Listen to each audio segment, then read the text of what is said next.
Hi, welcome back guys. This is your sensei, back with another fanfiction. This is the first part of What If Naruto Joined Team Tetsuo?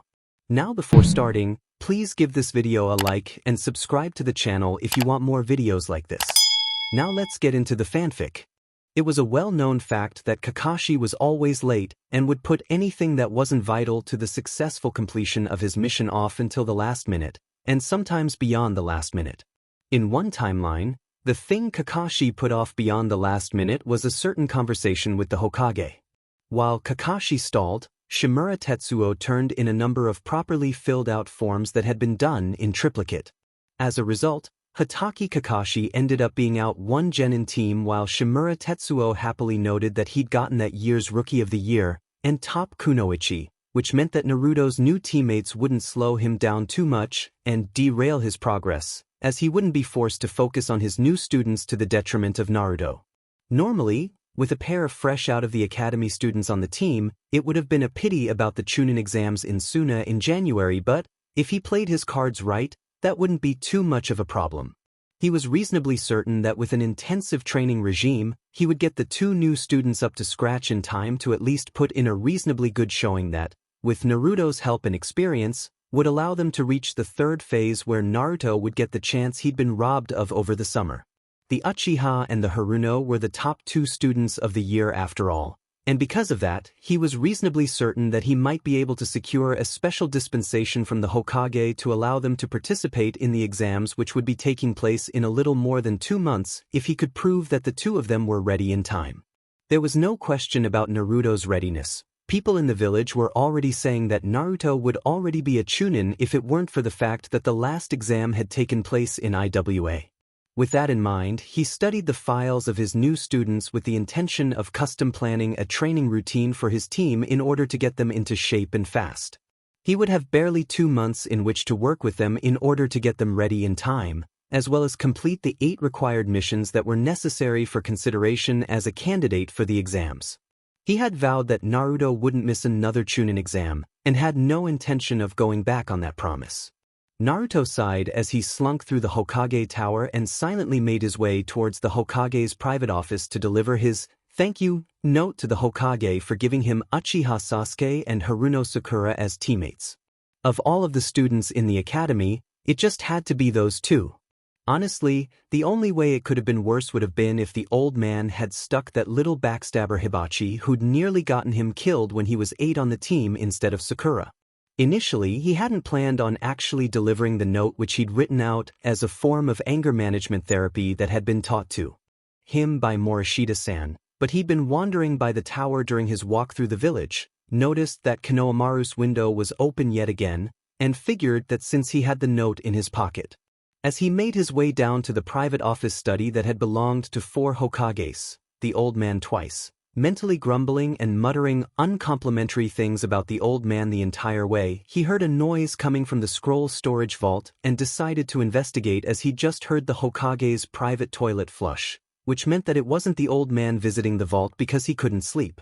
As it turned out, the intruder in the scroll vault was a Chunin who worked at the academy who had decided to turn missing Nin that evening, and had been hoping to steal a very important jutsu scroll to give to the leader of the village he'd decided to join in hopes of earning a higher rank than the one he held in Konoha. The moron obviously had no business teaching if this was any example of his critical thinking skills, and he'd hate to meet any students he turned out. Unfortunately, 2 of them, 2 who happened to be near the top of his list of least favorite people in Konoha in fact, were going to be on his team. All he could think after he'd incapacitated and captured Mizuki was seriously? When he'd caught the man in the vault, the bastard had tried to bribe him with an empty promise of power and vengeance. What's worse, the man had honestly expected him to betray Konoha because he'd had a demon sealed in his gut rather than something useful like a super cool sword, a demon which the old man had subsequently informed him had been sealed into his mother and the Shodai Hokage's wife before her in order to keep Konoha safe, and to keep the Kyuubi out of enemy hands.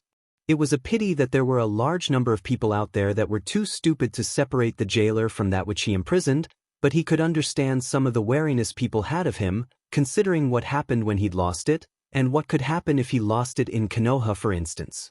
Just because there were scads of blind idiots surrounding him was no reason to betray the village that his mother had trusted him to protect, the village his mother had died protecting. Besides, almost all of his precious people were here, and he couldn't protect them if he betrayed Konoha. As it was, he may have been a bit harsher than usual as he restrained Mizuki and held him until the Hokage's guard arrived. The second and third kick to the man's ball probably hadn't been entirely necessary in order to subdue him, considering the fact that he'd already been wrapped in nearly a mile of ninja wire, but considering the fact that Shiranui Genma had given him a fourth when he'd picked him up to carry him off to the Tandai department, it was entirely possible that they had been. Finding out that he'd had the QB sealed inside him had been quite the shock, but in hindsight, he should have been able to piece together all of the effing obvious clues and figured that out himself. While he was upset over the fact that his mother had helped seal the QB within him, he understood why she had done it, and was determined to carry his burden just as well as, no, better than she had. He was still upset to learn that everyone, including most of his precious people, had been hiding the reason that most of the villagers had hated him from him though. With the way this night had gone, he would be spending the rest of the week blowing off steam in just about any and every way he could think of. He'd need it, especially considering why he'd come to the tower in the first place. In a few short days, Uchiha Sasuke and Rabid Sasuke fangirl number 1 would be his teammates. Yumino Irika smirked as he looked at the team assignment roster he'd just been handed. It was poetic justice in a sense. There had been an odd number of students that year, enough for 9 full teams and a couple of spares. Since there wasn't room for them amongst this year's graduating teams, and there wasn't enough of them to form a 10th team, the 2 extras would have to either be apprenticed to one of the more experienced jounin or be handed off to whoever had room on their teams for them. The whoever had room for them, in this case happened to be the sensei of the boy the 2 spares had been slandering for the last 2 years, a boy who had been a classmate of theirs before he had graduated 2 years early. He felt a somewhat sadistic glee as he imagined those 2's reactions to being placed on Naruto's team. He had gotten to know Naruto quite well over the year and a half that he'd had him as a student, and in the 2 years since he'd graduated. As a number of other shinobi had discovered over the years, he too had learned that it was hard not to like the boy once you got to know him, and he considered Naruto to be something like a little brother to him these days. In the 2 years since the boy had graduated from the academy, Naruto had gone on to make him proud to have been his sensei, and others envious of the fact that Naruto had been one of his students. Just a year before, having Naruto in his class wouldn't have been considered a high point in his career by his colleagues. Now, however, when some shinobi listed his accomplishments, one of the items on the list that had garnered him a number of appreciative glances from his fellow ninja was the fact that he had been one of Naruto's academy instructors. One thing he wasn't so proud of, however, despite the prestige of the position and the fact that it was yet another feather in his cap, was the fact that he was Uchiha Sasuke's instructor as well. That boy just didn't know when to quit, and if he dug himself much deeper, he was going to pop out of his little hole on the other side of the world. After giving a slightly evil chuckle that would have had those who remembered his prank-pulling days diving for cover, he started reading off the list of new teams. As he read off the team roster to the potential genin before him, the tension in the room became increasingly intense. Teams 1 through 6 seemed to be throwaways, but it was possible that one of them would surprise everyone and pass despite the fact that the dynamics between the students selected weren't the best, and the fact that the children on said teams were distressingly average, or worse, below average. Team 7 looked like a rather stable tracking team, and Yuhi Kurinai would be a good teacher. Team 9 was the new Ino Shikacho trio, and as the 3 had known each other since birth, there was little doubt that they would pass. Nobody failed to notice that a certain 2 names hadn't been listed when he'd read out the teams, and the tension in the room was palpable as the students waited with bated breath to hear what the fate of that year's top rookie and top kunoichi would be. Uchiha Sasuke, Haruno Sakura, he said, after allowing the tension build a little more until it reached the point where it could practically be cut with a kunai. As there weren't enough graduating students this year to form 10 full teams, it has been decided that you will be placed on an already established team. From here on out, you will be assigned to Team Tetsuo. Your new sensei Shimura Tetsuo, and your new teammate Uzumaki Naruto will be by during lunch to pick you up, so please don't leave the room. The rest of you are dismissed for an hour. Rather than there being an immediate scramble for the door like there usually was the instant after the students were dismissed, everyone in the class was still planted in their seats giving Sasuke and Sakura shocked and incredulous stares. Eventually, in ones and twos, the students started moving towards the door. As they departed, there were a number of mutters that were variants of, "I'd hate to be in their position." He would empathize, but the two of them had brought whatever was coming to them on themselves. Sakura sat in the stifling silence that had been left behind when the rest of her graduating class had departed, wanting to break it somehow, but not knowing what to say or who to speak to since Sasuke-kun was obviously busy thinking and Yumino-sensei was doing some last-minute paperwork. Any minute now, Naruto would be walking through the door with her new sensei in tow. Rather than being worried about meeting her new sensei as she had been when she had set out from home this morning, she was worried about seeing Naruto again. Several months earlier, after more than a year of following Sasuke-kun's lead and slandering the boy who, as it turned out, really had been a ninja, she had needlessly antagonized him and had learned the hard way that he was dangerous, as her mother had been telling her he was since the first time she saw him when they were little. In a way, what had happened that day had been all her fault since she hadn't stopped to think like she should have. The Naruto being a dropout scenario had been somewhat believable though. When Naruto was at the academy, he had been an idiot and had been held up as an example of failure, and that had been why she had believed Sasuke-kun when he'd said that Naruto wasn't a ninja. How could the boy who was held up by their instructors as the worst of the worst, the one most likely to fail, the one who had never been able to dodge a singe punch from her, become a ninja before her Sasuke-kun who everyone said was a genius after all? As it had turned out, Sasuke-kun had been wrong in this case. Naruto had indeed graduated the academy early, and had indeed become a ninja. She had learned that the hard way several months ago when she had decided to hit him for old time's sake when she'd seen him hanging out on his old perch on the swing in the tree near the door, and instead of hitting him, found herself flat on the ground. The only reason she'd been able to land even a single blow on Naruto during his academy days, as it turned out, had been because Naruto had let her hit him because he had liked her. Now he no longer liked her, such privileges had been revoked. When she'd seen that hard, cold look in the boy's eyes as he threatened to break her arm if she tried to hit him again, she had run. In that moment, the boy who had been standing in front of her had most definitely not been the Naruto that she'd known at the academy, the Naruto who had single-mindedly chased after her no matter how many times she violently rejected him. There was no laughter, no goofy grin. Instead, there had been a complete stranger who had been sizing her up as a potential enemy and finding her lacking. After she had told her mother about the fact that Naruto had threatened her, her mother had taken her to file a complaint against Naruto. When the shinobi at the complaint desk had learned that she had attacked Naruto first, the man had gleefully informed her of exactly what she had antagonized earlier that day. Uzumaki Naruto was famous amongst the ranks of Konoha's shinobi, and not for being an idiot either. Naruto had become famous for tearing a team of genin from IWA apart with his bare hands. That had been the day she had stopped backing Sasuke-kun up when he denied the fact that Naruto was a ninja. Not that Sasuke-kun had noticed this, of course. As she pulled out of her musing on her future teammate, she once again turned to Sasuke-kun to see how he was handling the team assignment. There was no indication in his face or body language that there was anything of note going on. Either Sasuke-kun was just that good at controlling his emotions, or he didn't think that there was anything to be concerned about despite the fact that he'd potentially made an enemy of someone who was exceedingly dangerous. She wished that she could be as unconcerned about their situation as he was. As she heard the door to the classroom slide open, her heart began to pound at least twice as fast as normal. She turned to look as two people entered the room, a tallish man with brown hair and black eyes who wore the standard shinobi uniform, and Naruto. Just as it had been several months earlier, this wasn't the brash and loud prank-pulling Naruto that she remembered from his days in the academy. This wasn't the boy who had blinded everyone with a bright orange hoodie, and later a bright orange tracksuit, and an even brighter grin. This was a ninja.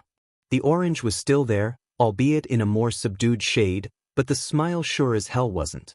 Rather than cheerfully greeting her and calling her Sakura-chan like the Naruto she had once known, instead of yelling at Sasuke-kun about how he was going to beat him, this stranger who wore Naruto's face looked at both of them with a blankly neutral expression and cold eyes. Cold eyes that had sized both her and Sasuke-kun up and found them lacking. Her inner self seemed to agree with her assessment of the boy she no longer knew based on the way it was trembling in a corner of her mind rather than yelling defiantly about how she was going to rule now that she was a ninja. It was with a sense of trepidation that she followed her new teammates to whatever fate awaited her. Shimura Tetsuo sighed after he listened to his new students' introductions. This was the year's top 2 students? It would seem that he definitely had his work cut out for him. The Kunoichi was a brainiac fangirl whose astronomical academic scores had made up for her abysmal physical ones, a fact that was made painfully obvious by her apparent lack of muscle tone. And the Uchiha. The Uchiha was disturbed at best and completely unhinged at worst. Whoever had written their files had been glossing over a great deal, and all of it bad if what he'd just seen was any indication. Someone should have picked a more balanced Kunoichi for the top position and called the Psyche on the Uchiha years ago. If it hadn't been for the promise he'd made Naruto when Suzume and Satoshi had left for IWA back in June, he would have immediately thrown these 2 back and requested more students in the spring. As it was, he was seriously considering doing so anyways. How he was going to turn this mess into a cohesive team in 2 months, he didn't know. As it stood, it looked like he would be forced to neglect Naruto in order to get his teammates in shape. He didn't want to do so, especially since a good deal of the recent progress he'd made with Naruto would be lost, but unless a reasonable solution could be found, that may just end up being the case. Itachi Kakashi had been talking about wanting to train Naruto. Perhaps, if he phrased things the right way, he could get him to help. Grumbling over the fact that the plans he'd made were going to be absolutely useless since what was standing in front of him didn't come close to matching the reports, not by a long shot, he dismissed the team and ordered them to meet him tomorrow. Hopefully, by then, he'd have a workable plan of action. One day soon he was going to track down that Mizuki fellow who had done Sasuke and Sakura's evaluations and give him a piece of his mind, a very sharp and painful piece of his mind. Sasuke watched as the Uzumaki walked through the village with his new sensei. He wasn't stalking them per se, but the Uzumaki was an uncertain element and he needed to know where he fit, since he didn't fit where he'd pegged him all those years ago. This Uzumaki most definitely wasn't the loud and reckless failure from the academy. This Uzumaki wasn't the brat who had tried to rub his face in his early graduation only to be met with disbelief over the fact that he'd graduated. This Uzumaki was something else entirely. Something harder, something colder, something more like it, that man had been. Dutch sure that the guys at the prison let you in to see him after the Tandai department's done with him. Naruto was saying as the boy and their sensei passed under the tree in which he was perched, either not noticing that he was there, or more likely not caring. About Yumino Irika? Shimura was asking as they continued walking, and he found himself following, trying to get a measure of his new teammate who had become a completely different person since he'd last bothered to actually look at him. He's always been fair, at least to me. The Uzumaki replied, sounding much happier as he walked along with his sensei than he had during the team introductions. It took him a while to admit that he hadn't been the one to nominate me for early graduation. Apparently, one or more of the other instructors had decided to fail me out of the academy, you know, the whole 3 strikes you're out thing. They'd been certain I'd fail when they nominated me, but they ended up making a bit of a mistake and picked the wrong jutsu to test me on during the graduation exam. If they'd tested me on the Bunshin, I'd probably be trying and failing to find a job as a civilian right now. Shimura winced at this, apparently recalling a painful memory involving the Uzumaki and the Bunshin jutsu. Either that, or he'd winced at the thought of the Uzumaki trying to become a civilian. He'd wince at that too. Neither the cretin he remembered from the academy nor the Uzumaki he was looking at now would make it as a civilian.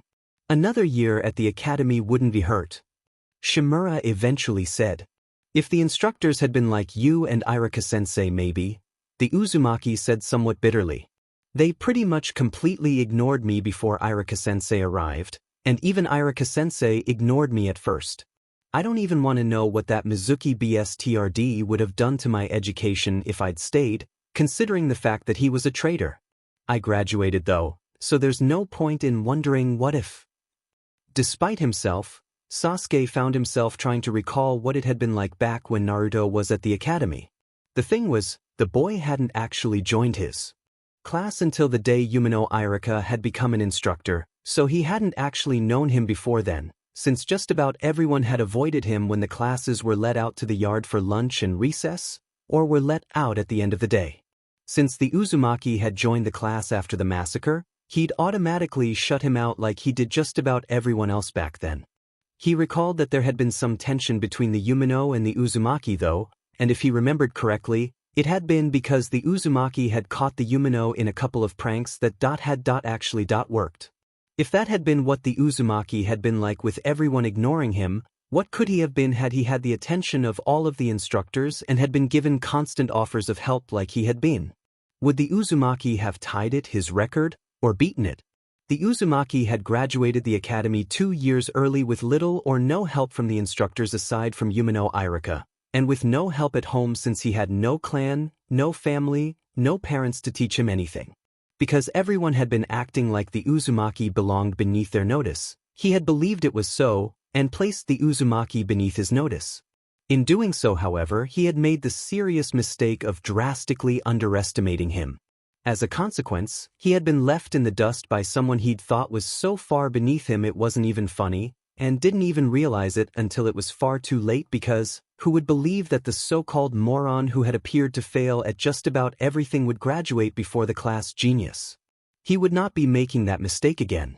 Now that he knew that the Uzumaki was actually a genius like he had been, he would be testing himself against him to see how far he'd actually come in his quest to avenge his clan.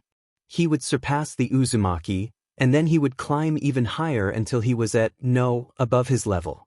Funny, Shimura Tetsuo reflected despite the fact that Hatake Kakashi rarely goes out to drink, almost every time I've met him is in a bar.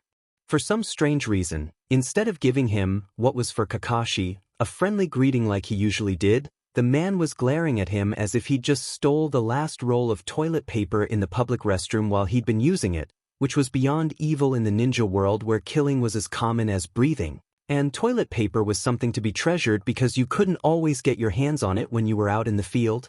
"What did I do?" he asked as he sat down next to the Hatake at the bar, wondering how he could have upset the man so badly.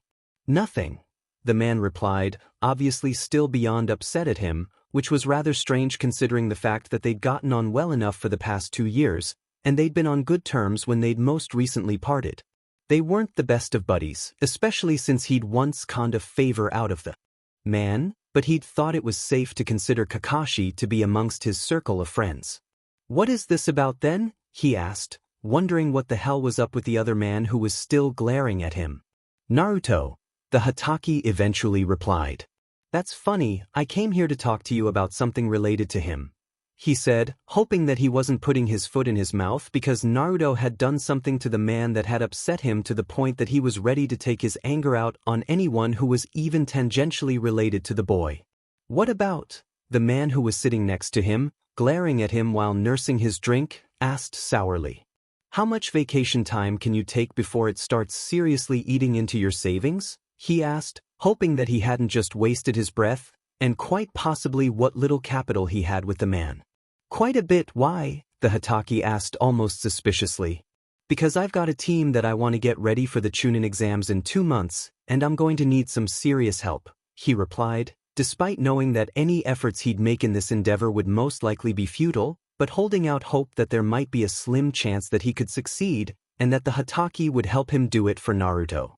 For some strange reason, the other Jounin had a soft spot for his student, or at least he usually did. Hopefully, because of that soft spot, the Hatake would get over whatever anger he had at Naruto and do what was best for the boy.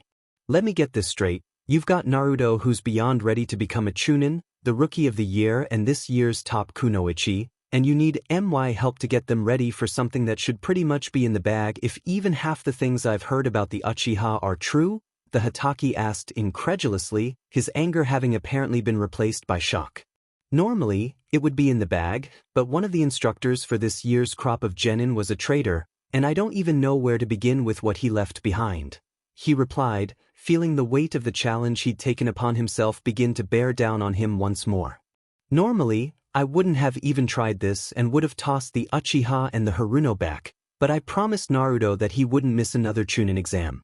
It hurts to watch Naruto hurting over the fact that through no fault of his own, he's been left behind. I don't expect the pink-haired girl and the Uchiha to become Chunin, but I do want them to be able to pull something approaching their own weight in the portions of the exams that require a team when the time comes. Apparently, if the expression on the visible portion of the Hataki's face was any indication, he'd found and said the magic words. Naruto sighed as he waited for his sensei to arrive. He was unusually late, which had him worried, since that was a sign that something might be seriously wrong.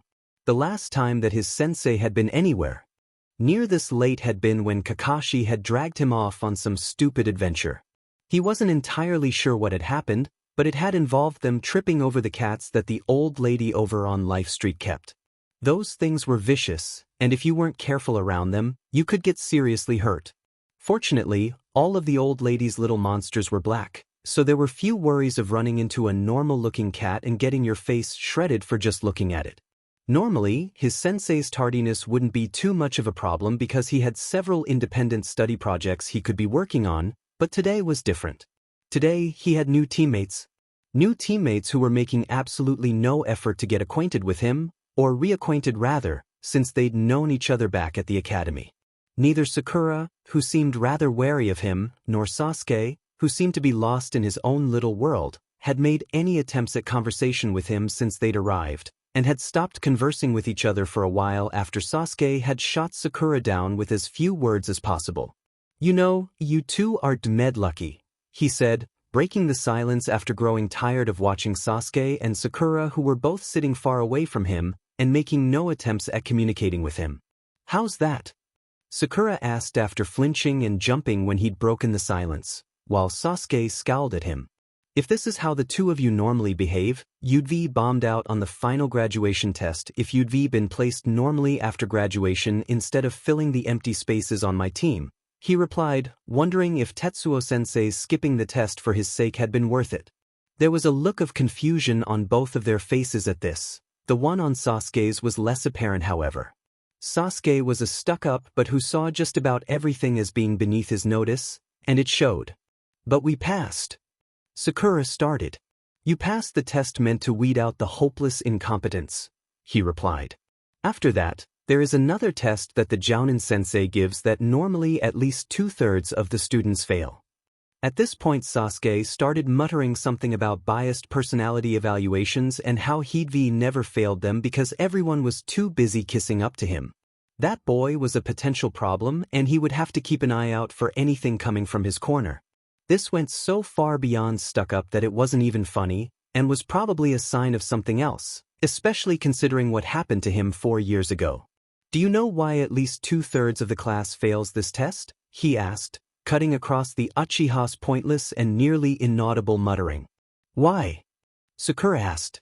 "Because the complete nincompoops who fail couldn't put aside their differences and work together as a team long enough to complete one measly mission," he replied, remembering the stories of what had happened before the teamwork portion of the Genin test had been instated a couple years after the founding of the academy. The final graduation test is based on teamwork. The first 2 portions of the Chunin exams are almost always based on teamwork. Almost all of the missions given out in every last ninja village across the continent are assigned to a team. "In the ninja world," he continued, noticing that Sakura at least was paying attention, "if you can't work on a team, you almost always either get someone, quite possibly yourself, killed, or you get booted out because everyone refuses to work with you because they don't want themselves or their comrades dying needlessly because of something you've done. Those who think that they can take all of the glory for themselves, and that their teammates are holding them back, almost always either get themselves killed or their teammates killed in the long run. Enough things can go wrong on a normal mission, and we don't need the added complication of a lone wolf running around making things worse by destroying plans that would have otherwise worked had the entire team worked together." Sakura looked appropriately chastened at this. Sasuke had given him the hand sign equivalent of, "Whatever, I'm not listening to you." Considering the boy's usual attitude, he probably wasn't even aware that he'd done it. Or, more likely, considering the crap people let him get away with because he was the poor orphaned last of the Uchiha, he'd known full well what he'd done, and expected him to take it like everyone else did. Fat chance of that happening. If that boy didn't get an attitude adjustment soon, he was going to end up dead, and it would probably even be his own teammates who killed him. Giving the Uchiha a look that clearly said, "I'm not going to put up with your crap," he replied with a rather vulgar hand sign he'd picked up from a KMPF officer back before they'd all vanished. The other boy looked shocked for a moment. Then there was an expression of, "I can't believe he just said that," which was rapidly replaced with a look of anger. No, this went beyond anger and climbed the scale into absolute outraged fury. The set-off Uchiha then launched himself at him, but in the instant before he reached where he was standing, waiting to defend himself, however, Hatake Kakashi, who just shined in with Tetsuo-sensei, grabbed him out of the air, flung him to the ground, and restrained him. "No trying to kill your teammates," Kakashi said to the boy who was pinned on the ground. "Well, now that that's over," Tetsuo-sensei said, determinedly ignoring Sasuke who was pinned beneath Kakashi. "Go home and pack for an extended camping trip, and return here in 3 hours." "How long will we be gone, sensei?" Sakura asked, after actually raising her hand and waiting to be acknowledged by Tetsuo-sensei. 2 months. Tetsuo-sensei replied, obviously having something planned, something that would most likely be highly unpleasant for all of them, like his team's first 100-mile hike had been. But Sakura started, quite likely about to object to a winter camping trip, which was an unpleasant prospect in and of itself. "I've already okayed it with the Hokage," Tetsuo-sensei replied. "Now go home and pack." He turned and headed back to his apartment in order to comply with Tetsuo-sensei's orders, quietly hoping that he survived what was coming with what was left of his sanity intact. 2 months in the wilderness with Kakashi and Tetsuo-sensei wouldn't be too bad. 2 months with Haruno Sakura and His Highness Uchiha Sasuke, however. Sakura didn't know what to think as she'd headed home. Sure, she'd heard that training after the academy was supposed to be more intense, but she hadn't expected to be sent on a 2-month camping trip right off the bat, especially at this time of year. That whole thing that Naruto had said about teamwork made sense though, especially when she stopped to think about it and applied what she'd seen while wandering around the village as she was growing up to what Naruto had pointed out. Though she hadn't really noticed or paid attention to it before, there were always 2 Chunin manning the guard desk at the gate, and there were teams of Chunin manning key points of the village walls. Rarely in fact had she seen a ninja by themselves, and when she did, that had almost always been because they were either running messages or off-duty. Even then, the off-duty ninja tended to cluster together in groups of 2 or more. When she got home, she headed straight up to her room in order to pack for the camping trip. As she sorted through her belongings, she found she didn't quite know what to bring and what to leave behind. She'd started off by following the academy guidelines for extended missions in wilderness environments, but noticed that other things she needed to bring with her had not been on the list, such as the beauty products she needed in order to remain pretty enough to catch Sasuke-kun's attention amongst other things. When she'd packed everything she'd thought she needed, she couldn't lift her overfull bags, much less carry them. She didn't know what to get rid of or what to keep, however. Her mother came upstairs an hour later and found her crying as she tried to sort through her stuff. "What's wrong, sweetheart?" her mother asked as she hugged her and did her best to comfort her. "Sensei's taking us on a long camping trip, and I don't know what to bring," she finally wailed, hoping her mother would be able to fix everything like she used to when she was little. "I have to be ready and at the training field in an hour." "How long are you going to be gone, dear?" her mother asked. 2 months, she replied, sniffing as her mother dried her tears with the hem of her long skirt like she used to when she came home crying because the other girls at the academy had picked on her when she was younger. 2 months, her mother exclaimed, dropping her skirt in shock. "That can't be right. Come on, dear, we'll be having a word with your new sensei in order to clear up this misunderstanding." With that, her mother dragged her out to the training field where Sasuke-kun would most assuredly see that she'd been crying since he was already sitting there with Naruto, both of whom were seated next to full packs. The silver-haired man who had been with their new sensei when he'd arrived, and who had restrained Sasuke-kun as easily as if he were merely an unruly toddler, arrived as they approached, carrying a rather light-looking pack himself. "That's a rather unusual piece of luggage," her new sensei commented sarcastically when he noticed her and who was with her as he came in from a different direction. Do you intend to carry it the entire way? What's the meaning of this? Her mother asked, clearly intending to cow her new sensei the way she did her father when he did something she didn't like. Making my daughter go away for 2 months with 2 strange men and that boy for company. It isn't proper. I have half a mind to. Proper? Proper? Her new sensei said incredulously, cutting her mother off before she could build up steam. Lady, the day your daughter became a ninja, proper, got thrown out the window. Your daughter is now a ninja under my command, and it is what I say that goes. If I want to order her to go on a 100-mile hike in her underwear in the middle of a thunderstorm for no reason other than because I want to be a sadistic BSE, I can. If I want to take your daughter for 2 months of intense training in order to bring her up to something approaching my standards, that's well within my rights as well, and there's nothing you can say or do about it. You signed away your rights to your child the instant you put your name down on the academy admission form. It is only out of the kindness of the Hokage's heart that you were allowed to keep her in your home. Some villages I can name don't even allow you that much. Considering the fact that her mother turned pale and then bright red at this before puffing up in indignation, her sensei had obviously gone so far beyond saying the wrong thing it wasn't even funny. This was going to be bad, and not just because her mother had just completely embarrassed her in front of her team and a total stranger. The last time someone had upset her mother that badly, she had caused them to be ostracized by the rest of the neighborhood, and they'd had to move. From the looks of it, her mother was gearing up for an extreme mode like no other. She could only imagine what would happen if her mother tried that with her new sensei.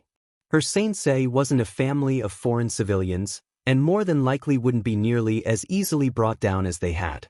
If he was brought down though, a man like that, a man who had trained someone as dangerous as Naruto, could easily kill her mother in revenge. But never! Her mother angrily exclaimed. I'll be having words with the Hokage about this. You do that. Her new sensei replied snarkily, clearly upset with her mother over something she'd said earlier. And, since Sakura seems confident enough in her survival skills that she only packed the clothes on her back, we'd better get a move on.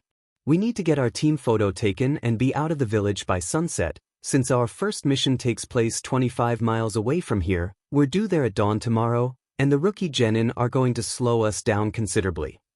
An instant later, she found herself being dragged off by her sensei who had ignored her mother who was yelling and sputtering behind her. Apparently, he had actually been serious, and there would be no going home to get her stuff. There would be no hugging her mother goodbye or stopping by the bank to tell her father where she was going either. There would just be her new team in front of whom she'd just been humiliated by her mother and her sensei, and 2 months of wilderness. The last view she had of her mother before she was dragged around the corner and towards the administration complex was of a red-faced woman whose bosom was heaving angrily. Haruno Barako stormed over to the complaint desk. Not that it had done her any good the last time she was here, but it was the last official option available to her. She had tried to get an audience with the Hokage earlier, and failed. The important-looking old woman who had been exiting the Hokage's office when she tried standing outside it hoping to catch the man as he left hadn't helped her at all either. As soon as the woman had heard what her daughter's name was, she'd congratulated her for having such an exceptional daughter and walked off. Since she wasn't going to be getting any help from the Hokage, she would be filing a complaint, and then she would be telling everyone about this outrage. If that BSTRD who had taken her daughter had any family in the village, they'd be sent packing if she had anything to say about it. She'd already sent one family packing for the capital. She could do so again. Hello, she said once she'd reached the complaints desk, which had been worse than useless last time, as the man there had further traumatized her poor daughter who had been traumatized enough by the ordeal that the demon child had put her through. I'd like to file a complaint against Shimura Tetsuo and a shinobi with silver hair and a mask that covers most of his face. The bored-looking man behind the desk, who had obviously been put there because he was old and crippled and refused to do the decent thing and retire, looked up at her blankly. For a moment, it seemed as if the man had sized her up and dismissed her as worthless, and she didn't like the way that made her feel. If this geezer didn't do as she asked, she would be making his life a living hell as well. What has the boy done this time? The old man asked, sounding resigned. He's kidnapped my daughter. she exclaimed, hoping that would garner the reaction necessary in order to call that contemptible man the Hokage had rather foolishly placed in charge of his daughter's education and his team back to the village before they got too far away. After her Sakura was returned safe and sound, she'd make sure the man couldn't take her daughter away before he tried to leave with her again. Then, she'd do everything she could to make sure that the BSTRD was thrown out of the shinobi forces. A disrespectful man like that had no business being a ninja. Seeing as he was the demon brat's teacher, she was certain that she would have little problem accomplishing her goals and chasing him and his family away from the village, especially considering that accent of his that was clearly not of Fire Country origin. Danzo blinked in surprise.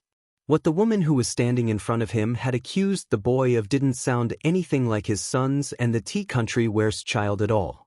As far as he knew, despite some recent difficulties in the relationship that seemed to stem from the changes that the birth of his first great-grandchild has caused, the boy had been entirely faithful to his wife. And it wasn't like the boy to shirk his duties in order to run off with some harlot, especially when he was supposed to be taking the weapon and the Uchiha brat on a training trip in order to prepare them for the upcoming Chunin exams in January which, in his opinion, was a futile effort considering the Uchiha's current attitude, and how weak the third member of the team who was little more than baggage was. The reason he was manning the complaints desk today was because when Sarutobi got particularly bored and was feeling mischievous, or was exceedingly unhappy with them, he had a tendency to give him and the other council members somewhat demeaning assignments. On more than one occasion he, Koharu, and Hamura had been forced to pull guard duty during the midnight to 4 a.m. shift.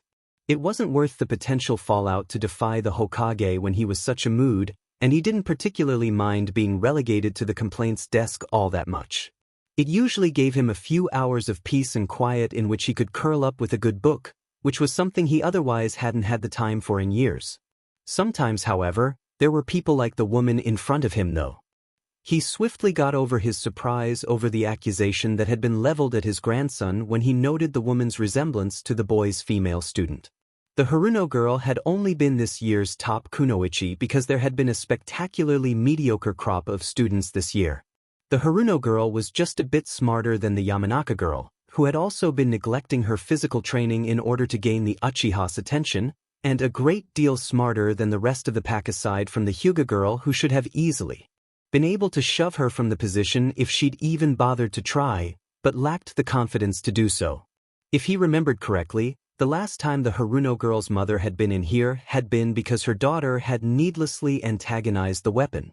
The person who had been at the desk then had put the girl in her place when she tried to register a complaint over the fact that she'd gotten what she deserved, but had apparently failed to do so for the woman. Because the man had failed to put the elder Haruno in her place, he was the one who was forced to deal with her now.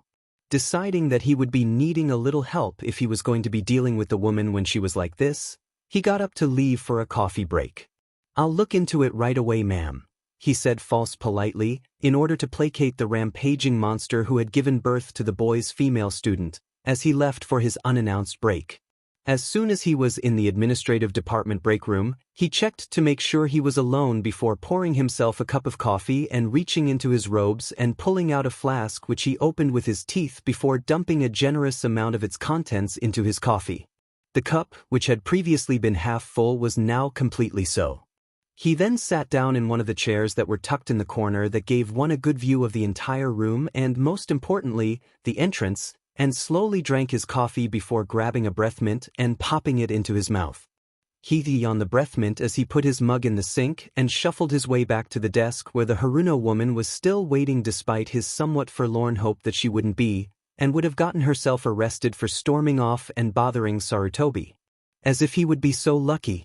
"Ma'am," he said once he'd reached the desk that half an hour earlier had been a peaceful oasis in a sea of activity, "I checked, and according to the information I was given, your daughter is on an authorized training trip with her new sensei Shimura Tetsuo and the Jounin Hatake Kakashi. As such, I cannot file a complaint of kidnapping against the man or his companion who matches Hatake's description." He then leaned back and waited for the expected storm. If it weren't for what Sarutobi would do to him if he ordered the assassinations of random Konoha civilians because they'd bothered him, he would have given the kill order when he'd gone for his coffee rather than liberally laced it with alcohol. It was a pity that Konoha didn't follow the example of some other villages he could name and impose a fine for the killing of a civilian rather than jail time. He could run route from prison if he had to, but it would be dead inconvenient. Tetsuo watched the slightly shell-shocked Sakura out of the corner of his eye as the group paused for yet another break because the girl couldn't handle a measly 25-mile hike. When it came to giving the seemingly useless fangirl a wake-up call, he couldn't have planned things better than how they turned out, despite the fact that he hadn't planned for things to turn out this way. With no clothes, weapons, or supplies packed away, the girl would have to put all of her survival training from the academy to the test in order to live in anything approaching comfort over the next 2 months. He wouldn't let the girl starve, but he wouldn't be going easy on her either, and he would be instructing Naruto not to go easy on her as well. Considering the Uchiha's attitude, he had a feeling that the boy wouldn't be willingly sharing any of his supplies if at all, and Kakashi seemed to find the whole situation amusing. That girl would be shaping up long before she got any of her teammates killed the way his friend's teammate who had been just like her had gotten him killed soon after they graduated from the academy. It may be a time of peace now, but that didn't mean that things couldn't go wrong. By the time this trip was over, that girl wouldn't have a neat manicure, and would have learned to settle for nails that had merely been trimmed so they wouldn't get in the way. She would all but forget that lip gloss existed, and would either learn to take care of her long hair in a timely manner or be forced to get rid of it. In the ninja world, long hair was something of a liability. Amongst the more experienced ninja, hair generally wasn't grown out for beauty. It was grown to be a challenge that would goad your enemy into coming within striking range. That was one of the reasons why it was so common amongst the Hyuga, and why both the Shodai Hokage and Uchiha Madara both had hair that went down to their waists. Any moron who tried to grab a ninja's hair, especially in battle, deserved what they got. Especially if they made the mistake of being stupid enough to try getting their hands on a Hyuga's hair. That violent, my way or no way at all, attitude that the girl had clearly inherited from her mother would be going too if he had his say. In order to do so, he would be channeling the girl's violent tendencies towards more productive areas, much as he had channeled Naruto's hyperactivity and propensity for pranks into something that had been useful for his career. Naruto could be an attention-seeking loudmouth at times, but he'd calmed down a great deal from where he'd been when he'd first graduated the academy. The reason for this had been 2 years of hard work on his part as well as a particularly violent wake-up call that he wouldn't have wished on an enemy. If you saw Naruto when he was off duty and in a good mood, however, you'd be more inclined to draw parallels between him and the boy who had been placed on his team 2 years ago. Speaking of Naruto, he could see the boy moving towards his canteen with the intention of offering water to Sakura. While he was tempted to let the girl go thirsty for a while longer, it could be dangerous. Considering the fact that the girl obviously wasn't in the best of health due to whatever diet she had put herself on. Based on how thin she was, her diet had obviously not been supervised by her instructors, and had likely been encouraged by either her peers, or by her civilian mother who clearly knew nothing of shinobi life. He gave the boy a slight nod indicating that it would be all right to share with the girl whom he would have sent hunting for her own water had there been a readily available source nearby. It would be humbling for the girl to be forced to depend on the teammate she had previously treated with a great deal of cruelty and contempt, but right now, that was what she needed. The sooner the girl learned some humility amongst other things, numerous other things, the sooner she would be able to work properly with a team. After flinching away from Naruto until she spotted the canteen he was holding out to her, the girl greedily gulped down the water that Naruto offered. He would be teaching the girl about conserving water later on, especially because if he had his way, they would be going to Suna. And even if he didn't have his way, they would be traveling to Wind Country near the end of their trip anyway. Suna, which the team would hopefully be going to in January, was located in the middle of a desert that spanned across the vast majority of Wind Country and into parts of Earth, and was hot in the winter and even hotter in the summer. Suna, where he'd participated in the Chunin exams for the second time, and had watched someone who could have conceivably been related to Naruto beat the crap out of his sensei despite the fact that he had to have been at least twice his sensei's age and his sensei had several inches and at least 20 pounds on him. Suna, where he himself had become a Chunin. God, he missed that place and couldn't wait to be back. It was a good thing that Tsuno was Konoha's ally because, in order to prepare the team for the Chunin exams, he had arranged with the Hokage to have the team be placed on a joint C-rank bandit clearing mission in Wind Country in December. Leading up to that mission, the team would be taking a number of high D and low C ranked missions on their way up through Fire Country and into Wind as they trained. After the mission in Wind Country was over, they would be heading back to Konoha at a respectable pace. A respectable pace for a shinobi, that was. Once the team returned to Konoha, they would be evaluated by an independent instructor. If it was determined that Sasuke and Sakura had reached an acceptable level of skill, they would promptly head out to Tsuno where they would be entered into the Chunin exam alongside Naruto. If it was determined that they weren't quite ready for the exams, they would train like hell until the next Chunin exam took place, wherever that might be. He personally would be very disappointed if they had to wait until July to participate in the exams, even though it was starting to look more and more like a certainty with each passing minute, despite the fact that Hatake Kakashi himself had agreed to help him out with his insane plan. If they could pull this off, people would be talking about it for years to come, if not decades. If they couldn't, people would still be talking about it, but for different reasons. Kakashi wasn't quite sure how he should feel about the situation he was in at the moment. While he was being given the opportunity to teach Naruto like he'd promised Minato-sensei he would, he wasn't Naruto's sensei, and that was all his fault for being late to the all-important meeting which would have netted him Naruto as his student. Naruto's sensei wasn't a bad person, but he also wasn't him. 2 years ago, it had taken Naruto being given to someone else to cause him to approach the boy when he had been given a legitimate opportunity to do so. He knew that he should have been there all along, but even looking at Naruto, who was a cross between both of his parents with a little bit of a Beto thrown in for flavoring, was painful. Why he had spent years assuming that the Hokage would give Naruto to him when he graduated the academy when he hadn't shown any interest in caring for the child before, he didn't know. Because he'd avoided Naruto for so long, he had been forced to pay for this negligence by watching someone else train what should have been his student. When Shimura Tetsuo's other 2 students had been promoted to Chunin and decided to fly a bit before coming back to their sensei, he had sensed a potential opportunity and tried to jump on it. His habit of tardiness, however, had turned around and bit him in the butt this time, however, as he'd shown up just a bit too late for the meeting he'd scheduled with the Hokage, who had grown tired of waiting for him and forced him to reschedule. By the time he'd rescheduled the meeting and showed up only 10 minutes late this time, Shimura had applied for and been given a pair of new genin to fill the gap on his team, and he was informed that he was excused from babysitting a team he was just going to fail this year. When the younger Shimura had given him the opportunity to train Naruto like he should have been doing from the start, he had jumped at it since it wasn't like he really had anything better to do with his time at the moment. The thing was, Naruto came with a bit of extra baggage in the form of Uchiha Sasuke and Haruno Sakura. The fact that he had the Sharingan meant that he would have eventually been assigned to give the Uchiha a few lessons at the very least, which made the Uchiha's presence less of a chore since he would be getting at least part of that responsibility out of the way. Haruno Sakura, who would be forced to depend on her wits and her teammates to survive since she had neglected to pack, was another matter entirely, however.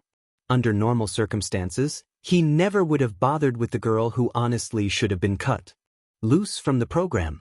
He didn't really care for dealing with the Uchiha's attitude problem or the Haruno's ineptness, but if he kept telling himself that this was for Naruto, maybe he would get through this, since he'd promised to help out with the training, and it would be a real move to change his mind in the middle of it and turn around and go home. It was trying, however, considering the fact that they were making the most atrocious time he'd ever made in his career on the 25-mile journey to the farm where the team's first mission would be taking place. It was the middle of the night, and they still had 5 more miles to go, rather than already being there as they would have been if they hadn't had to bring the rookies along. Eventually, 5 miles became 4, and 4 became 3, with the pink-haired girl whining the whole way. 3 finally became 2, then 1, then, after what seemed like an eternity, they were finally finished, and the pink-haired girl completely collapsed. After checking to make sure that the girl wasn't in need of immediate medical attention, and signaling to Shimura that he was going to be sleeping because he hadn't gotten any the night before and maybe 3 hours total the night before that, he headed into one of the trees to catch a bit of sleep during what remained of the night. As he closed his eyes, he saw Naruto pulling a blanket from a storage scroll and covering the Haruno girl, who would most likely be completely useless tomorrow with it. The Uchiha boy, who had promptly sat down on a rock the instant the journey was over, was breathing heavily as if he hadn't been forced to undergo such strenuous activity before. If that was the best the academy had to offer, he didn't even want to see what the worst was. He'd heard that they'd made the curriculum a bit easier in order to be able to turn out more ninja at the end of the war and after the Kyuubi attack, but this was ridiculous. Back when he'd graduated the academy, he would have been able to complete the hike they'd just been on with little fuss, and he'd been 5. Apparently, the rumors he'd heard about a traitor working at the academy and sabotaging the students' educations was true. Naruto sighed when he realized that Sasuke was scowling at him again, most likely jealous over the fact that he barely seemed to have been affected by the little walk they'd just been on. The other boy was completely winded, and he could understand how he was feeling. He'd been the same after his first 25-mile hike. Tetsuo-sensei had a bad habit of taking the team on exceedingly long hikes when he thought that they had too much energy to burn. His first 100-mile hike hadn't quite been in his underwear during a thunderstorm, but it had been quite miserable, and the entire team, Tetsuo-sensei included, had been in a foul mood by the time it was over. There would be no sleep for him tonight. It was already 3 in the morning and dawn was only a few hours off. With Kakashi, Sakura, and Sasuke out of commission, it would be up to him and Tetsuo-sensei to take watch until sunup. They could take shifts, but he tended to be extremely groggy if he only got an hour or 2 of sleep. It would be better for him to remain awake for the rest of the day and crash at the first opportunity he got after dinner. "Get some sleep, Sasuke," he said to the boy who was finally beginning to catch his breath. "Tetsuo-sensei and I will stand watch." The boy nodded before unrolling the bedroll that he'd strapped to the top of his pack. This made him wonder exactly how much or how little the boy had packed, since he didn't see any storage scrolls stashed in the bag when the boy had opened it to grab a ration bar during one of their breaks. That then made him wonder what Sakura was going to do for clothes, since she only had the ones she was wearing. He was probably going to have to loan her just about everything. He had some spare clothes of his own packed away, but the only thing that looked like it might fit her, considering how much taller than him she was his orange and blue tracksuit which he occasionally wore while he was off duty. The only one in that color that had been available at the time he'd purchased it a little over 2 years earlier had been several sizes too large for him, and was still a bit big on him even now. It should suit her just fine. Sasuke was woken up bright and early in the morning by a kunai landing a couple of inches away from his head. Startled, he rolled and sprang into a defensive position only to find that there was no threat, and that it had been his new sensei who had thrown the kunai. If he hadn't gone through a number of training sessions which had taken most of the night to complete, and been forced to wake up in time to get to the academy the morning afterward before, he probably wouldn't have been able to function after getting only a few hours of sleep after being dragged on a 25-mile hike with a full pack. And that was even with the additional surge of adrenaline his sensei's unconventional wake-up call had given him. Today, he would be undertaking his first mission with the new and unwanted team which he was going to be stuck with indefinitely. The nature of this mission, you ask? It was to repair a bunch of fences on a farm that belonged to Konoha for some strange reason. If anyone had cared to ask him, he would have told them that it was a chore that was beneath someone who held the title of ninja. He'd say that it was completely beneath the Uchiha as well, but he'd seen 1 or 2 of his civilian relatives mending fences in the compound back when they were alive. Because the pink-haired fangirl was so weak and had been completely unable to handle yesterday's hike, it would be just him and the Uzumaki who were stuck with the job today.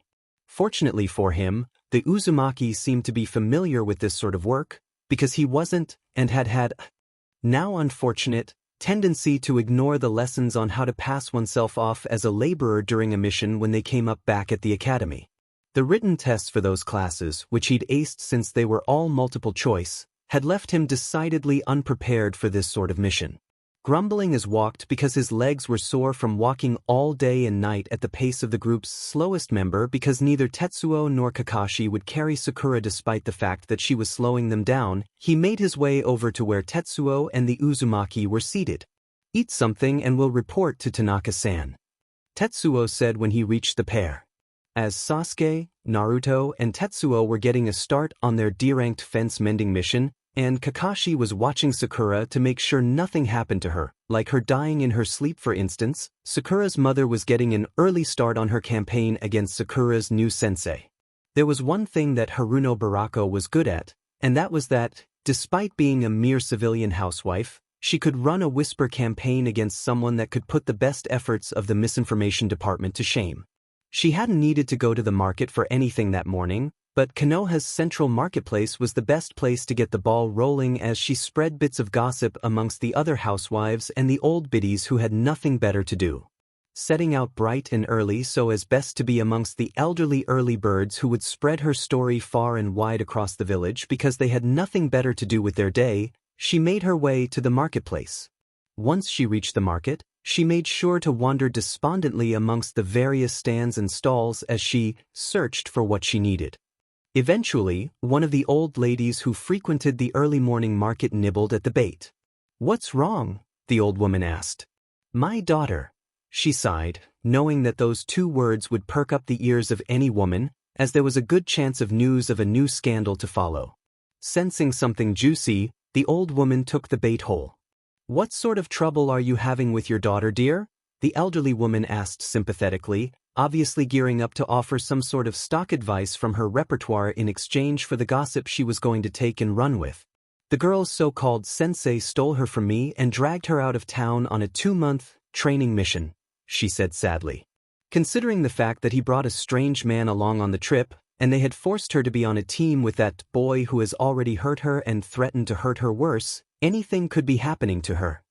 "Someone stole her?" the old woman asked, sounding genuinely concerned. "When I brought my daughter along when I went to speak to her new sensei whose name is Shimura Tetsuo in order to object to the fact that he was taking her on a 2-month camping trip without even so much as consulting me first, he yelled at me, saying he could do anything he wanted to her, and that there was nothing I could do about it. He then grabbed her and dragged her away, not even letting her say goodbye. When I tried to take things up with the Hokage, nobody would let me see him, and that old cripple at the complaints desk that I went to as a last resort was completely unhelpful," she replied, putting the right amount of drama in at the right moments. The old woman she was talking to was appropriately shocked and scandalized by what had happened to her when she had tried to protect her little girl. Sensing that she'd run into the right person, she continued to spin her tale of woe, talking about how the old man at the complaints desk who really should have retired long ago since he was missing an eye and an arm and obviously needed a cane was obviously a drunk, and how he'd been completely unhelpful, and how the ninja had all given her the runaround while her poor daughter was dragged further and further away from home with nothing but the clothes on her back by a pair of obvious perverts and the demon brat. Once she was done telling her story, she sat back and watched in satisfaction as the old biddy ran off to share her newfound gossip with a group of her friends. Soon, she would have her revenge against that upstart ninja who was most likely the son of a pair of foreigners considering that accent of his, and there would be no place in the village where the Shimura family was welcome. While Team Tetsuo and Kakashi were eating their lunches, Sakura having been forced to climb a tree and pick several apples for hers, Shimura Danzo was listening to a report that was being given to him by one of his operatives in the village about a whisper campaign that the Haruno woman had started against him and the boy that morning, calling him an old drunk and several other uncomplimentary things to boot just because he wouldn't jump when she tried to order him to. Well, two can play that game, he thought as he sent Koharu an invite to lunch at a rather popular restaurant which was frequented by an appropriate audience. An audience that was a DMN site more influential than the one the Haruno woman had at the moment. The best part about it all was that he wouldn't have to tell a single lie as he spread his own little whisper campaign against the Haruno woman, one that would turn just about every ninja in Konoha against her, with the name of the poor daughter she'd been sobbing about as their rallying cry. By the time he was through, at least half of the village would be wanting to protect that poor Haruno child from her mother. 45 minutes after he'd received the report from his agent, he was being seated with his fellow council member at a table at a restaurant that was popular amongst Konoha's shinobi elite. In order to gather a discreet audience, he made sure to start in on the conversation with a bit of chatter about the Uchiha boy, being sure to make his part of the conversation loud enough to indicate that he wouldn't mind too much if people listened in because what he was talking about wasn't any sort of official secret, but anyone listening in just might find what he had to say interesting. He then moved on to the topic of Uchiha Boy's teammate, as the weapon was always a popular topic of gossip in the village. When he was sure of his audience, he moved in on the topic which had been his purpose in partaking in the rather tasty but otherwise pointless meal which had been set before him. "I almost feel sorry for that Haruno girl," he said with a slight sigh that was very carefully not too overdone. "Why?" Koharu asked. "Well, aside from the fact that her mother has been actively sabotaging her training for the last year at the very least," he started. "Sabotaging her training?" Koharu asked, sounding scandalized that anyone would do that to a genin, considering how easily the poor little dears were killed off when their training wasn't sabotaged. "I'm sure you could read between the lines in her file just as well as I have," he replied lightly. The woman either put the girl on or encouraged the girl to go on some ridiculous weight-reducing diet so she could retain her ladylike figure, right when the girl was starting to gain some actual muscle mass. The girl's taijutsu scores subsequently took quite a dip and continued to get worse. If the child wasn't so intelligent, she would have lost her position as the class top kunoichi then and there. Koharu, being a kunoichi born and raised in the old ways, looked appropriately disgusted at this, and he could feel the general disgust that was spreading amongst his barely perceptible audience, many of whom were also kunoichi. If that wasn't bad enough, he continued, when the boy tried to get a change of scenery for his team in hopes of breaking his new students of their destructive habits, the woman had attempted to hold her back, even going so far as to delay the completion of the girl's packing for the trip until it was far too late. Since the team was on a tight mission schedule, and the boy didn't know how fast his new students could travel, the poor girl was forced to leave the village with nothing but the clothes on her back, leaving her dependent upon the kindness of her teammates, one of whom can barely afford to feed and clothe himself, and the other of whom is notorious for being selfish and completely unhelpful in regards to his peers. Koharu, and everyone else who was listening in for that matter, was appropriately scandalized at this. The few who had probably lost supplies on missions back when they were genin probably found themselves remembering how their teammates had begrudged them every item they loaned them. He himself remembered how borrowing kunai from Uchiha Sasuke's great-uncle Kagami had been like pulling teeth. Of course, this is the same woman who chased a family with a son with a Kekkei Genkai out of the village through some sort of harassment campaign because the boy's mother accidentally tripped and knocked her over, so I shouldn't be too surprised, he finished. He could feel the near-palpable outrage of the restaurant patrons who had been dawdling over their meals just a little too long over this. Patrons who included main branch members of the Hyuga clan amongst others. Hook, line, sinker and success. He thought as he indulged in a small smile. That ought to teach the woman who had tried messing with him and the boy. And best of all, he had just used that harpy's best weapons against her. The day came to an end, and as the sun was setting the boys were placing the last rail on the section of fence they had been working on that day. There was another day's worth of work left on the job, but they could take a break for the night. They needed a break for the night, as going 2 nights in a row with little to no sleep was generally considered to be inadvisable unless it was absolutely necessary. After a light dinner, the boys were informed that they would be sparring while Tetsuo evaluated Sakura's skills. Naruto's taijutsu style could be described in one word: interesting. Naruto's fighting style was still somewhat reminiscent of the wild and informal mess that had been there when he'd graduated the academy, but, after 2 years of working with Tetsuo and his teammates, a large number of the KNKS had been worked out of it. He didn't waste anywhere near as much energy as he used to when he fought, which meant that he could last even longer in a battle situation or even just a spar like the one he was currently engaging in with Sasuke.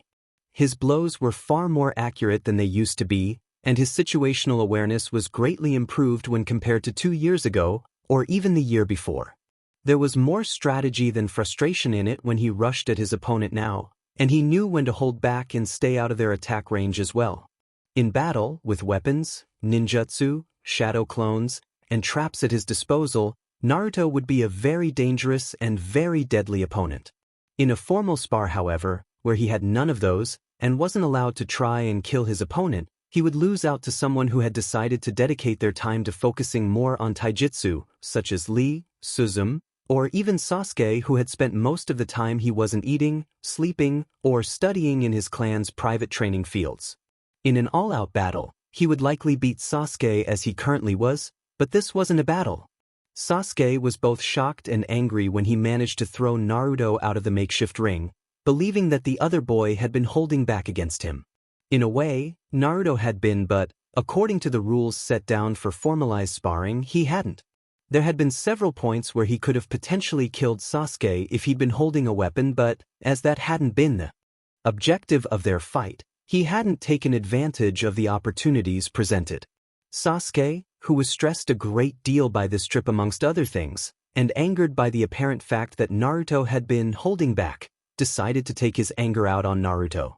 Rather than being his usual arrogant, quietly dismissive self, the dark-haired boy was yelling at Naruto for holding back against him.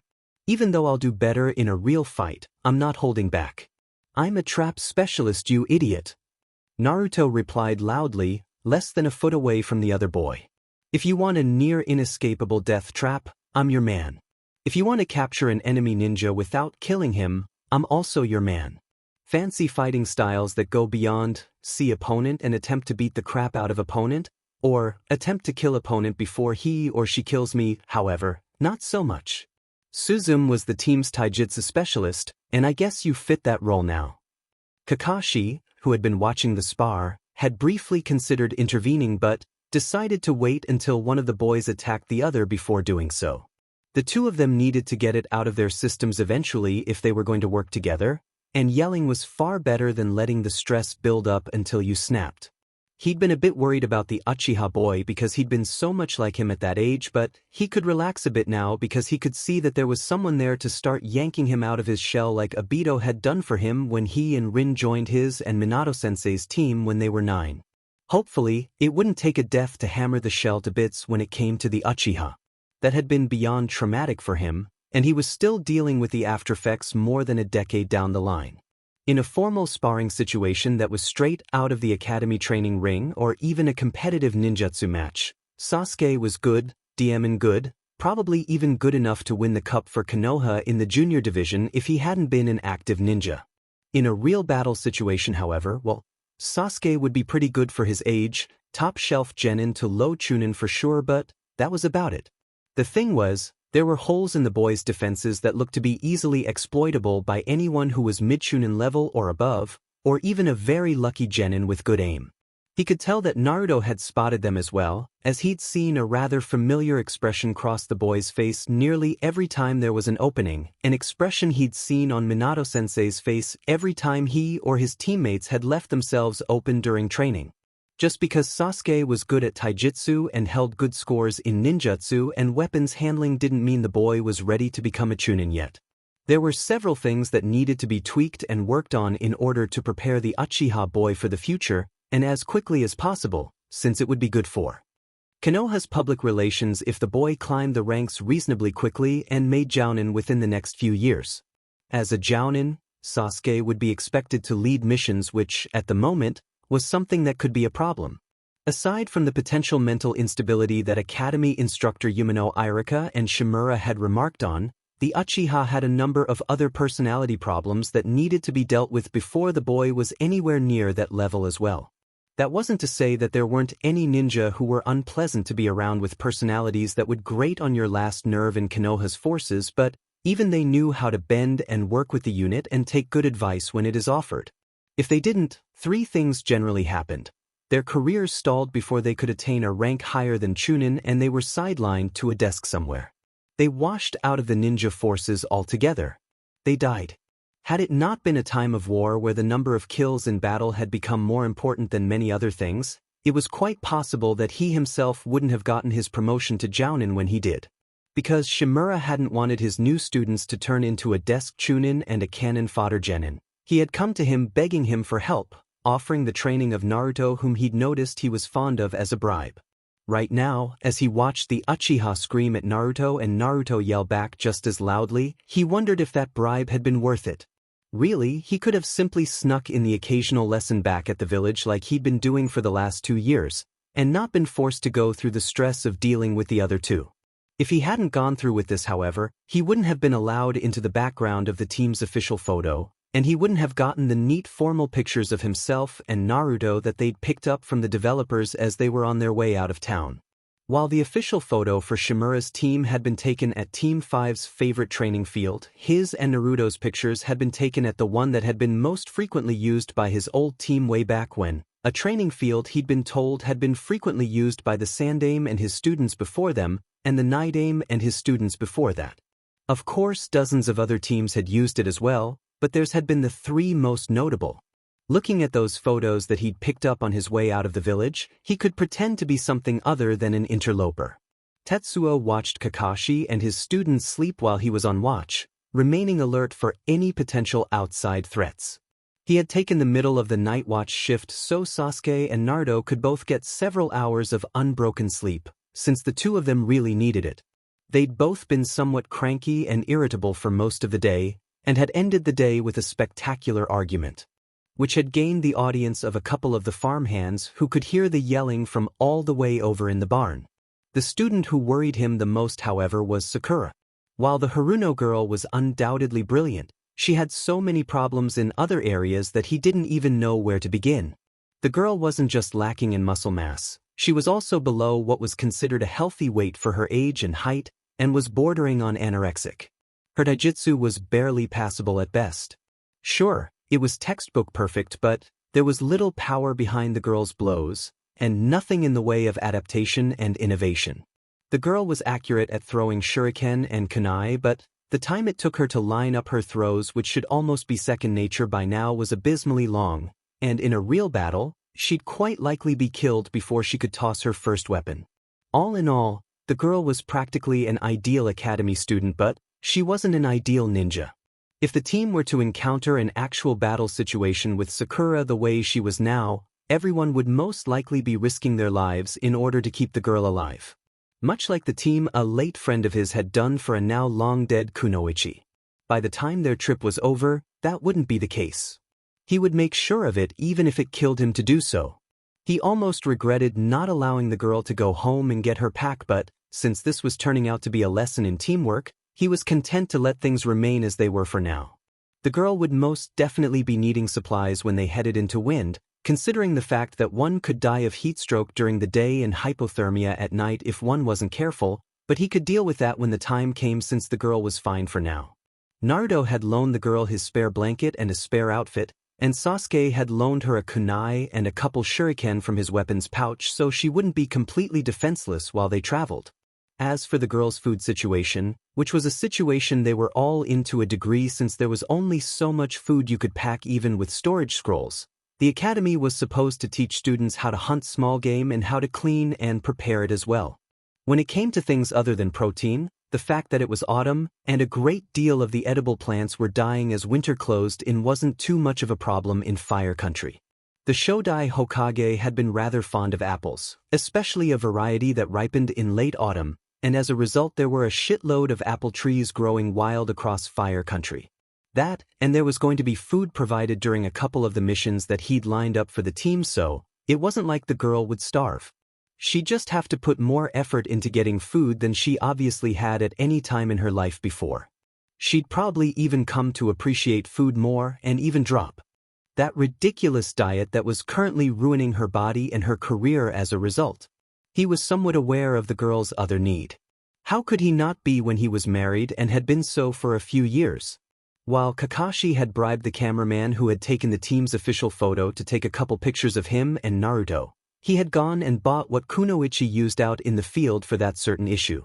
Since it was washable and reusable, it wouldn't leave a trail of discarded products behind the team like the civilian method would have done.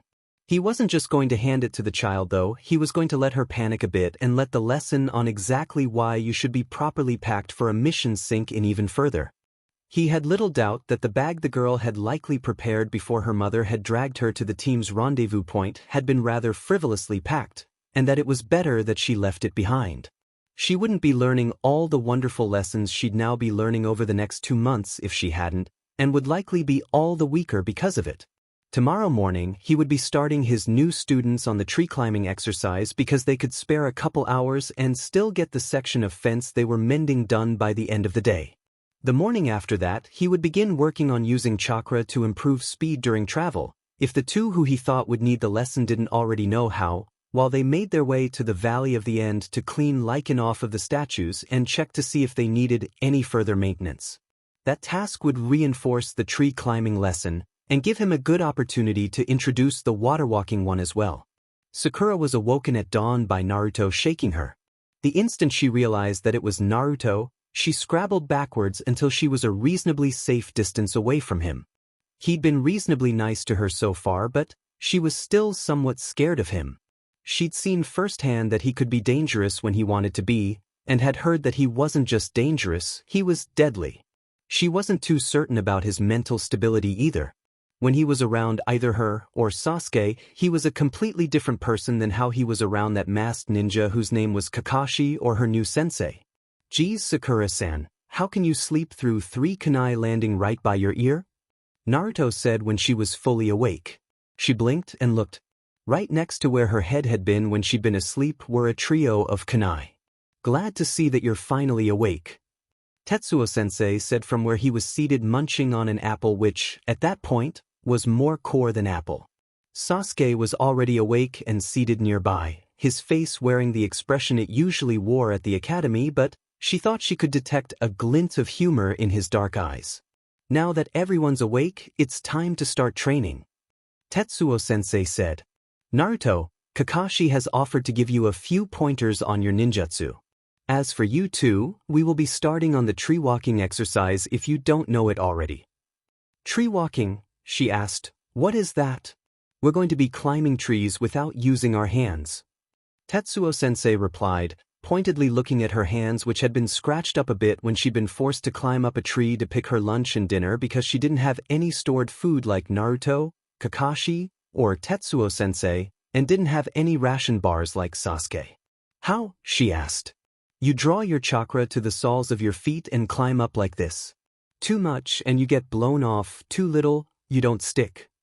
Tetsuo-sensei said as he walked over to the apple tree she'd been forced to climb the day before, walked up it, and grabbed one of the rather juicy-looking apples from one of the upper limbs which she had been unable to reach.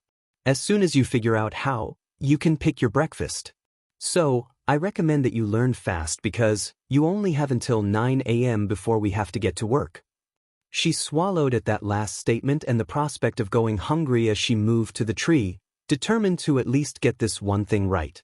She'd seen the disappointed look that her sensei had constantly tried to cover up as he evaluated her skills and found them lacking, despite the fact that she had been the top of her year yesterday evening. Right now, it looked like Sasuke-kun was right when he called her useless. Much to her surprise, she somehow managed to get it right the first time, and she was able to pick one of the apples that had eluded her the day before because she'd been afraid of falling if she climbed too high. As she took a bite of the apple that was her prize for success, a faint whistle from below caught her attention. Would you look at that? Tetsuo-sensei said as he gazed up at her. Perfect chakra control. She felt a small surge of pride at this. It would seem that she possessed at least one talent of worth. While perfect chakra control wasn't exactly rare, it wasn't exactly common either. Most ninja got by on average to above average chakra control. Perfect chakra control was more common in females than it was in males, which made it more likely that she would have it, but no one had pointed out that she had it back at the academy, so she didn't think she did. Get down here. Tetsuo-sensei said from where he was watching Sasuke struggle to climb his side of the tree. She complied, wondering what he wanted. Congratulations. Tetsuo-sensei said when she reached him. You're our new team medic. Or at least you will be after Kakashi gives you some training. Tetsuo-sensei reached up to his vest and opened one of the scroll pockets and caught the scroll that dropped out of it. He then unfurled the scroll that he had retrieved from said pocket, which turned out to be a storage scroll, and released a small bag with a strap. You'd better not lose this. Not only will I be forced to pay for it, but the guys over in supply will have my head if you do, he said as he handed the bag over to her. When she opened the bag, she found that it was full of medical supplies. Despite the fact that she'd taken the standard first aid course at the academy, she felt slightly lost and somewhat overwhelmed as she looked at the immediately available contents of the kit that weren't placed in the storage scrolls, which were also neatly packed into the kit. That was probably because this wasn't a standard first aid kit like the ones just about every academy student and ninja was expected to carry on them at all times. This was a kit like the one at the academy that no one was allowed to touch unless it was a serious emergency, as in the person needs to be stabilized here and now or they'll die on the way to the hospital type of emergency. How was she supposed to be team medic? She didn't even know what to do with even half of the things that were in the bag. "What's this for?" she asked as she held up a black-bordered storage scroll that didn't seem to have anything stored in it when she unfurled it to see what might be inside. "Pray you never have to use it," was all Tetsuo-sensei said in reply. The strange thing was he had placed his hand on one of the scroll pockets on his vest when he did so. What was so terrible about a seemingly empty storage scroll that it would provoke that sort of response? While Sakura was becoming acquainted with the contents of a medkit that contained everything from bandages to a complete field surgical kit with which one could perform, say, an eye transplant or an emergency appendectomy, for instance, if one had the training, which she most definitely did not, her mother was back in Konoha cleaning house. As the woman dusted the furniture, she heard a knock on the door. When she went to answer it, it was to find one of her shinobi neighbors on the doorstep holding a dish which contained a berry cobbler. Having rarely interacted with the woman aside from occasionally trading greetings in the marketplace, she was briefly puzzled as to why she was there. Then, she realized that her story had apparently gotten around, and that the other woman, who was apparently a decent sort of ninja unlike her poor daughter Sensei, had visited because she was feeling sympathy for her plight. This would of course advance her plans to have that Shimura be drummed out of the shinobi forces, as word of what a terrible ninja he was spread amongst their ranks. As she invited the kunoichi in, the woman offered her the cobbler which she had brought as a gift. Eventually, the two of them fell to talking, conversing as if they were old friends, and sharing the cobbler the other woman had brought with her. The woman, whose name was Kiko, turned out to be an excellent conversationalist, and had shared several anecdotes about raising ninja of her own. Eventually, the conversation was brought around to Sakura's diet, with questions about what the academy instructors had had to say about it, and what she herself had thought about it. "I got some rather rude notes from that Yumino fellow who we all know is that demon brat's friend, but that Mizuki fellow was far nicer and even gave me a few tips to help it along," she replied, remembering how nice Mizuki had been during that one parent-teacher meeting, unlike that other instructor who she'd heard was friends with the demon brat. "I was a bit worried about how little she was eating, but I must admit that she was getting a little bulky before she went on it." It was at that point that her neighbor had looked at her watch and had been surprised by the time. After apologizing several times for her abrupt departure, she left, leaving Barako to resume the cleaning that had been interrupted by her visit. As Takamura Kiko made her way to her favorite watering hole for a much-needed drink and a bit of gossip, she wondered how she had managed to keep the disgust off of her face throughout her entire visit with the Haruno woman. While the Haruno girl's problems may not have entirely been her mother's fault, the woman was responsible for the vast majority of them. Most of the talk in the conversation she'd had with the woman about her daughter Sakura's training had been about how this, that, and the other was completely unladylike. There was a reason that it was a very bad thing when a trader got a teaching position at the academy.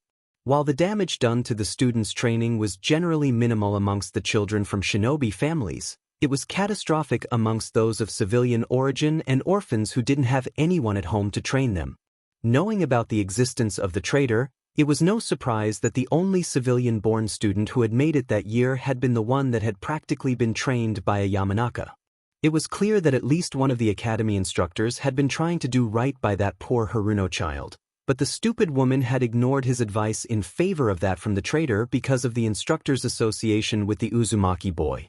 Because that stupid bint had listened to the trader, the poor Haruno child's training had suffered far more than it should have. It was amazing that the girl had managed to get as far as she had.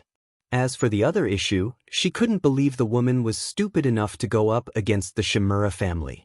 Based on everything she'd heard, Shimura Danzo, who was the head of the family, was dangerous as hell, had always been, and would be until the day he died in his sleep at an incredibly old age that would be a great deal older than the impressively old age he was at now. Considering his current age and the fact that he wasn't listed as retired, she'd cheat herself and run if she found herself in opposition with the elder Shimura. It was quite probable that the only reason that the foolish woman who had decided to try smearing dirt on his good family name, was still alive was because the man wanted to completely ruin her before he killed her in a manner that couldn't be traced back to him but would serve as a warning to the next idiot who was foolish enough to even consider messing with him. Hopefully, the twit's poor daughter wouldn't end up being collateral damage when the old man moved in for the kill. When she got to the bar, which she didn't usually visit this early in the day unless she'd gotten off of an extremely stressful mission and needed to unwind a bit in good company before she got home or otherwise would snap, there was a bit of a crowd of night owls who would most likely be going home to sleep when they left. Despite the fact that ninja often tended to hang out in bars, there were surprisingly few ninja alcoholics considering. One of the reasons for this is that the first thing any competent instructor teaches their students when they reached an age at which they might start drinking was how to limit oneself, and that it is a very, very bad idea to use alcohol as a crutch.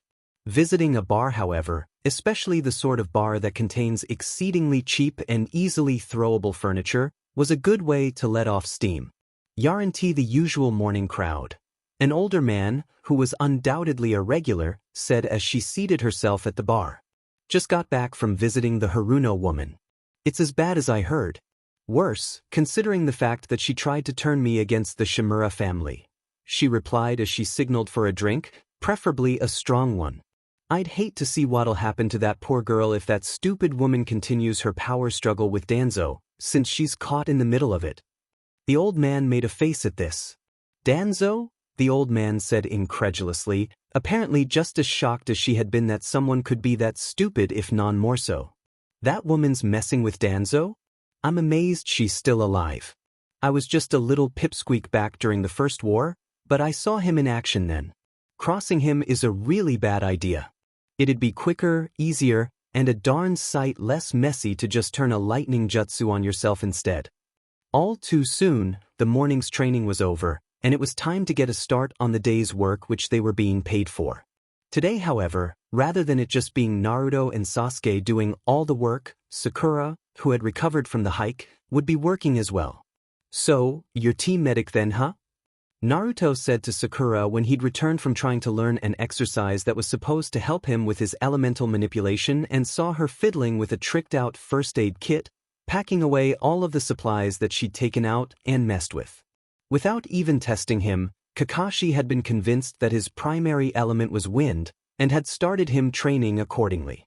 He complied because whether or not his primary affinity was actually wind, the training in that element would only help him in the long run.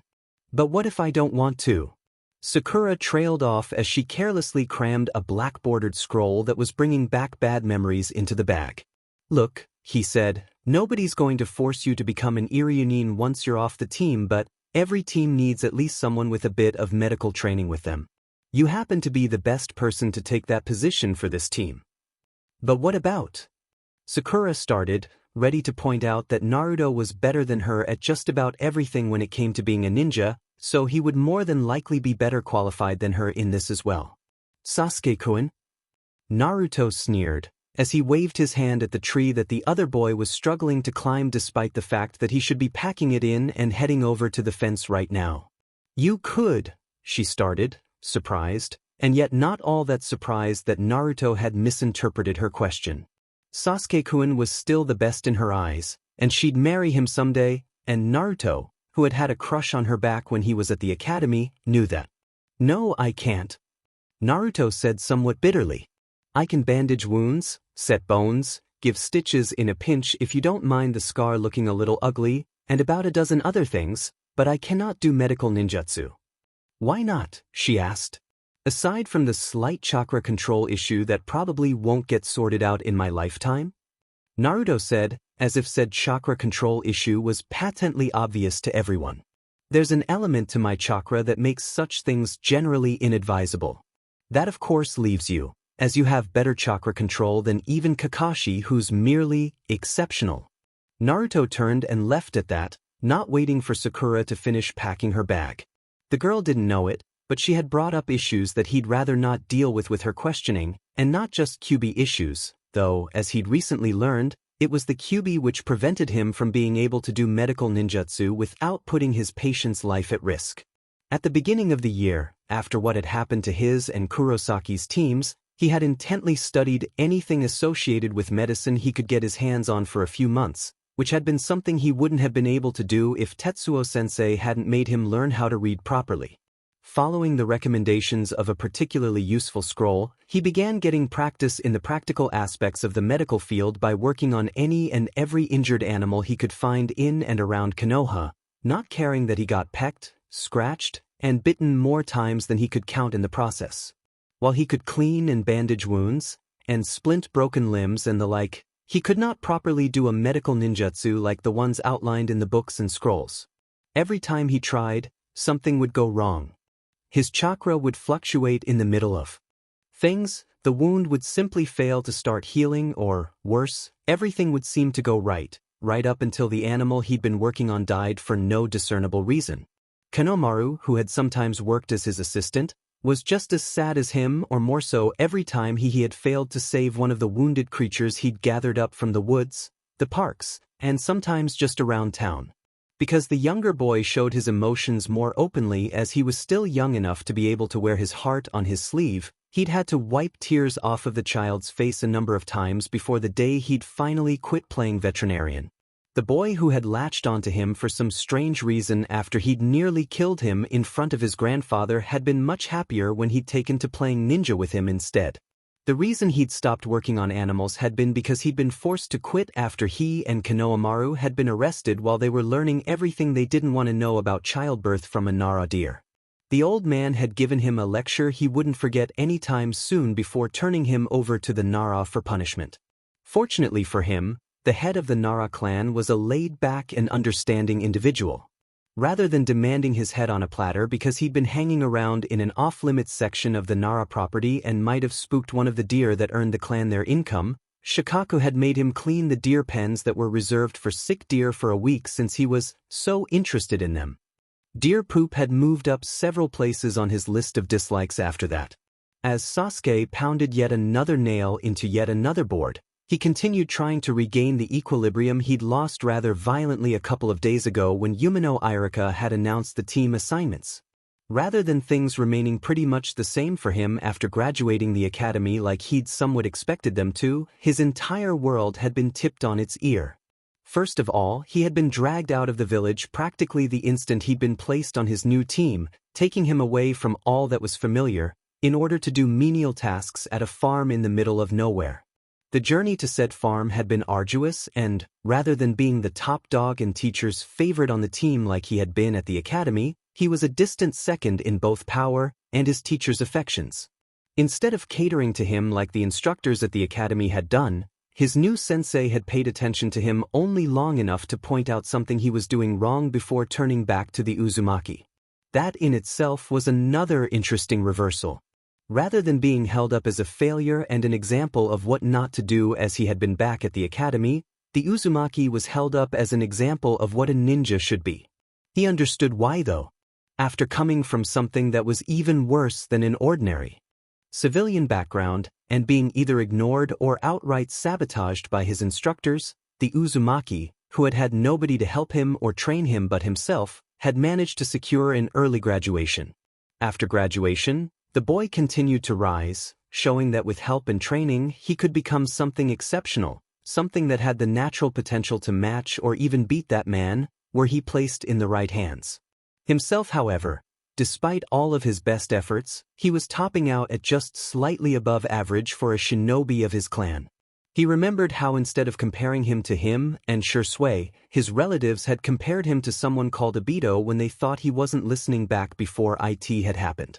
When he'd gone through the old clan records, he'd found that Obito had been a clansman who had died in the Third War at the age of 13 and had activated his Sharingan at that age as well.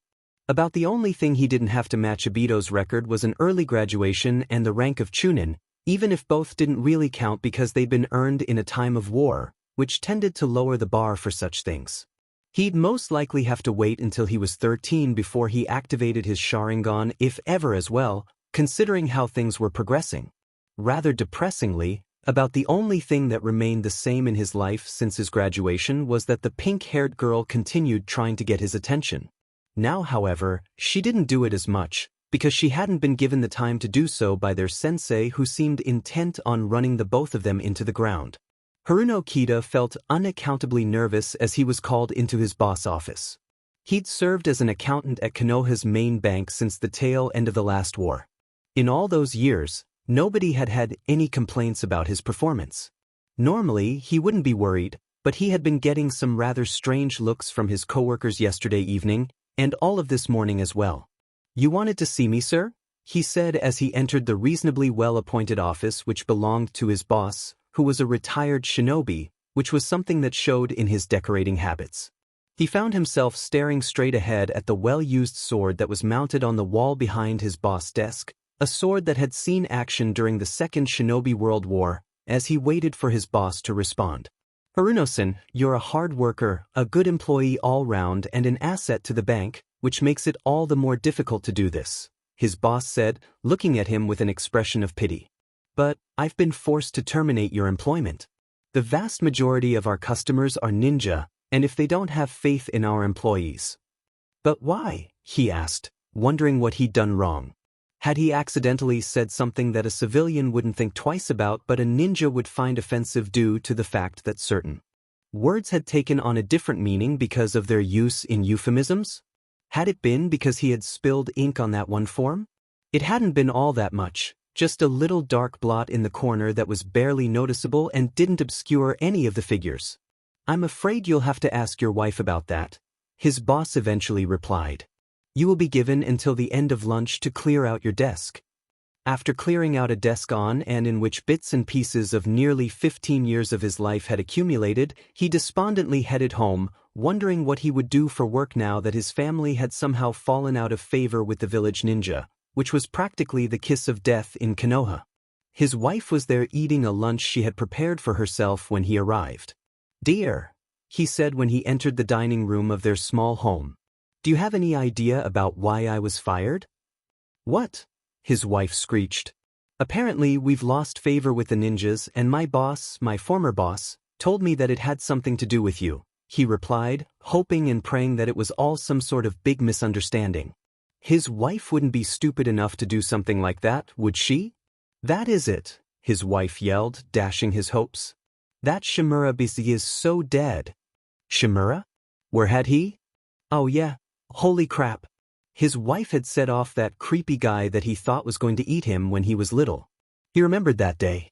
He'd been 6, and his mother, who had gone to the capital to visit that one aunt he'd hated, had asked one of her friends from work to watch him because he had the chicken pox. That man, who had bandages over one of his eyes, had been big and scary and very, very strict. The Hokage had dropped by to visit the man and see how he was doing since he'd apparently just gotten out of the hospital, and had talked to him too for a while, which was nice.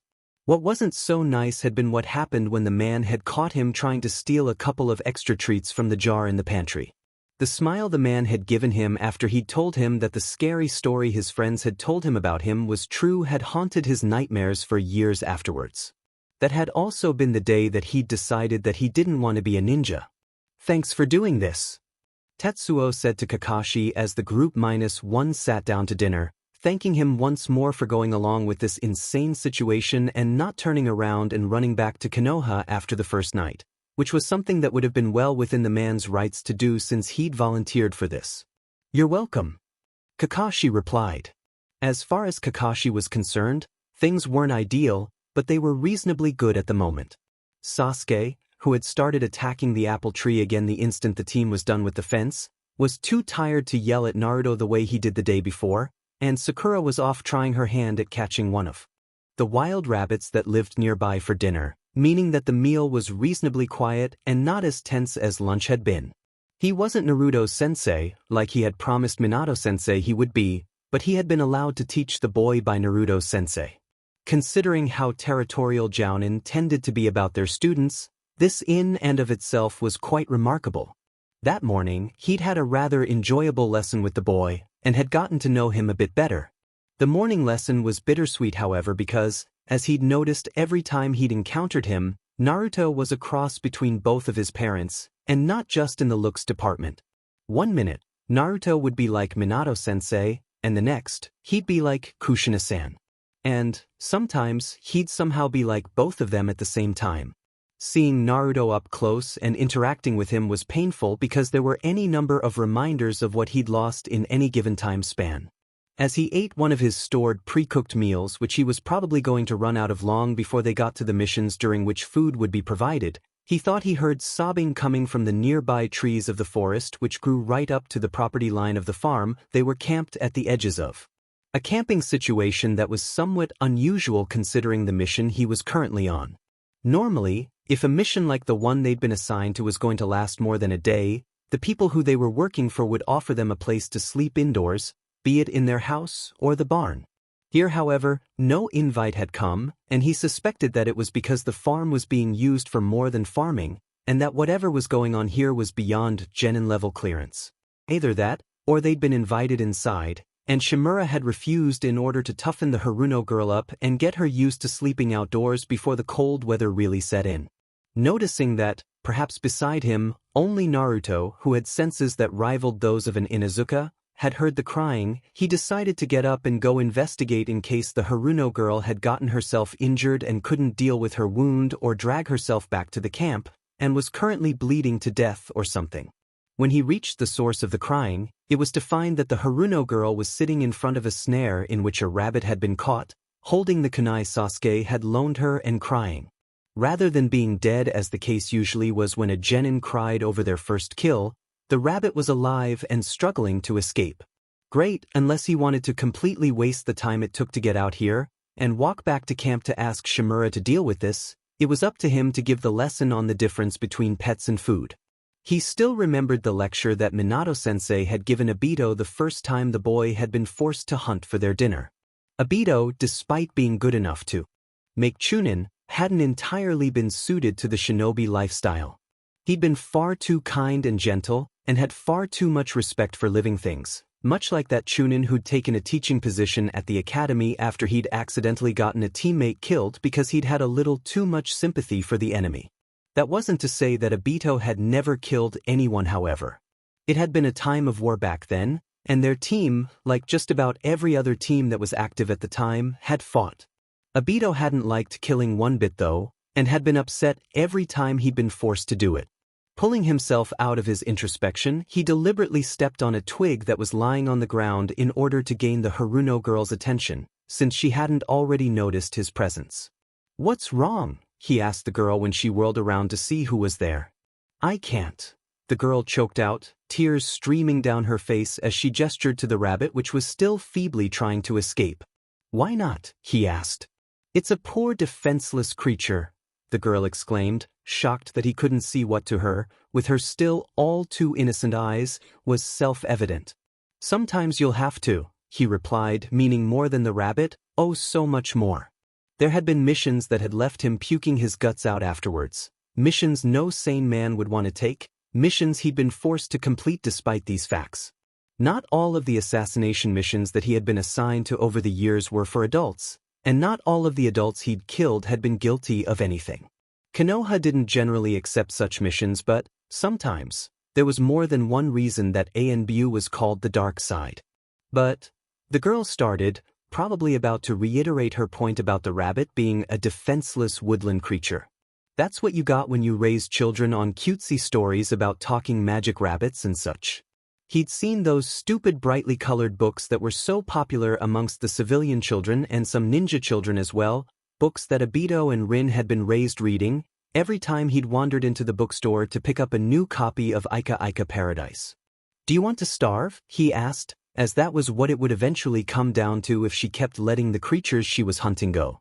"No," the girl, who'd obviously never been hunting before in her entire life despite the fact that the academy was supposed to cover these things, replied.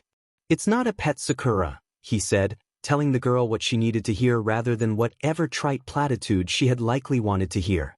"If you let this one go, you'll be more likely to let the next go, and the next until you really do starve. In this situation, the best you can do is thank it for the sacrifice it made for your continued survival, and put it out of its misery." "Misery?" she asked. "You've got it stuck in the trap and have had. It's stuck in the trap for an unnecessarily long time. It's frightened and in pain," he said, pointing out what was obvious to him, and should have been obvious to her. If you'd ended it when you found it, it wouldn't have had to suffer while you sat there dithering over whether or not to kill it. Doing what you're doing right now is far crueler than killing it when you found it would have been.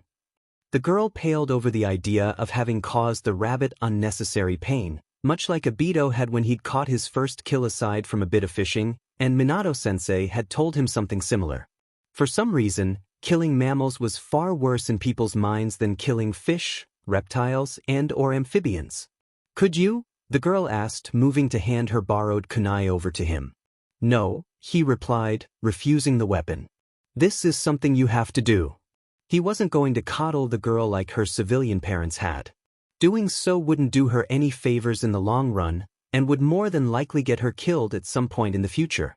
She had chosen to be a ninja, and it was best to have her face the realities of what it was to be one early on, and rid herself of her romantic illusions about life as a ninja before she found herself in an actual life-or-death situation. Those who got coddled because they were children, those whose sensei did all of the hunting and cleaning of game for them because they were squeamish about it, broke after their first experience with death out in the field more often than those who hadn't.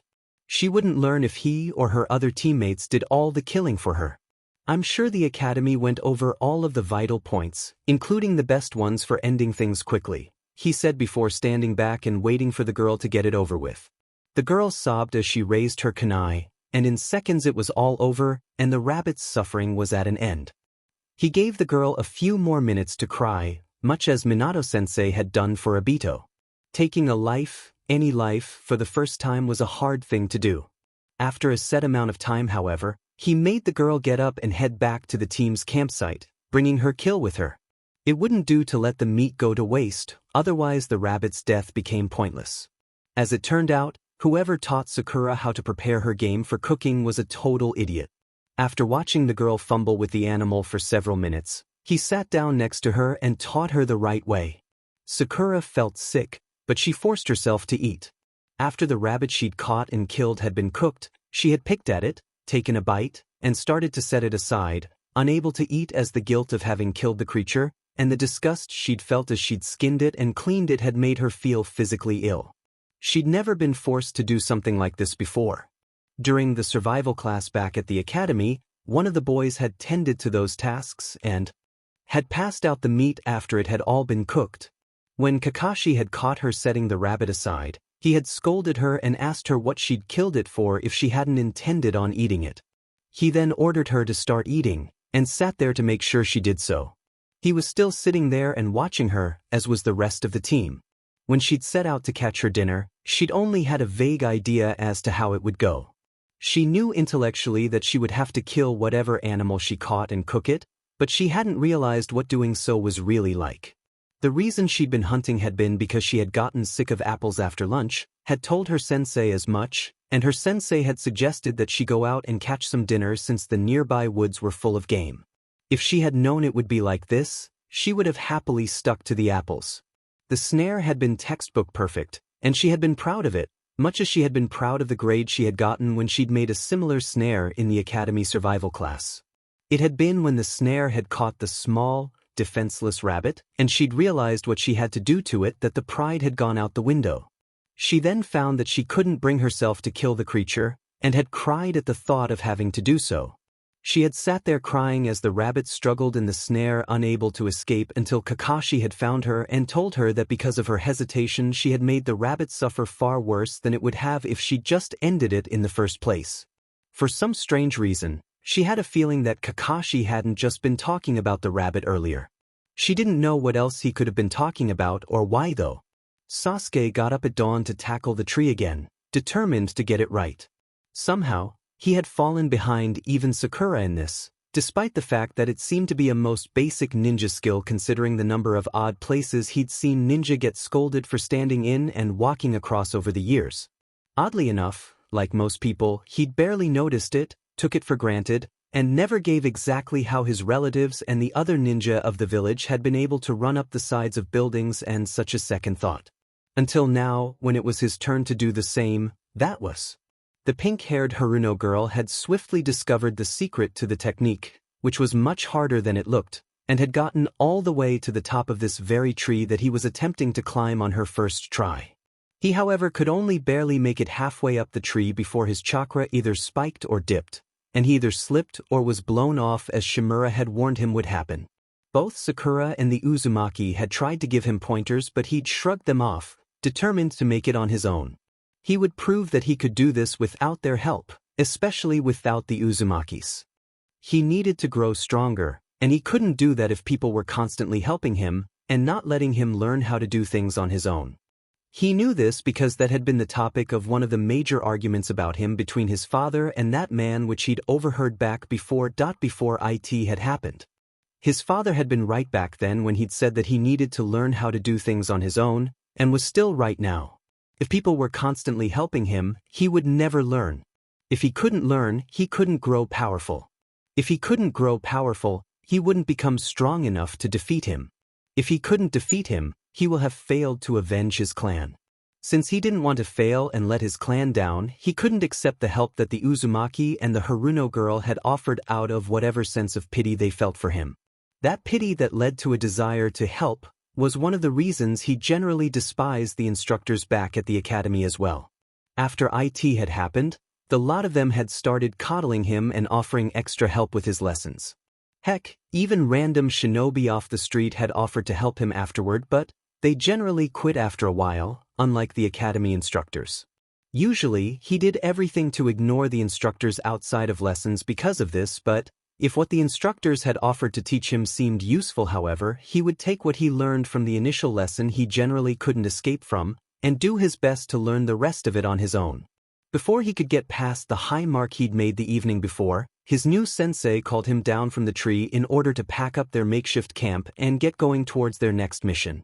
He honestly didn't know how he felt about the man whom he couldn't lump in with his academy instructors and despise on those grounds, since the man hadn't tried to cater to him out of some misguided sense of pity or the greedy hope that he would share whatever power he attained when he grew up with his beloved sensei. On the one hand, the man had shown him how to do something and gave him the chance to learn how to do it properly on his own rather than coddling him and giving him a bunch of extra tips and pointers, and trying to hold his hand all the way up the tree. On the other, however, the man had a tendency to ignore him in favor of the other two, and he hated being ignored. In truth, he didn't despise the man, but he didn't like him all that much either. Sighing, he dropped back to the ground the way he'd been trained to do when jumping or falling from a great height when he was younger, and made his way over to where everyone was getting ready to leave. Kakashi, the Uzumaki, and his new sensei were packing their belongings into storage scrolls, and Sakura was eating a few bites of cold leftover rabbit while sitting next to the blanket in which her spare outfit had been folded. So far, the girl had resisted wearing the outfit that the Uzumaki had loaned her, but she wouldn't be able to do so for much longer, because the outfit she was wearing was starting to get rather ripe, and the people whose fence they'd just repaired wouldn't let her inside to use the washer, or anything else for that matter. Thanks to the last couple of days, he had learned that girls didn't naturally smell like flowers or cooked food like just about every girl or woman he'd encountered in the village, including his mother, generally did.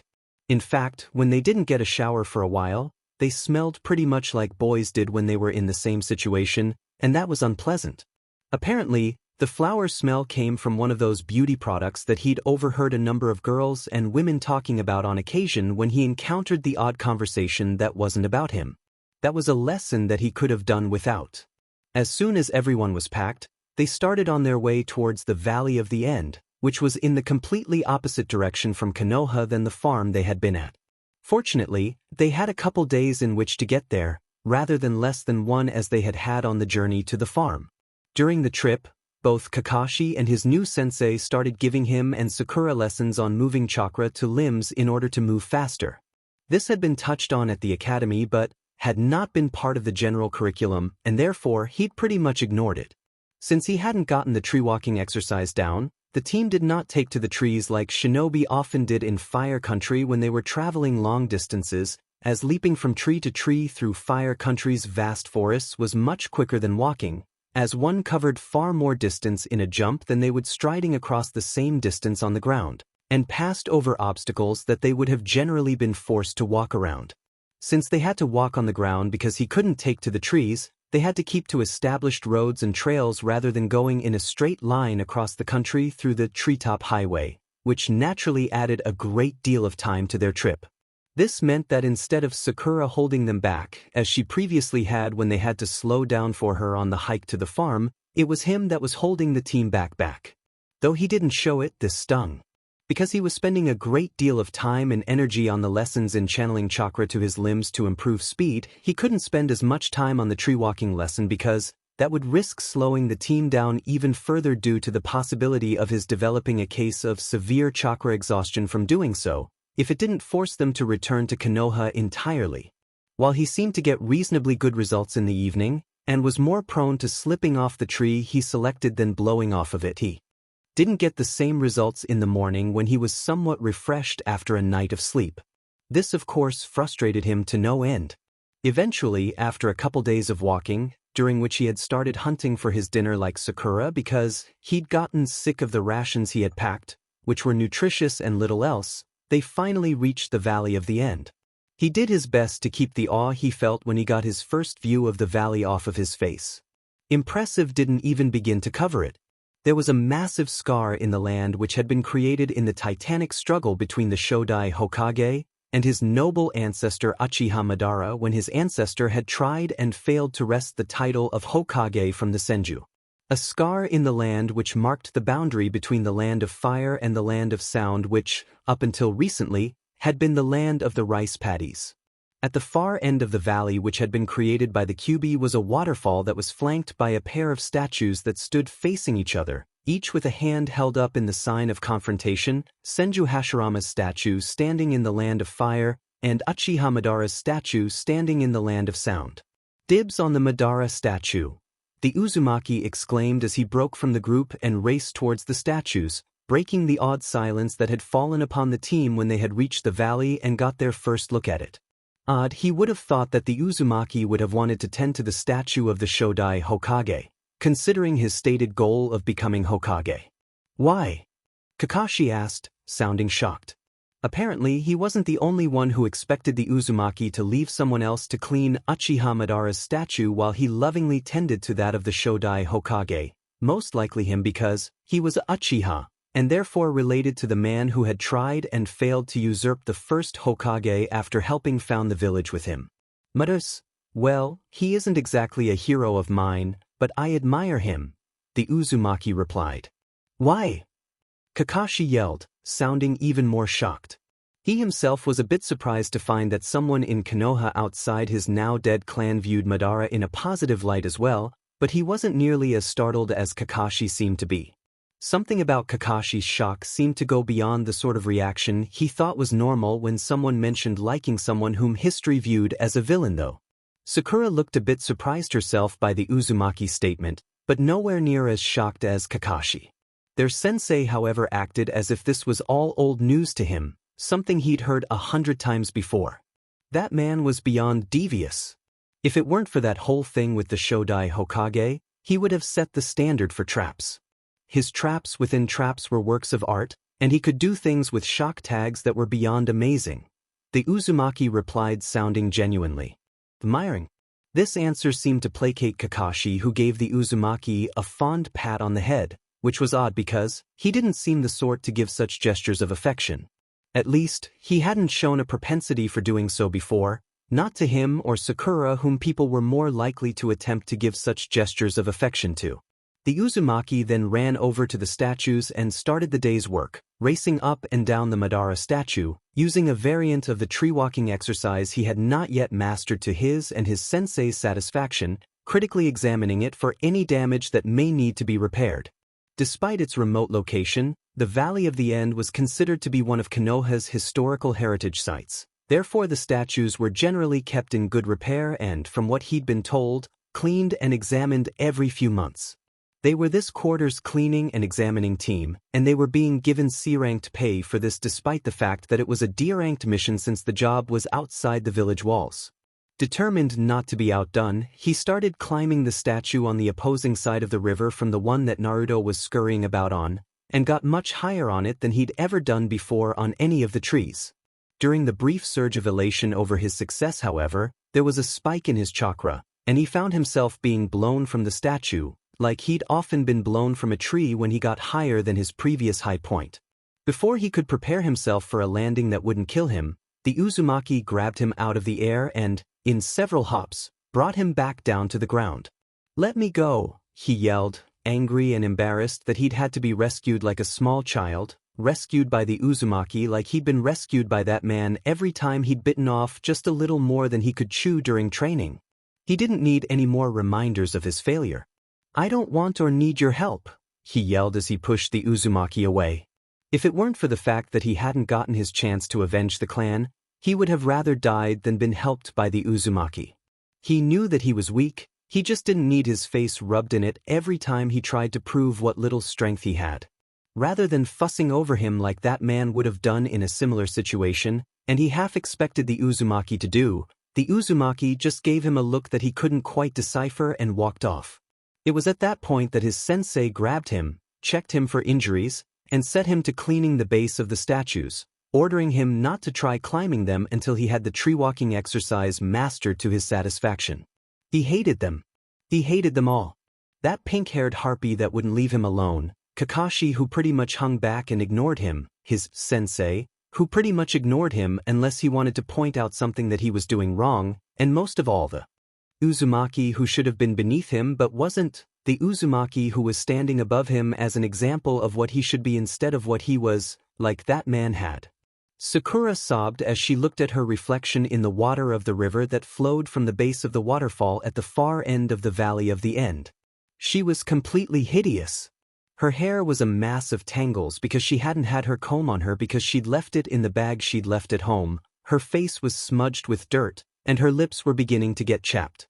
That didn't even begin to cover the state of her nails, or the fact that there were smudges of dirt on her hands, arms, and legs, and the fact that there was dried blood on her left leg because she'd skinned her knee which was now scabbed. Her clothes, which were the horrendous bright orange ones that Naruto lent her, were absolutely filthy, and helped make her smell worse than she looked. Tetsuo-sensei had let her bathe and wash her clothes instead of making her clean the statues like she was supposed to be doing because he was tired of smelling her. Instead of taking her somewhere reputable where she could properly get clean, he had told her to pick a spot on the river, but don't wander off too far.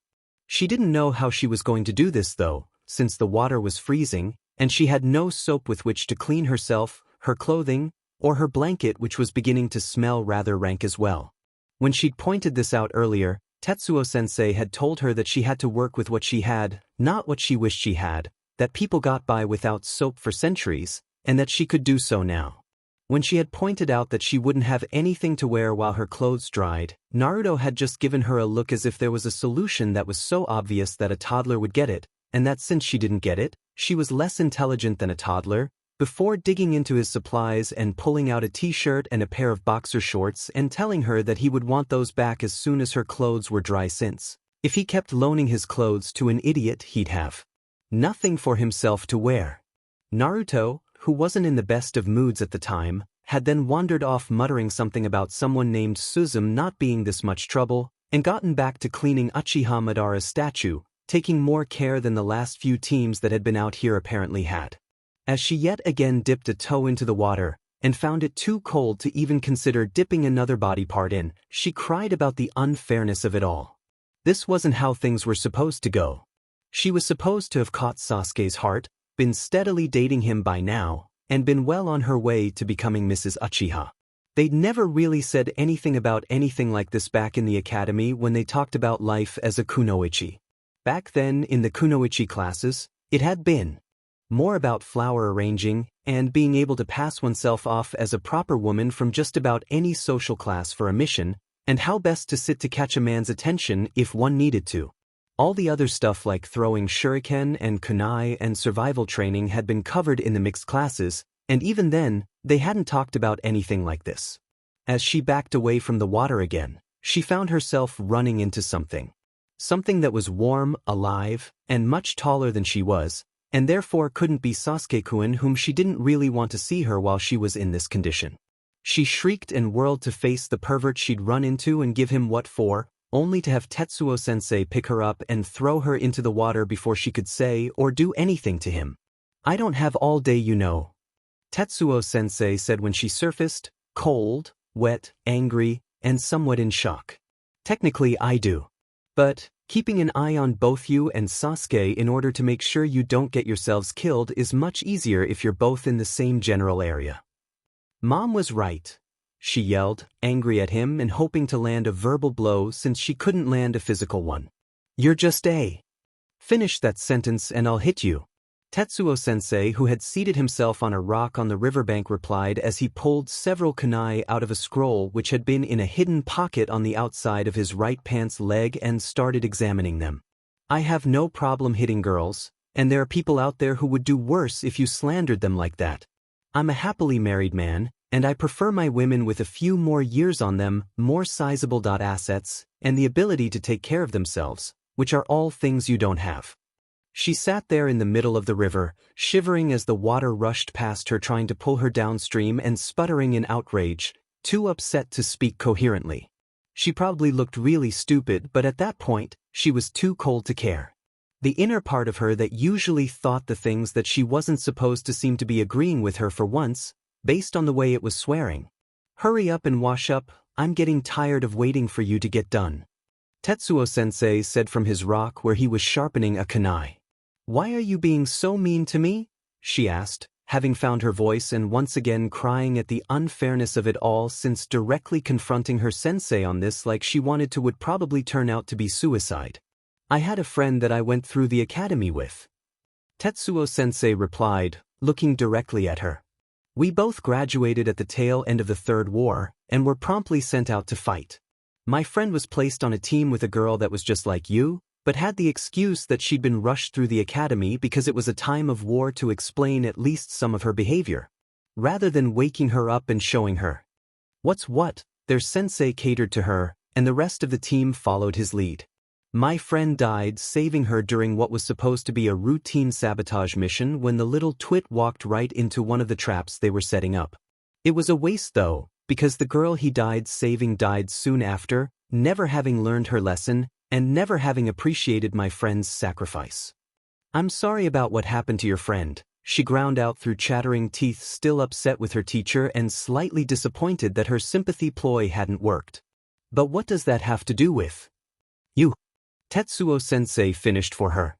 As I said, you're just like how that little twit used to be, and unlike her sensei, I'm not going to let you get anyone on this team killed because of your incompetence, least of all yourself.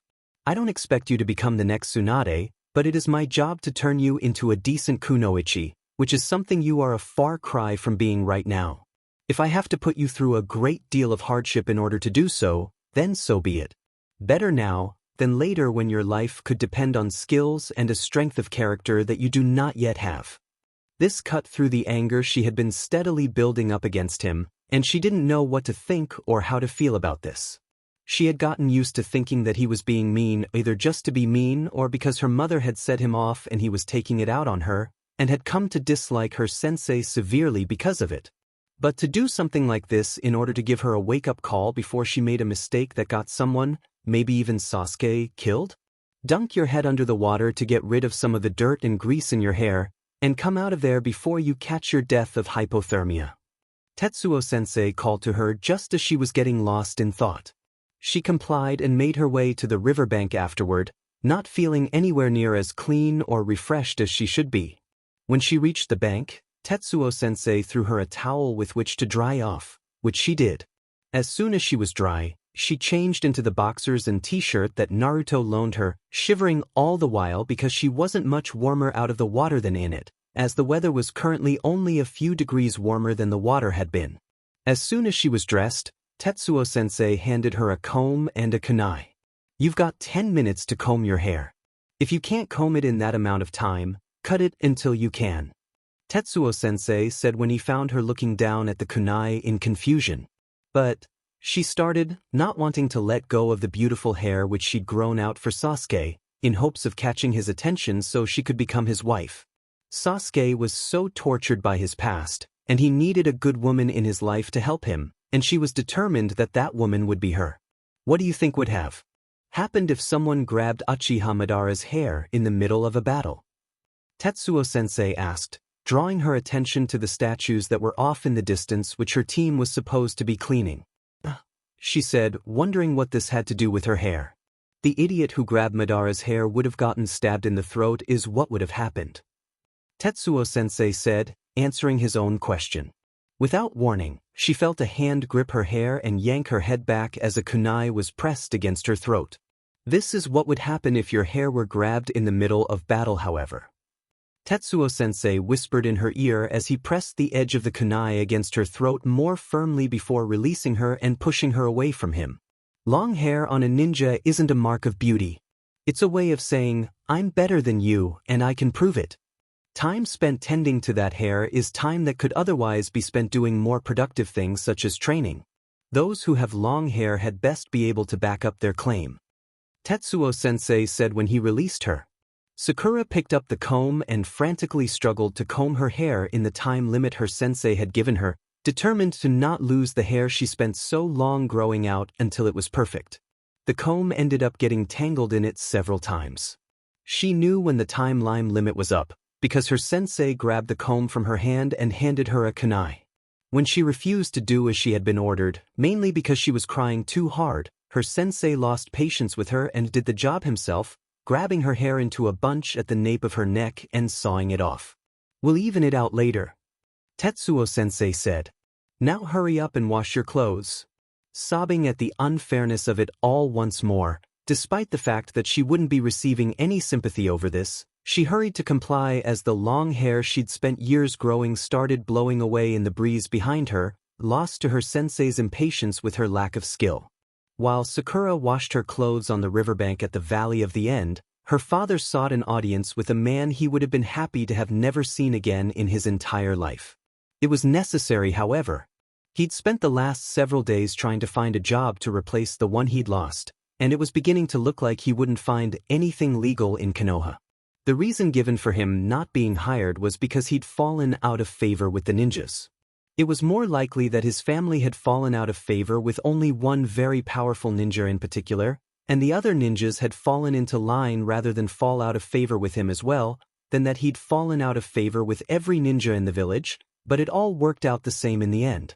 The only things he could think to do to rectify this situation before he was forced to leave the place that had been his family's home since the founding was to order his wife to shut up for once in her life before she dug the hole they were in any deeper, attempt to apologize to the man his wife had offended, and throw himself on his mercy. He hoped and prayed that this would work, because if it didn't, his daughter could come back to find them gone. If they left, who knew when they would see their child again? Sakura had signed up for a minimum of 5 years of service when she had graduated the academy, and unless she was dishonorably discharged, or let go for medical reasons, she belonged to Konoha until those 5 years were up. Because of this, they wouldn't be able to take her with them if they went anywhere, and if they were forced to leave Konoha because of his wife's actions, it could be at least 5 years before he saw his daughter again, if ever. This was something that his wife, who was protesting against his request that she keep silent about the Shimura family, didn't seem to understand, however. She'd been getting her way for too long, and because of that she seemed to think that she would be able to bully Shimura Danzo and the other village leaders in this regard. The fact that she'd chased one foreign-born family out of the village because the wife had upset her hadn't helped matters, because she had grown so convinced of her power that she currently wasn't able to see the clear signs that she was losing this battle, and losing very badly at that. Since she was currently in what he and Sakura called her extreme mode, all she could see was her goal and how she thought she should get to it, no matter who she trampled or what she may have ruined along the way. Naruto sighed when he noticed that Sakura was still sobbing when she returned the clothes she'd borrowed from him while she washed her own clothes and the outfit he'd lent her. When he'd come upon her while she was washing her clothes, she had been sobbing inconsolably as she scrubbed her dress on the rocks of the riverbank. Tetsuo-sensei had been a bit too harsh with her, it seemed, and, unlike himself, Sakura had always been overly sensitive about criticism and couldn't just shrug such things off and keep going. It looked like he would have to be the one to talk to her in order to explain what was going on, since Tetsuo-sensei wouldn't and Sasuke and Kakashi probably didn't know. Things hadn't always been easy with Tetsuo-sensei, and in the beginning, they hadn't had the relationship they had now. Tetsuo-sensei could be rather harsh, especially if you didn't meet his expectations. Considering the fact that he had been one hell of a mess when he'd gotten out of the academy, not meeting the man's expectations was putting it mildly.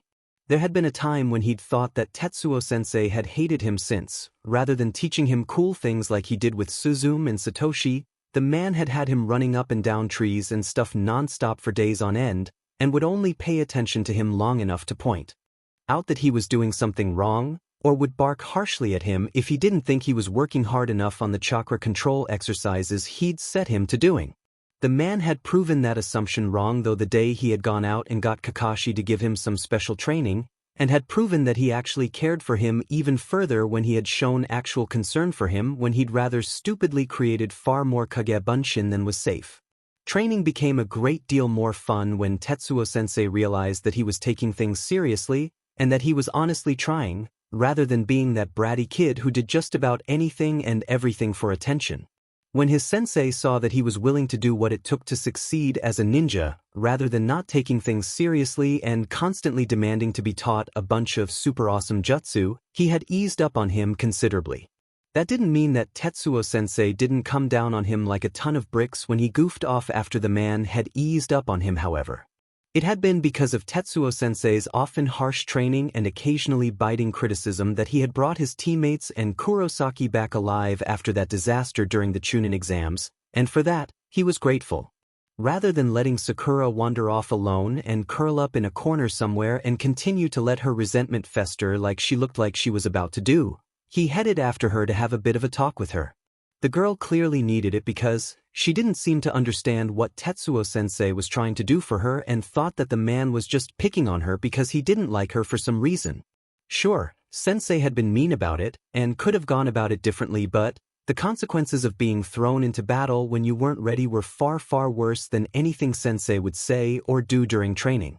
"Hey Sakura-san," he said when he'd reached a good spot to stop her and have a private chat with her. "What?" The girl snapped, obviously looking like she'd reached the point where she was willing to risk a broken arm just to chase him off. "I just wanted to talk with you a bit," he said, signing that he didn't mean her any harm.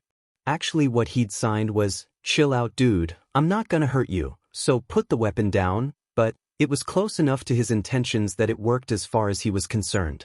He'd gotten a couple of chuckles from his teammates over that little substitution when he'd first used it while breaking up an argument between Suzume and Satoshi that looked like it had been about to turn deadly, and had decided to continue using it since it seemed to break the tension quite nicely.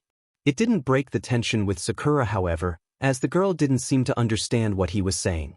"Well, I don't want to talk to you," Sakura yelled as she continued to storm away from where the team was camped. "Today has to be the worst day of my life. Actually, the day I got put on this team was the worst day of my life, and this whole week just hammered the point in. I don't even know what I'm doing here, and if I hadn't signed a 5-year service agreement, I would have already turned around and gone home. If this is what it's like to be a ninja, I might just do that anyways." "Whoa, whoa, whoa.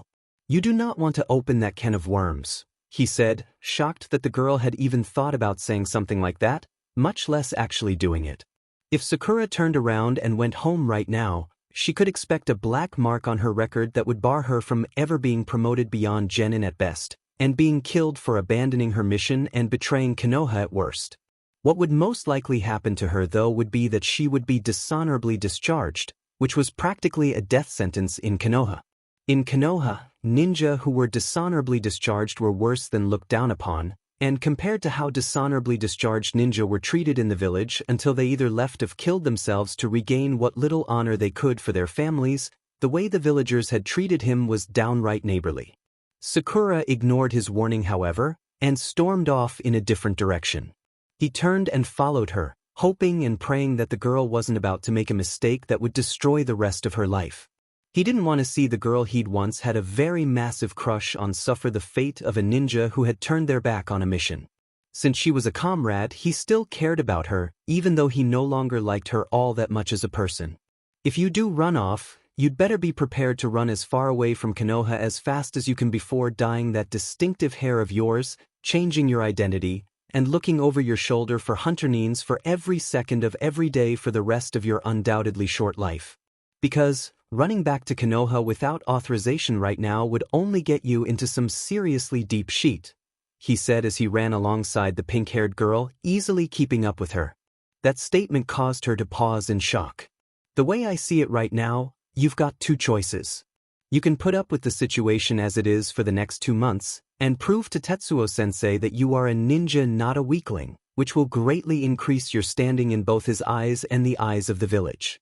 Or, you can run, and either be hunted for the rest of your life, or be dishonorably discharged depending on which direction you run in, either way bringing shame upon yourself and your family that neither of you will ever be able to live down, he said, laying all the cards out on the table for the girl who obviously hadn't been ready to be a ninja, much as he hadn't been when he started out and signed a contract that was similar to Sakura's because he'd thought that he was beyond ready and didn't need a trial PRD. His statement gave the girl pause, and she stopped running, which was good in his book. If she had continued to run despite the fact that he'd told her what would happen to her if she did so, he would have been forced to knock her out, drag her back to camp, and leave her for Tetsuo-sensei to deal with. Why? Sakura asked, making him wonder if she was asking why in general, or asking a specific question. Why what? He asked, hoping for further clarification so he could give her an answer if it were at all possible. Why is this happening to me? Sakura asked, fresh tears streaming from her eyes. Several reasons, some of them aren't your fault, and some of them are, he replied, getting a little closer to the subject that he'd originally wanted to speak with Sakura about before she nearly went missing.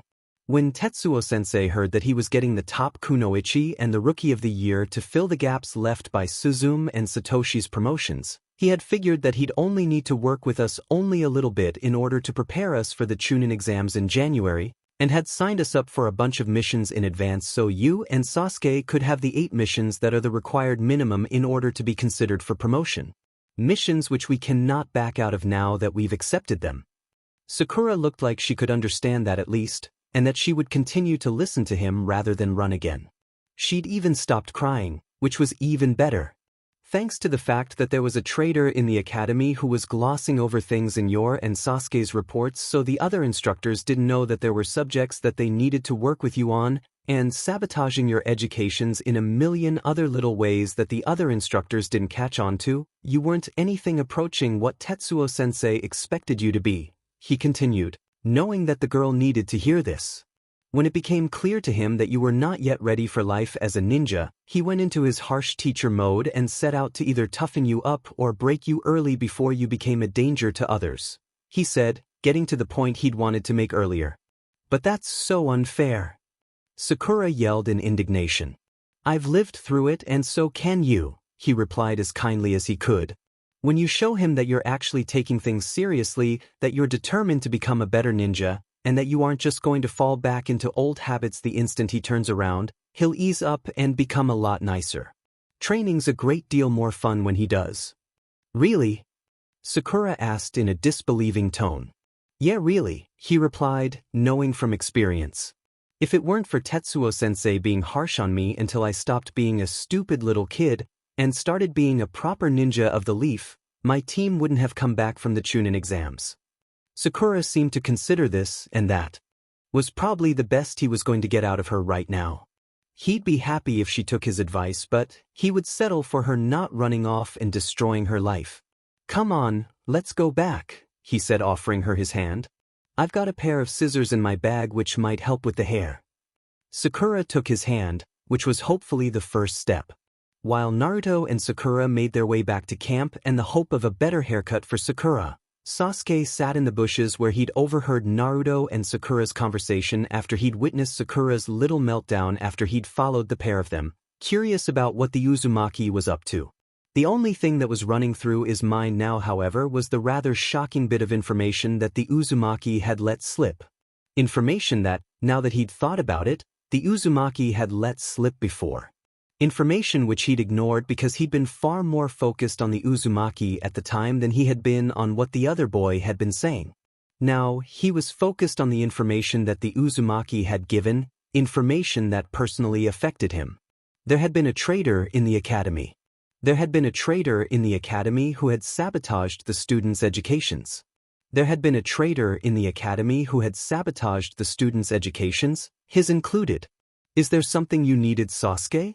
Tetsuo asked when he got tired of the feeling of being stared at, which was something that was rather uncomfortable for an experienced ninja because it kept triggering their danger sense. The boy had been sitting there staring at him for more than an hour, obviously wanting to ask him something, but either unwilling or unable to bring himself to ask. He had naturally felt a great deal of unease and discomfort for that entire hour, unease and discomfort that was now bordering on torture. Since he wanted it to stop, it had been up to him to ask what the boy wanted, despite the fact that he was loath to do so since it would give the boy the upper hand in this situation, which was something the boy didn't deserve. Yes, the Uchiha boy replied almost imperiously. I need a full evaluation of my skills. I already evaluated you, he said, remembering that slightly disappointing evening a few nights earlier when he and Kakashi had evaluated the Uchiha's taijutsu and ninjutsu skills in order to see exactly what they'd need to work with him on. While the boy's speed and reflexes were good and, aside from a few flaws, his taijutsu was low to mid-chunin, and his ninjutsu repertoire was somewhat impressive for a boy his age, the Uchiha child's mental state disturbed the both of them. If Hatake Kakashi, who most definitely wasn't the poster boy for mental stability, was worried about the boy's mental state, he knew that he should be beyond worried. Right now, the boy didn't have the right attitude to become a chunin, and if a promotion got pushed through any time in the near future, he would be concerned for any team the boy got placed on. He would have been willing to say that the boy was dangerously overconfident in his skills and his individual prowess, but that wasn't quite it. From what he'd seen during their evaluation spar and afterward, especially during the incident with the statue earlier, it was clear that the boy had known when he'd bitten off more than he could chew. Instead of retreating so he could come at the problem from a different angle later, the Uchiha had still pushed through, not caring about the potential cost to himself. That was something that could very easily get the boy killed either during training or in the field one day if it wasn't corrected. You only did an evaluation of my taijutsu and ninjutsu ability, Sasuke said. I want a full evaluation of all of my skills. All of them? He asked incredulously, wondering what was up with the boy now. He didn't need any more problems coming from that quarter, especially when he had his hands full with the Haruno girl who was a headache and a half all on her own. Why would you want something like that? He asked. And why would you even expect me to be able to do something like that right here and right now? Does it look like I've got the academy guidelines and all of the textbooks on hand? When it became clear to him that he wouldn't immediately cater to the unreasonable demand, the Uchiha boy stood there and scowled at him. Considering the fact that something approaching a scowl was the child's default mode, it was possible that the boy was only mildly annoyed by the fact that he was questioning his demands rather than immediately giving in to them. Then again, mildly annoyed could actually be the boy's default mode, and he just said the kid off because he decided not to cater to the whims of the poor orphaned last of the Uchiha whom just about everybody seemed to SCK up to, despite the fact that up until about 4 years ago, just about everybody, him included, thought that it had been one of the boy's relatives, quite possibly the boy's father, that had set the QB loose on Konoha. Out of a desire not to speak ill of the dead, he didn't bring up his suspicions regarding the Uchiha after the massacre, but there was not speaking ill of the dead, and there was this whatever it was that a majority of the villagers had decided to do after the Uchiha had been slaughtered, which seemed to have been to wipe clean from their minds all of the sins the Uchiha had committed back when the arrogant bastards who had run around the village like they'd owned it were still alive. It was strange really. There were people who had absolutely despised the Uchiha when the clan was still alive who had never said a single harsh word to Sasuke after the massacre, and offered the boy everything short of the moon. He would have expected them to have been more wary of the boy, especially considering the fact that it had been the boy's brother who had slaughtered the clan, parents included, but that had turned out not to be the case. There was a traitor in the academy, and I want to make sure my education hasn't suffered as a result, Sasuke finally said, pulling him out of his musings on the bizarre treatment of the boy and the memory of the Uchiha clan after the massacre. I'll see what I can do on such short notice, he replied after a bit of thought on the subject, as the boy's demand didn't seem as unreasonable as it normally would have been in that light. It wasn't as if he really had anything else to do with his evening since he was out here, and cobbling together a rough approximation of the academy curriculum from faded memories from over a decade ago was as good a way as any to kill time. Normally around now he'd be putting his daughter to bed, but since he wasn't at home and wasn't going to be home for a long while, that wasn't an option. About the only reason he had been able to take 2 months to go camping with his team though had been because he and his wife had hit a little rough patch in their relationship, and his wife needed a little space at the moment. Their arguments had been getting a bit worse lately, and if a little time apart was what it took to repair their relationship, he would gladly give his wife all the time she needed. As they say, distance makes the heart grow fonder, and by the time he returned, she should be very happy to see him again. Either that, or she'd be waiting by the door with the divorce papers when he returned. The thought of what the traitor who'd wormed his way into the academy could have done to the Uchiha aside from glossing over several potentially serious mental problems, disturbed him as well. Something like this could seriously affect the team, and thereby affect him, now that he really stopped to think about it rather than grumble about the low quality of this year's batch of students as he tried to repair all of the visible problems with his new students. It was entirely possible that the boy had missed some sort of vital lesson and didn't even know it, which meant that he wouldn't know that the boy didn't know since the boy couldn't alert him, and he might not ask the question that would reveal the boy's ignorance on the subject for a good long time, by which it would have been too late. The same went for Sakura, whom he would have to evaluate as well, considering the fact that the two of them had been in the same class, and neither fit the profiles that had hailed them both as extremely gifted and ready to be out in the field which had been in their files. He really should have done this in the beginning before they left, and because he hadn't, he was going to be paying for it now as he scrounged around for some way to evaluate the Uchiha boys and Haruno girls' skills outside of taijutsu, ninjutsu, genjutsu, and weapons handling, rather than thanking him for even considering doing him a favor such as the one he'd asked for, after he had given the boy a positive answer. The Uchiha boy had turned away and moved towards the fire, as if he'd fully expected the favor to have been given to him, and didn't care how much it would inconvenience the person who was giving him said favor. The fact that the boy was no longer staring or scowling at him was the only good thing that had come out of that entire exchange. He'd say that he didn't know where that boy had learned his manners, but that'd be lying since he'd run into a number of officers in the KMPF who had had the same attitude as the one the boy was displaying right now. For some reason, as Sasuke moved back towards the fire, Naruto had started scrounging through his pack.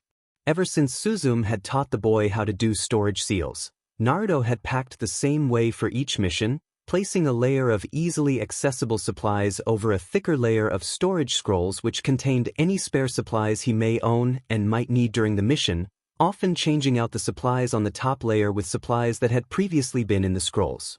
For this trip, however, there was an even thicker layer of storage scrolls in the boy's bag than usual, which caused Naruto's search for a particular scroll to take longer than normal, and had resulted in the boy grumbling as he tipped out the contents of his bag and rooting through them.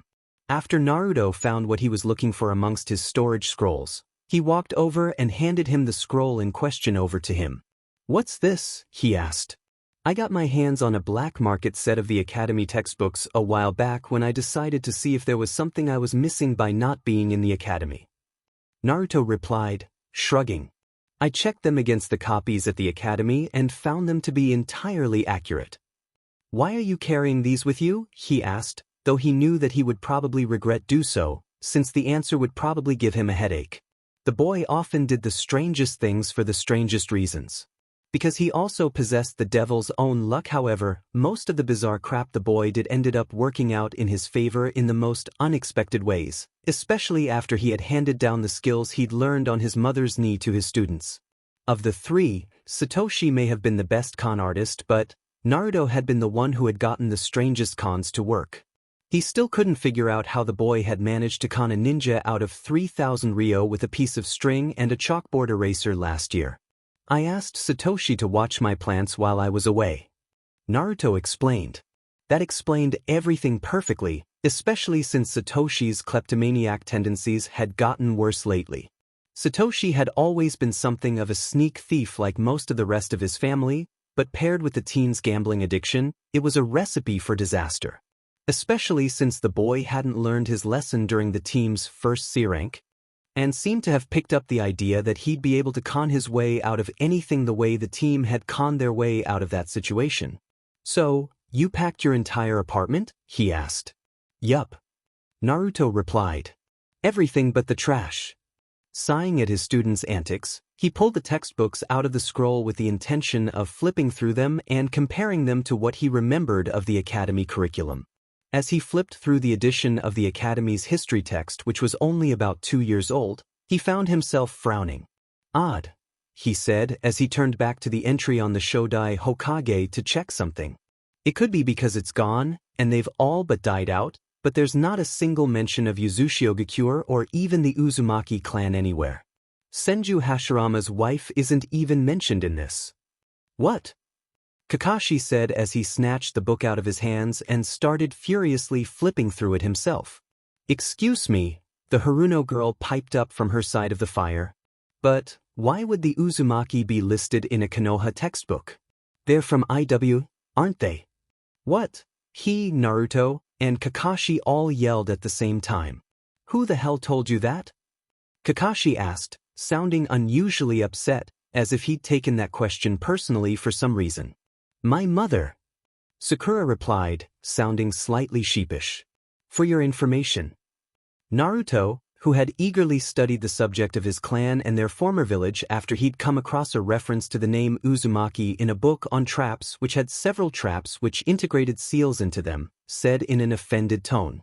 The Uzumaki were allies of the Senju, with whom they frequently intermarried, who had settled in the land of whirlpools and founded Yuzushiogakure, which was Konoha's closest ally for generations until its destruction near the end of the Second War. Both Sakura and Sasuke appeared surprised to hear this. They shouldn't have been. He had been tested on basic information about Yuzushiogakure and several notable members of the Uzumaki clan who had aided Konoha in times of trouble back during his history classes at the academy.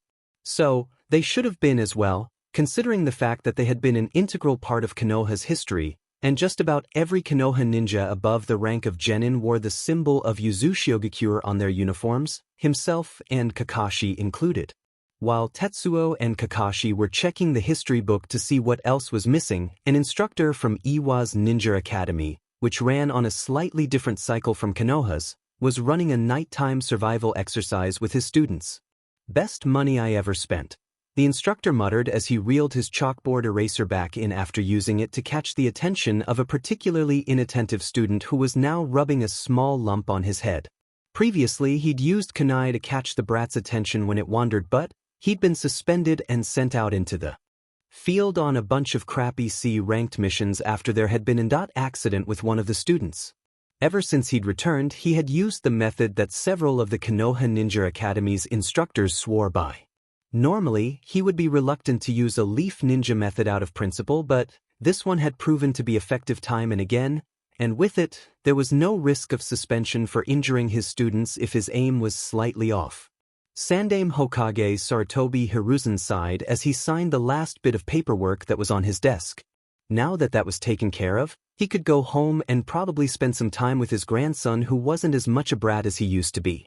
Without the annoyance of constant attacks from that area thanks to Naruto, spending time with Konohamaru had become a great deal more enjoyable, especially after the boy had started taking his studies more seriously and had come to him asking him for advice.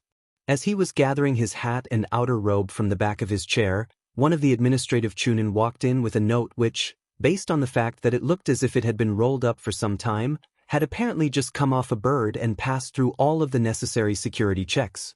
Sighing, he set his hat back down and took the undoubtedly important note from the secretary, knowing that his work for the day wasn't quite as done as he hoped. Upon opening the missive, he found that it was from Danzo's hated grandson who he had allowed to take his students on a 2-month training trip in hopes of preparing them for the upcoming Chunin exams. The reason he had allowed the trip to take place in the first place had been because the 2 students he'd given the man from that year's graduating class had been the best the academy had to offer this year, and he himself was curious as to whether or not the man could pull it off.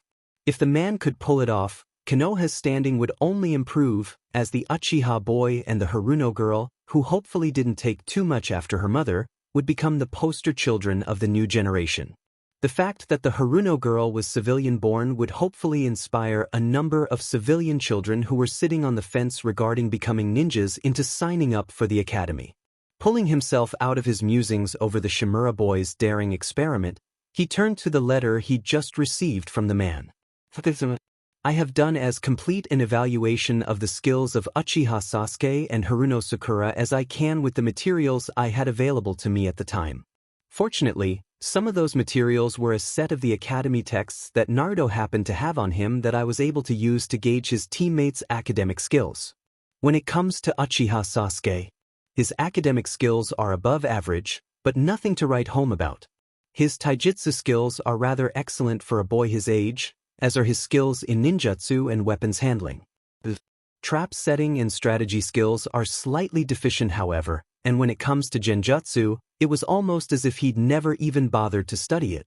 When it comes to Haruno Sakura, she is roughly at genius level in areas that are more academic, and has a near eidetic memory. She is not quite at the level of the average Nara, but a genius nonetheless. Unfortunately, her taijutsu skills are well below average, and her form is perfect textbook with little to no innovation. When it comes to her ninjutsu skills, she is proficient at the Standard Academy 3, but knows little else. Her weapons handling skills are average, aside from the exceedingly long time it takes her to aim. Her trap setting skills are somewhat deficient, but her strategy skills are slightly above average. When it comes to genjutsu, her lack of knowledge in that area is amazing considering her perfect chakra control, which makes her well suited for either that field or aijutsu. Mentally and personality-wise, both Sasuke and Sakura are somewhat worrying. I will admit here and now that neither of them would have passed the final test had I taken the time to administer it, and for different reasons. Sasuke is exceedingly antisocial and does not take well to teamwork, and Sakura, who follows Sasuke's lead in just about everything, was completely unprepared for life as a ninja when she graduated.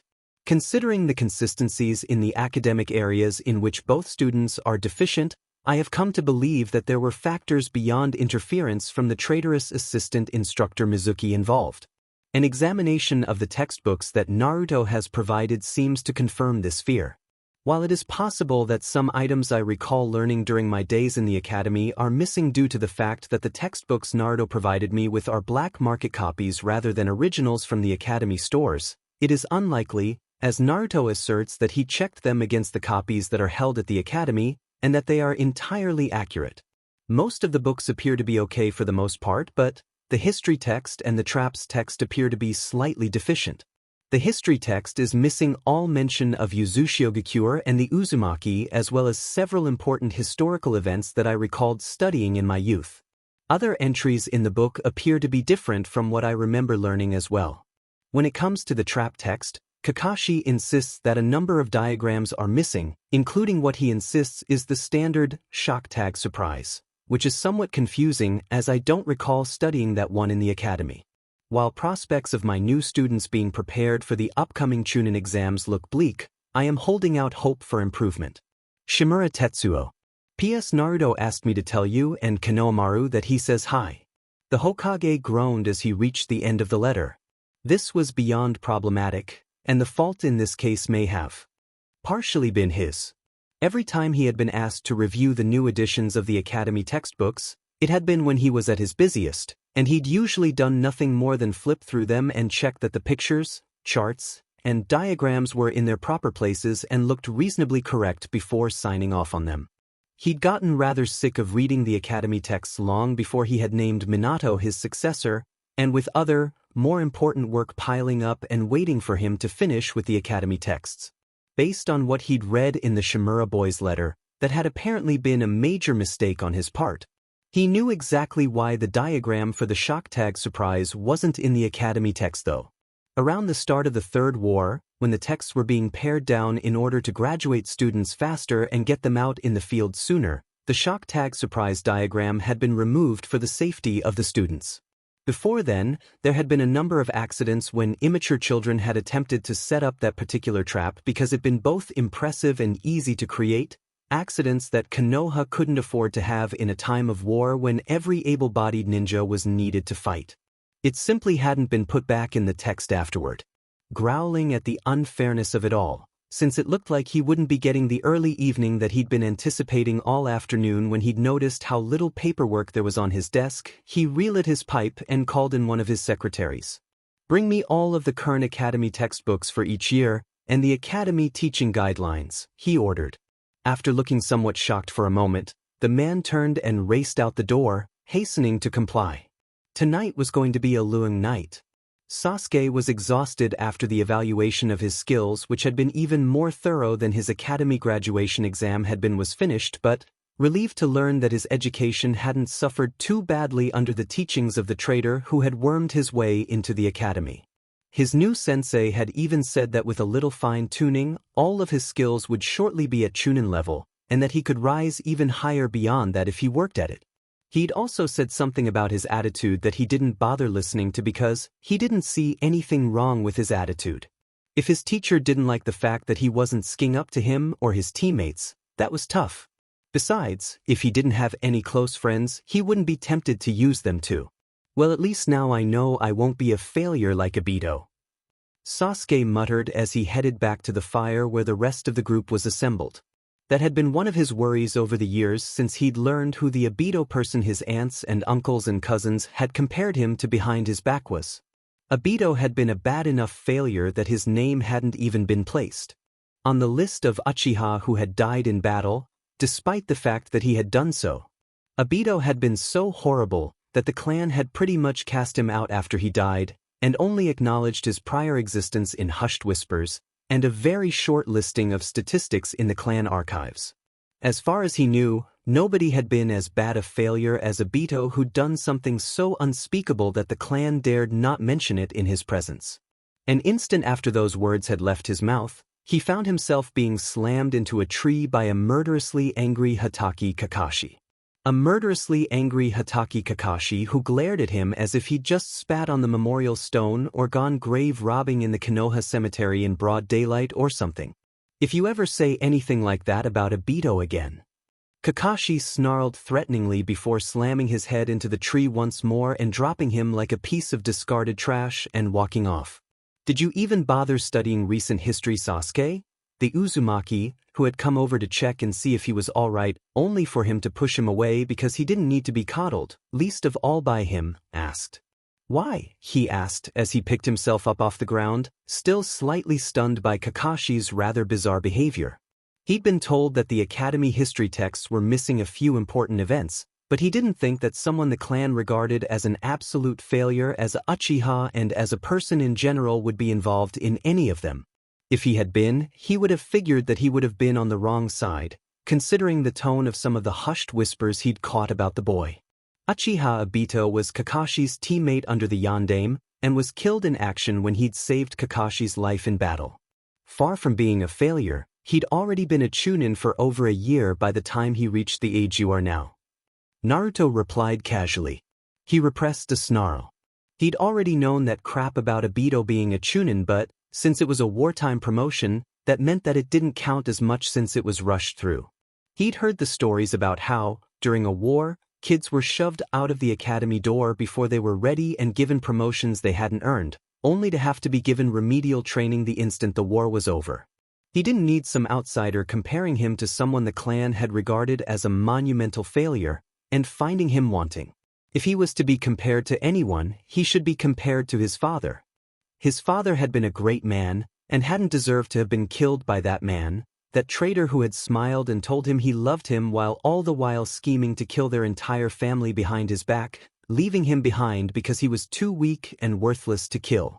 The first thing that the Hokage thought when the first stack of textbooks was set down on his desk was, "These are the pared-down wartime versions. Where are the long versions?" Immediately after he'd thought this, he found himself trying to recall exactly what the academy texts he'd been approving for the last decade or so had looked like, and about how long they had been. Considering how much of his tenure had been served in times of war, it wouldn't be all that surprising for him to have found the wartime versions of the academy texts normal in appearance if they were sitting on his desk along with a great deal of paperwork that was clamoring for his attention. Paperwork that he had mistakenly seen as more important because it had seemed so at the time because it had been in more urgent need of attention due to its time sensitivity. He had approved the use of the wartime version of the academy texts for the first couple of years after the Kyuubi attack in order to bring numbers back up.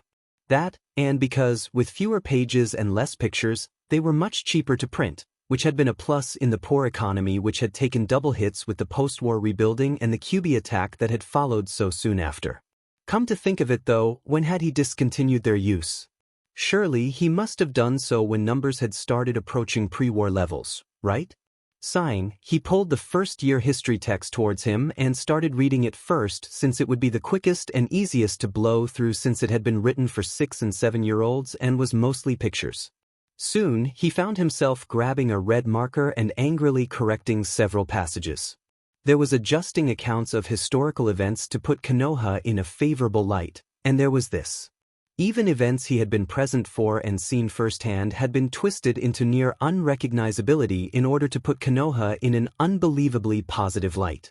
With unbelievable crap like this in the history books, students would be disinclined to believe any other history they learned over their lifetimes. Their minds would fall back on how patently false the history they had been taught in the academy was when anyone tried to present them with a new historical fact, and disbelieve it out of principle. This was of course very, very bad. Ninja needed to learn from history in order to not make the mistakes of the past. And how could they do that with the only history they learned being the Konoha is always right version? About the only thing that was reasonably accurate in the book and the subsequent history books for the later years that he'd flipped through were the pictures, and several of those had been altered as well. He could understand the alteration that was made to the photo of his sensei and the Shodai Hokage's daughter considering the fact that the girl had shown clear signs of having been born to a Jinchuriki, signs that Naruto also bore. He could also understand the alteration to the close-up photo of the yandere that had turned Minato's eyes green, considering the fact that Naruto had still been at the academy when the additions in front of him had come into use. But some of the alterations he'd seen frankly didn't make any sense, such as the fact that everything but Senju Hashirama and Uchiha Madara's hands were cut out of the iconic image of the founding of Konoha. This was already far worse than he thought it was going to be, and he wasn't even finished with the history books yet. No wonder the crop of graduates over the last several years had been so disappointing. He'd been wondering why the average failure rate for the final graduation exam had shot up from 50% to somewhere in the range of 66 to 75%, and why there were fewer and fewer Jounin candidates with each passing year, and now he knew. He'd been rubber stamping this crap that was sitting in front of him for years, and as a result, he got crap for ninja. Danzo was right, he had been seriously slipping, and it was long past time he handed the reins over. Sighing, he called for his undoubtedly overworked secretary who should have gone home already but had been sent running to the academy for books and lesson outlines and just about everything else that pertained to the academy he could get his hands on. Schedule a meeting with all of the academy instructors in the morning, and I mean all of them, he told the man when he made his way in with yet another pile of books. Tell them to cancel classes for the spring cycle students if they have to in order to make it in. While he couldn't do what he wanted and call in every ninja who had graduated from the academy since the Third War for an assessment as that would start an unnecessary panic that could lower Konoha's standing in the international scene and drive away valuable customers, he could call back every student who may have even had contact with Mizuki, assess them, and give them remedial training if necessary. Even the students who had previously failed would be amongst this number, as their failure may not have entirely been their fault. The one good thing about Mizuki's betrayal of Konoha was that it had called attention to this shitstorm before it became a sheet hurricane, and provided a good excuse to correct the education of some of the more recent years' graduating classes before the village completely went down the tubes. Scowling at the rather stupid picture of a cartoon animal that was supposed to teach small children about weapon safety rather than the gruesome picture of the brat who had mishandled a kunai which had taught him the same thing in his youth, he got up, stretched, and headed home. Not to sleep, but to get his hands on his children's academy textbooks which he'd saved and stored away in a closet. After he got his hands on those, he might go down to supply to see if they had a stock of old academy textbooks in a dusty corner somewhere. They should, since he'd once wandered through one of their older storage facilities once and found a crate that contained several spare sets of the sort of armor that he used to wear. Back in the day before the vests that his sensei had designed before he died became all the rage. When he reached the door, he found Danzo on the other side blocking the exit. "Ah, I was hoping to catch you before you left," Danzo said, giving him that smile that could mean anything from, "Hello, old friend," 2. Why don't you die and give me the hat already, you BSRD? Depending on what mood the man was actually in. Can you be brief? He asked, not really in the mood to deal with his old friend. I'm going to be very busy for the foreseeable future, and I was hoping to get a few hours of sleep in before I met with the academy instructors in the morning. Is there any particular reason why? Danzo asked, eyeing the massive piles of textbooks that were on his desk as well as another massive pile of academy instructor guidelines. I'm revamping the academy curriculum, he replied as he edged around his friend who had moved out of the way a bit. Going to make it more kid-friendly, are you? Danzo asked sourly, probably imagining the sort of ninja that would be created if the books were more kid-friendly than the first-year texts he'd nearly barfed over while reading them already were. The current first-year texts were saccharine enough to give one cavities, and he had absolutely no desire to see how they could be made worse. Nope, I'm going to be chucking out all of that crap over there, pulling out the texts from before the last war and updating them, he replied as he made his way down the hall. So, no more of that kittens and butterflies crap you've been promoting for the last decade? Danzo called after him, sounding almost hopeful. Kittens and butterflies? He exclaimed, wondering exactly how bad the books he'd never had the inclination to do more than skim through in under 5 minutes really were. As soon as I find the BTD who keeps putting the academy texts on my desk when I've got 3 feet of paperwork that needed to be seen to yesterday waiting for me, I'm going to strangle him. Sakura sighed slightly as she drifted off to sleep, sore and exhausted, but barely paying attention to that because there was something else stuck in her mind as she slipped into unconsciousness. Today had been an interesting day to say the least. She'd been woken up early in the morning for an assessment of her skills which had taken most of the day as it had been exceedingly thorough, more difficult than the academy graduation exam which had been spaced out over the course of a week had been, and covered things she hadn't even heard of in the academy.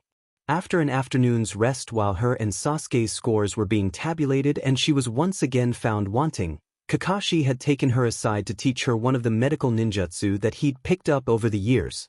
Rather than have her practice on a dummy or something like she'd half expected him to do, he had her practice the chakra scalpel technique on a fish.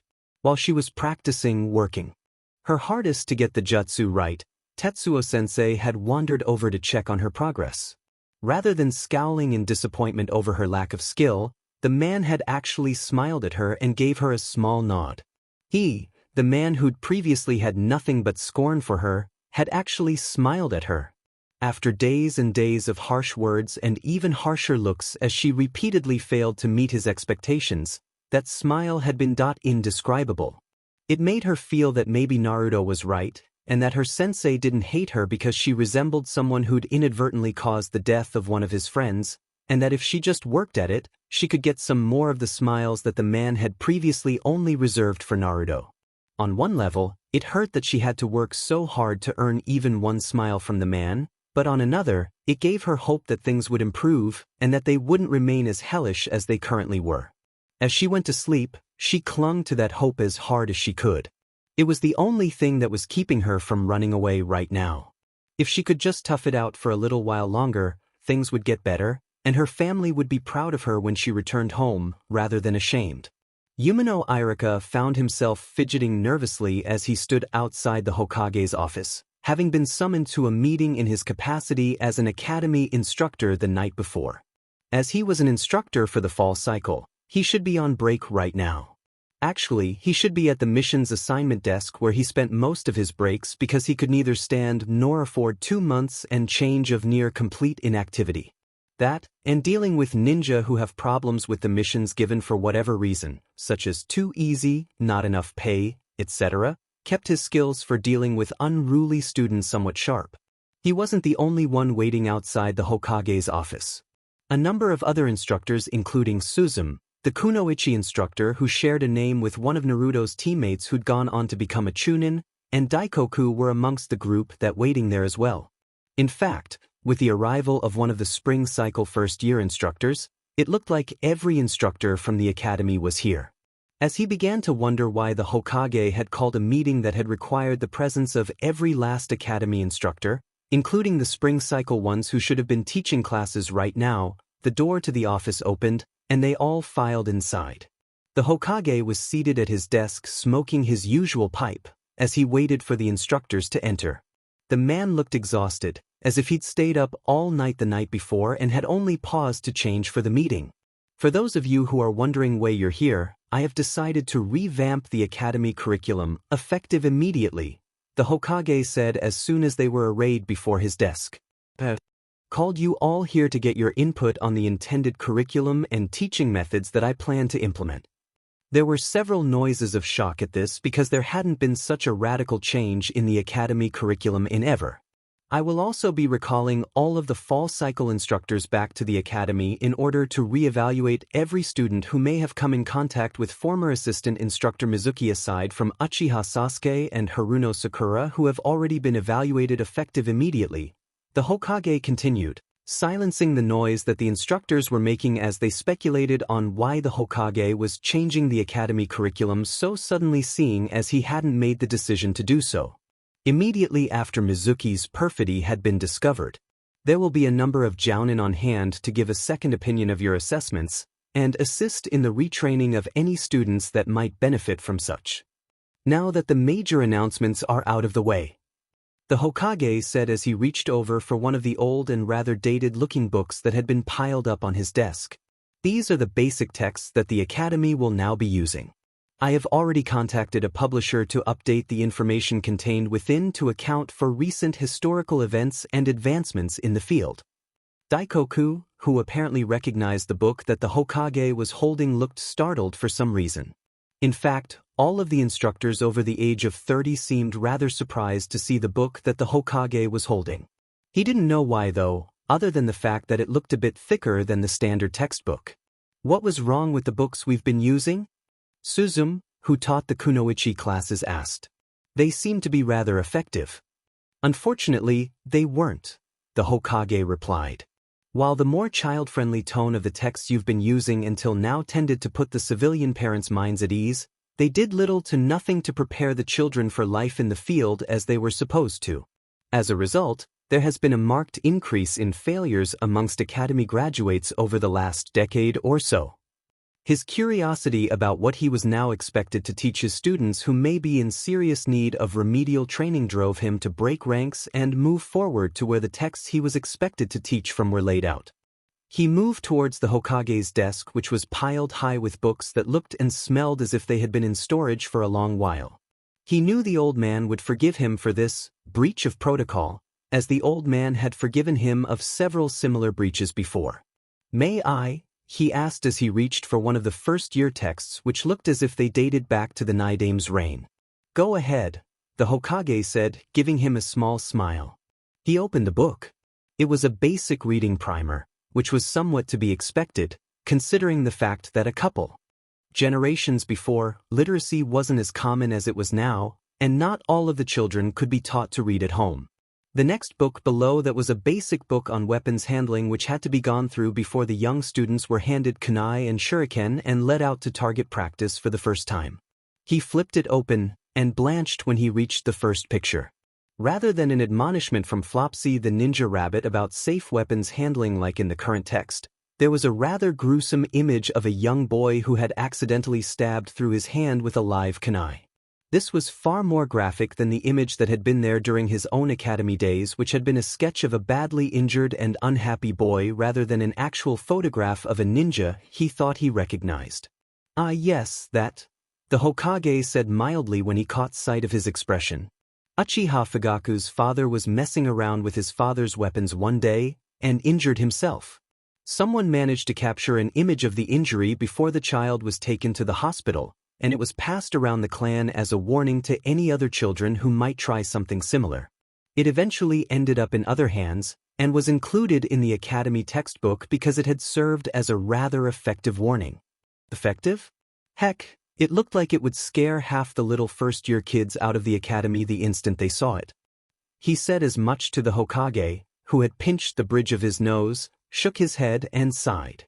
Haruno Kida bowed in front of Danzo as he made a formal apology on behalf of his family during the brief audience he had secured with the busy man who was going to be in a meeting with the Hokage soon.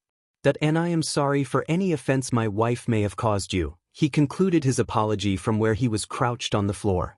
I accept your apology. Danzo, who was just as scary as he remembered him being, replied.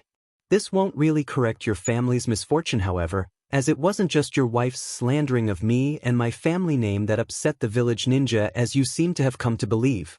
News of your wife's unfortunate mishandling of her daughter's care and training has gotten across the village, and as a result, a number of ninja came to question your suitability as parents. If a person cannot be a proper parent, one tends to wonder what other responsibilities that person may fail at. He turned pale as he bowed once more and took his leave of the elder. He had left his daughter's training in his wife's hands because he knew little to nothing about being a ninja, and his wife had the time and the eagerness to involve herself in her daughter's training, meet with the girls' instructors, and meet with the mothers of other future ninja. Something had apparently gone wrong somewhere, and their precious daughter had suffered without him noticing as a result.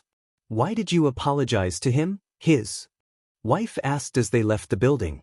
Considering how rude and unhelpful he was when I asked for his help, that drunk should have been apologizing to me.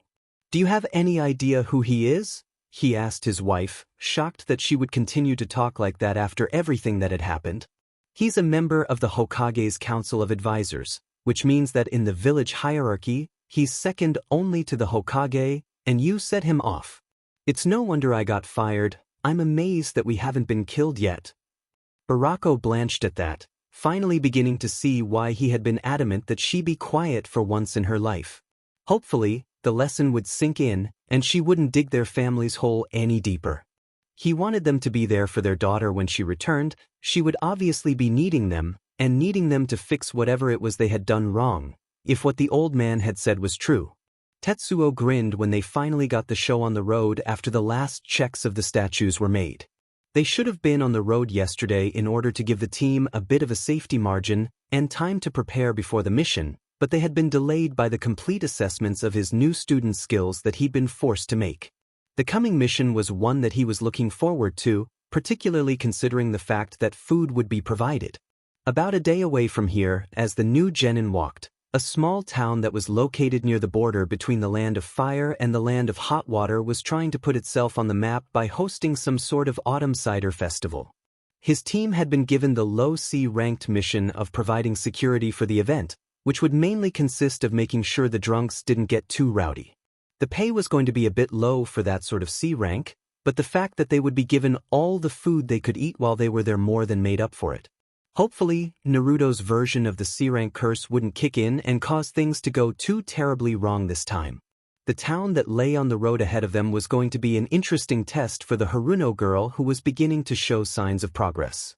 It would be interesting to see whether or not she would promptly return to old habits the instant she returned to civilization, where she would be provided with most of the comforts of home, including a bed, a bath, and food she didn't have to hunt down and prepare for herself. It would also be interesting to see if she returned to that little diet of hers or not after she had learned the true meaning of hunger over this past week. Hopefully, the lessons he'd been trying to impart throughout the entire trip will have stuck, and the girl wouldn't destroy the progress she had made. Sasuke was less of a concern for him because he was reasonably certain that the boy would behave the same wherever he went unless he got wind of a rumor that his brother was in the area. It was one of the boy's stated goals to kill Itachi after all. Since the presence of Itachi, who by all accounts had avoided Fire Country after the massacre, was highly unlikely, the boy would most likely stand around brooding until his shift was over when it was his turn for guard duty.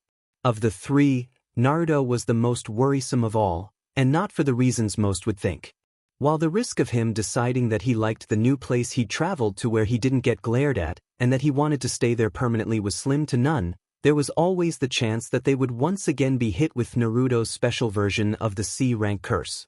For some strange reason, rather than having something go wrong on only his first C-ranked mission like a normal ninja, something usually went wrong for Naruto on just about every C-ranked mission that he was involved with. The first time this had happened had been when Naruto had had to throw himself under a horse because Satoshi had stolen their travel funds and gambled them away. Afterwards, Naruto had gotten his arm broken in 3 places while rescuing a baby hawk, nearly gotten himself killed when he had accidentally stumbled upon and broken up a kidnapping ring, and almost died when he ran into a B-ranked missing Nin in a public restroom, and that wasn't even the half of it. Somehow, Naruto had come away from each of these encounters alive, mostly unscathed, and with a new friend that he had rescued to boot. One of said new friends happened to be the eternally grateful B-ranked no longer missing Nin, who had been forced to flee from his village because he had been framed for a crime he hadn't committed, which Naruto had somehow managed to clear him of, enabling him to return home to his family. He just prayed that something like that didn't happen to the team while they were in town, especially now when they were so fragmented and didn't look like they'd form into a cohesive unit anytime soon.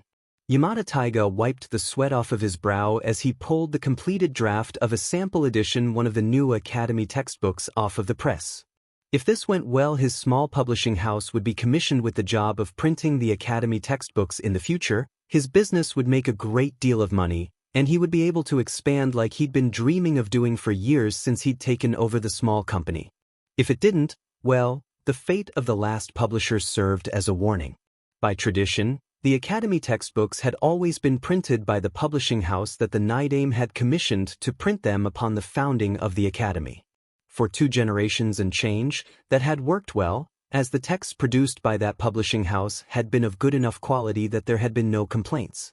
After the QB attack, when the younger son who had definite ideas of what was and wasn't appropriate for children, and may have been in the pocket of the Uchiha clan before the massacre, took over, however, the quality of the Academy texts took a sharp drop.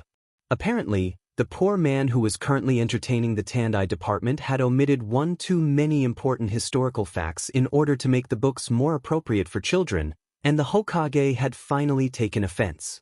As he ran one of Konoha's 2 other publishing houses, he had been contacted for a potential contract to print the Academy texts in the future.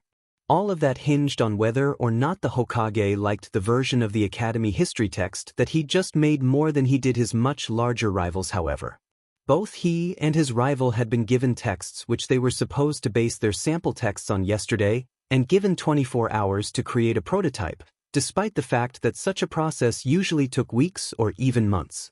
He had gone all out from the moment he had received the book he had been given, and had not once stopped for rest as he hurriedly researched everything he needed to bring the text up to date, and selected the materials that he would use for the sample edition, being careful to pick things that he could get a lot of on short notice on the off chance his text had been selected.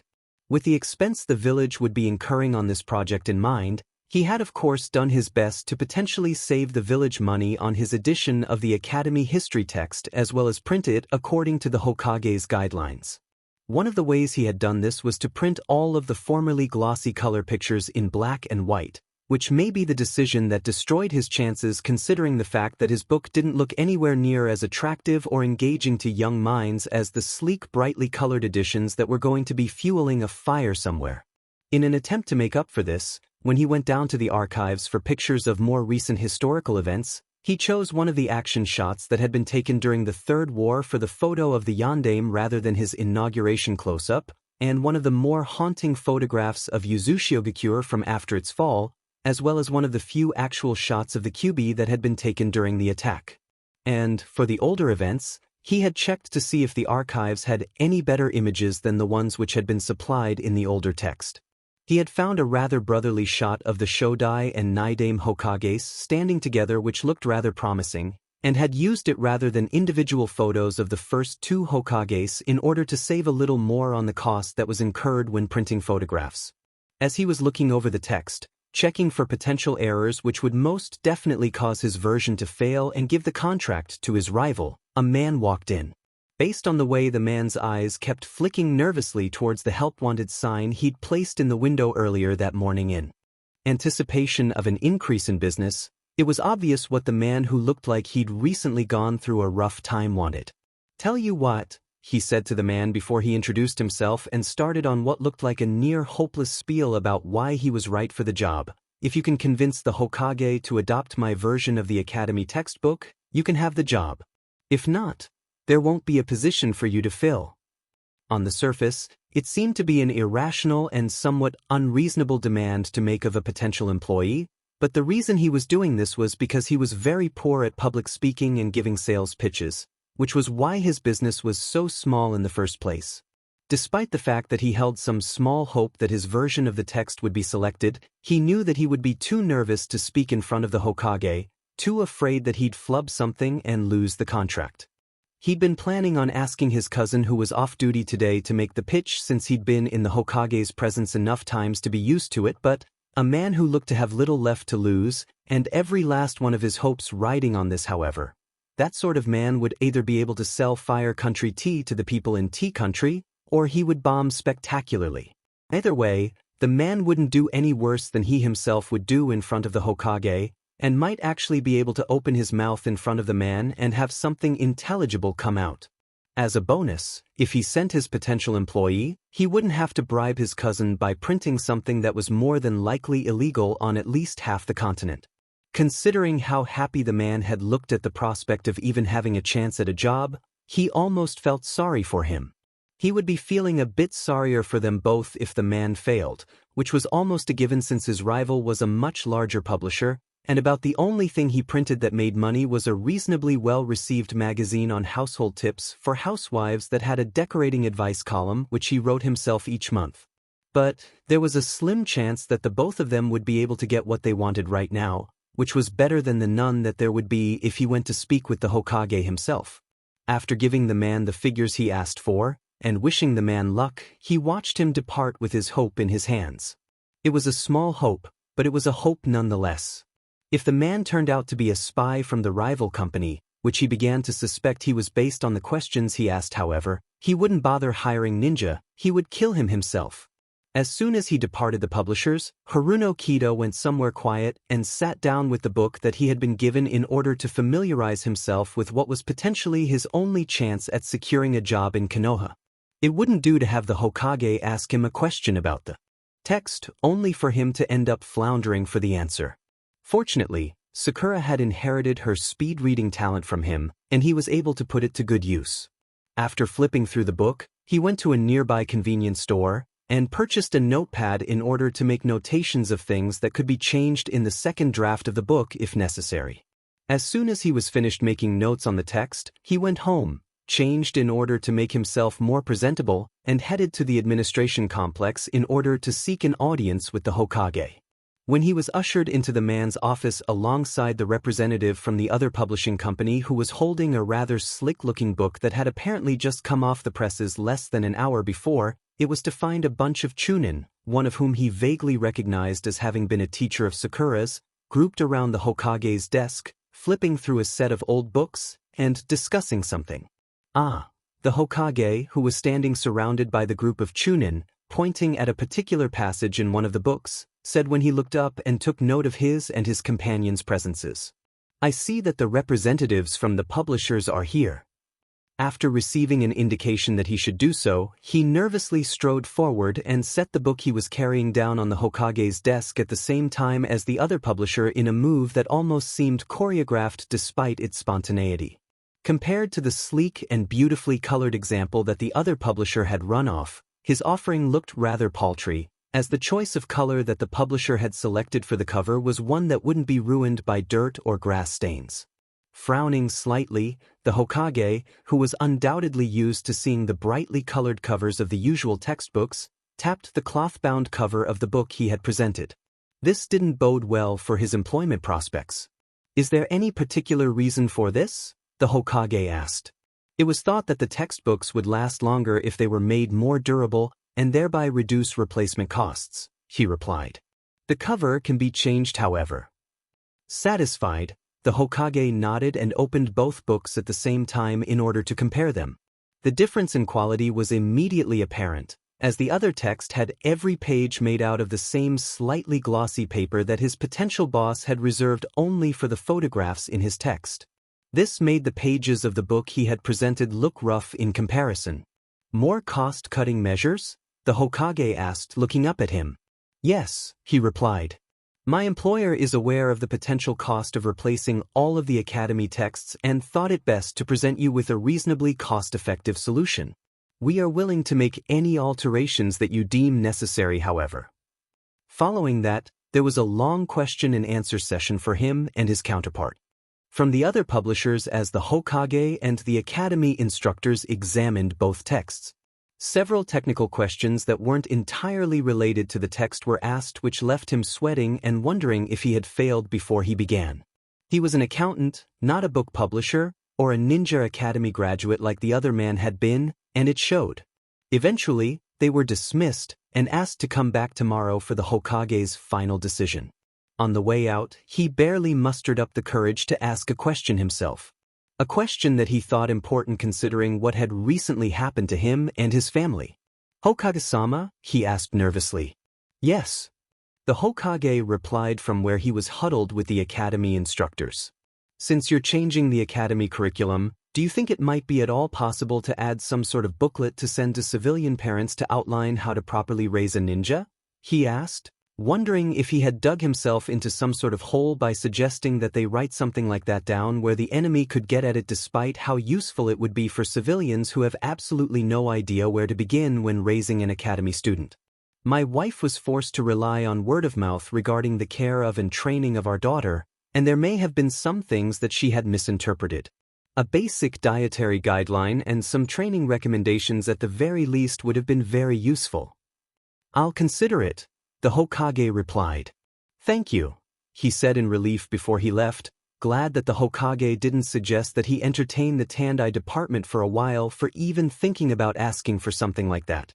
Eventually, he made his way back to the man who may hire him if all went well to inform him of the Hokage's decision, or lack of one rather, after he wrote down a list of suggestions based on the Hokage's questioning. "How did it go?" the man asked in an almost hopeless tone of voice, as if he'd fully expected him to fail. "The Hokage hasn't made a definite decision yet, but he has called us back for another meeting tomorrow," he replied. "I have however made a list of possible changes to make for the first edition if all goes well then." "Give them here and I'll take a look at them," the man said, holding out his hand for the notebook in which he had written his ideas. After handing over the notebook, he headed home, nervously anticipating tomorrow's meeting, and knowing that it would likely be a wasted endeavor. Not only was the other publisher larger, they were more knowledgeable, and they didn't have him working for them. Thanks to the fact that he hadn't paid attention to what was going on under his roof like he should have done, and that he hadn't curbed his wife's more extreme tendencies, he had lost his job and his good standing in the village. The Hokage would undoubtedly be aware of these facts, which would probably play a part in his decision. Yandame Kazekage frowned at the missive he had received from his spy in Konoha. He did not believe for one second that the Hokage had decided to completely retool their ninja academy curriculum merely because there had been a traitor amongst their ranks of instructors. Somehow, the Sandame, whom he'd previously thought to be completely senile, had become aware of his negotiations with the man's former student. Why else would he choose to replace that cartoon-filled dreck that had passed as the Konoha Academy curriculum for the last decade with something decidedly more militant? Sighing, he composed a letter to Orochimaru stating that he had received information that the old man who had looked to have been preparing Konoha for a massive demilitarization like the one Yugikure went through before it became a tourist trap had catoned onto his plans. "What are you up to, Hiruzen?" Anoki muttered as he leafed through the pages of the glossy and stylish text that his spy had procured for him, having risked his life to run off a copy of the book that was most likely to replace Konoha's current textbooks, and send it to him post-haste in the teeth of his swiftest summon. Unlike the brief, expurgated texts that had been used in Konoha's academy for more than a decade, this book was reminiscent of the texts Konoha had used in that PRD between the Second and Third Wars when they were coming down from one battle and gearing up for another one.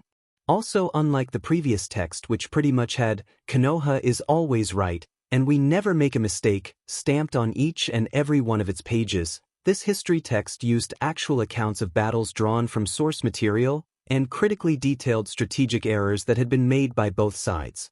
Though there was no bias against any nation in particular, the tone of the text was decidedly more militant. As he was reading through the chapter about the Kyuubi attack, which contained what had to be the only cartoon in the entire book, and that being a drawing of the Kyuubi which was meant to be frightening but came off as looking slightly ridiculous, he received a missive from one of his spies in Suna. He quickly set the textbook aside, as this was of higher priority. Suna's increasing militarization had been worrying, especially in light of the rising number of border skirmishes his forces had been having with theirs. He swiftly opened the coded letter and started reading. By the time he was done, he was laughing. Now that he knew what was going on, he was no longer anywhere near as worried as he had been only 5 minutes previously, but amused rather. Now that his old rival had stopped smoking whatever herb he'd been putting in his pipe in place of tobacco for the last decade, and pulled his head out of the clouds, Suna was screwed. Completely oblivious to the international scramble to make sense of the radical change that was being made to the Konoha Ninja Academy's curriculum, Haruno Kida stood nervously alongside the representative from the other publishing company in front of the Hokage's desk. Due to several factors including last night's rather egregious breach of security at one of the publishing houses, which I was potentially expecting to trust to produce texts which contain information that is critical to the safety and security of this village, I have decided to give the publishing contract to your employer, Mr. Haruno. The Hokage said, I have also considered your advice regarding an informational pamphlet for civilian parents of academy students, and found that it has some merit. He did his best not to visibly react despite the fact that he felt equal parts relief and elation over the fact that he had managed to secure employment for himself, and a lucrative contract for his new employer that should keep him in a job for a good long while if nothing else went wrong. Thanks to those conflicting emotions, he simultaneously felt the need to sag in relief and jump for joy, though he struggled to do neither. He would of course be studying everything he could get his hands on about the publishing industry the instant he got home so he wouldn't disappoint his employer after starting off so impressively. If you would get your employer so we can go over the finer details of the contract and changes to be made to the text, the Hokage prompted, dismissing him and his counterpart whose expression was rather sour. He did his best not to run out of the Hokage's office and all the way down to the publishers. If he was this thrilled, he could only imagine how his new boss would feel when he told him. At the Konoha Ninja Academy, Hyuga Niji, Tenten, and Rock Lee found themselves sitting in an auditorium that was filled with just about every student who had either graduated or failed to graduate the academy in the last 4 years. That morning, when they had met at their usual training ground for their usual training, their sensei Madogai had told them that they had been called back to the academy, and that their regular training schedule was cancelled until further notice. He didn't look or sound very happy as he informed them of this. As they sat there in the middle of the crowd on one of the packed benches and tried to figure out why they had been called back to the academy, Tenten and Lee putting forth even wilder theories with every passing minute while he pretended to ignore them as wild theories of his own ran unchecked through his mind, one of the instructors stood before the podium that had been set up at one end of the auditorium. I believe that most of you are aware of the reason why Assistant Instructor Mizuki is no longer with us. The scarred man who looked to be about a decade older than the team said. Because of Mizuki's treachery, it has been decided that all students who have passed through the academy during his tenure will be re-evaluated. From now until January, all students who are studying under a Jounin instructor will be expected to return to the academy twice a week for remedial study in areas they may be lacking. As for all others, you will be expected to return to the academy 5 times a week before you will be given another shot at the graduation exam in January. This means that for some of you who may believe that your chance at becoming a ninja was unfairly taken from you, you will be given a second chance to prove your worth. There was a great deal of noise at this announcement. There were cries of shock and indignation, cheers, and whispers running through the crowd as people processed what the instructor had just said and reacted either positively or negatively depending on their situation. Niji remained silent through it all, as did Lee, but both for different reasons. Niji because he was certain that he wasn't lacking in any areas thanks to the superior education he had received from his clan, and Lee because he was worried that he would be found lacking despite the thousands of hours of hard work he had put into improving himself. The instructor gestured for silence. Do not celebrate too soon, the instructor said. This will not be easy, especially since the curriculum for the academy has recently been changed, and we will be studying from the new texts as soon as the first sets of books are ready. There were a great many yells of surprise at this, and even Niji himself looked slightly stunned by the announcement. Before the noise could turn into anything more than a dull roar, however, the instructor who was speaking for the academy used a strange jutsu that grew his head to massive proportions, and yelled for quiet, stunning the crowd into silence. Good, now that I have your attention, I am going to give out the schedule for the testing which will be taking place over the next 3 days. The instructor said before listing said schedule. Sasuke barely suppressed a yawn of boredom as he stood watch over the drinks tent. The small town cider festival that he and his team were running security for would be lasting until the end of the week. So far the whole thing had been a snooze fest as far as he was concerned, with the only thing interesting happening being Sakura.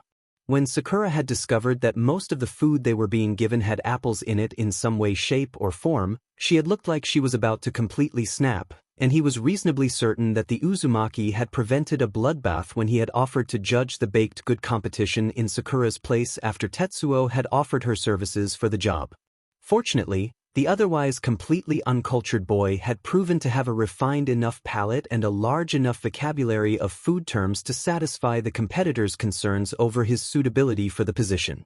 He suppressed another yawn as he watched the rather laid-back villagers continue to get drunk on the locally made cider and applejack. Everyone else looked as tired as he felt, and since it was so early in the evening, the odds of a fight breaking out were much lower than they were during Kakashi or Tetsuo's shifts. Not that any had done so yet, mind you.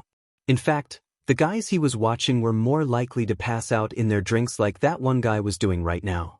As he watched more and more of the local drunks and a few merchants who had stopped by the town to check out the festival with an eye on possibly investing in the event next year pass out, an alarm started going off in the back of his mind. Something was obviously seriously wrong. As he turned to leave and alert Kakashi or Tetsuo to the situation, he collapsed to the ground, and his own consciousness rapidly faded. As his eyes closed, a pair of strangers stepped into view, stopping a few paces away from where he was lying, unable to move. "Is that everybody?" one of the strangers asked. "Yeah," the other said somewhat nervously. "You know, when I saw the ninjas, I thought we were dead." The first man snorted. "Ninjas generally don't notice civilians until it's too late," the man said derisively, a sneer evident in his voice. "It's like we're invisible to them or something. Did you find where the two big ones holed up when they realized they'd been drugged?" "No," the second man said. "Leave it. We've got to get out of here before they wake up, otherwise we really will be dead," the first said. It was at that point that everything went black. When he came to an unknown amount of time later, it was to find that he was bound, and that he'd been blindfolded. He could feel a warm body next to his. It felt to be about his size, possibly a little smaller, and the regular breathing seemed to indicate that whoever it was asleep. "I still say we should take his eyes," a voice said from an unknown distance that was far too close for his comfort. "We don't know if he has the Sharingan or not, and if he doesn't, they're worthless." Another voice piped up from a little further away. "Not all of the Uchiha had them, you know, and if that one did, Konoha would be crowing about it. Besides, we need them in good condition for sale." There was a sigh and the sound of footsteps as the one who had casually suggested removing his eyes moved away. Everything went black again. When Sasuke next awoke, it had been to a yell that was cut off by an oddly liquid-sounding gurgle. He did his best to pretend he was still unconscious as he heard the thud of a body hitting the floor and the faint footsteps of an approaching ninja. Just because one of his kidnappers had been killed didn't mean that the person who had done the deed was friendly. Pretending to be unconscious, however, didn't stop him from tensing up when the strangers started cutting his bonds. "I know you're awake, Sasuke," the Uzumaki said as he unbound his hands. "How?" he asked, wondering how the Uzumaki had managed to get loose and free them when he was barely able to move, much less remain conscious. "I'm generally immune to most drags and poisons, which is really lousy when I have a headache. If it's used on me once, it usually won't work again." The Uzumaki replied as he patted him down, checking him for injuries. "I came to on the way in, and they were forced to knock me out manually when the crap they used on Saida didn't work on me again, even though they used a concentrated dose. They wouldn't have been able to manage that if I hadn't still been a little groggy." "But how did you?" he asked as the Uzumaki undid the blndfld.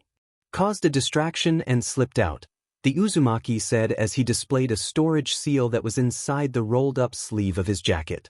"Despite that nasty trick with the civilians, not everyone here is one, and it seems that not all of the ninja of Yugakure were willing to slip into a peaceful lifestyle.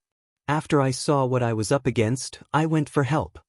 "So Kakashi and Tetsuo are He started wondering exactly how weak he was if he was in this condition, and just about everyone else had already gotten better. Probably still back inside in roughly the same shape you are now, the Uzumaki replied as he sawed through Sakura's bonds with a kunai. Then who? He asked as he struggled to stand. A group that we will be paying with our services in exchange for the assistance they provided, the Uzumaki replied as he picked up Sakura, who was still unconscious. Our services? He asked, wondering exactly what services the Uzumaki was referring to, as it wasn't unheard of for ninja to trade certain favors in exchange for other favors.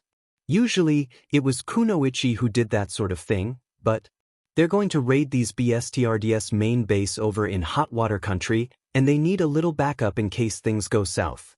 The Uzumaki replied as he offered him the hand that wasn't busy supporting Sakura, who had been slung over his shoulders in a fireman's carry. The Uzumaki helped him outside, seemingly unconcerned about the dead bodies that were strewn about the kidnapper's former hideout, and helped him over to a convenient nearby log where he could sit down.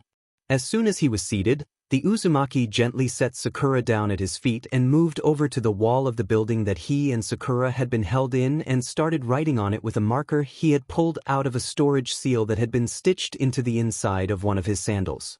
"What are you doing?" he asked as he watched the Uzumaki cover the wall in graffiti.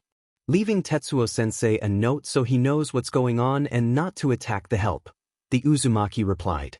As he started to wonder why their sensei would attack the people who had helped them, a stranger who was carrying a couple of unconscious children slid out of the shadows.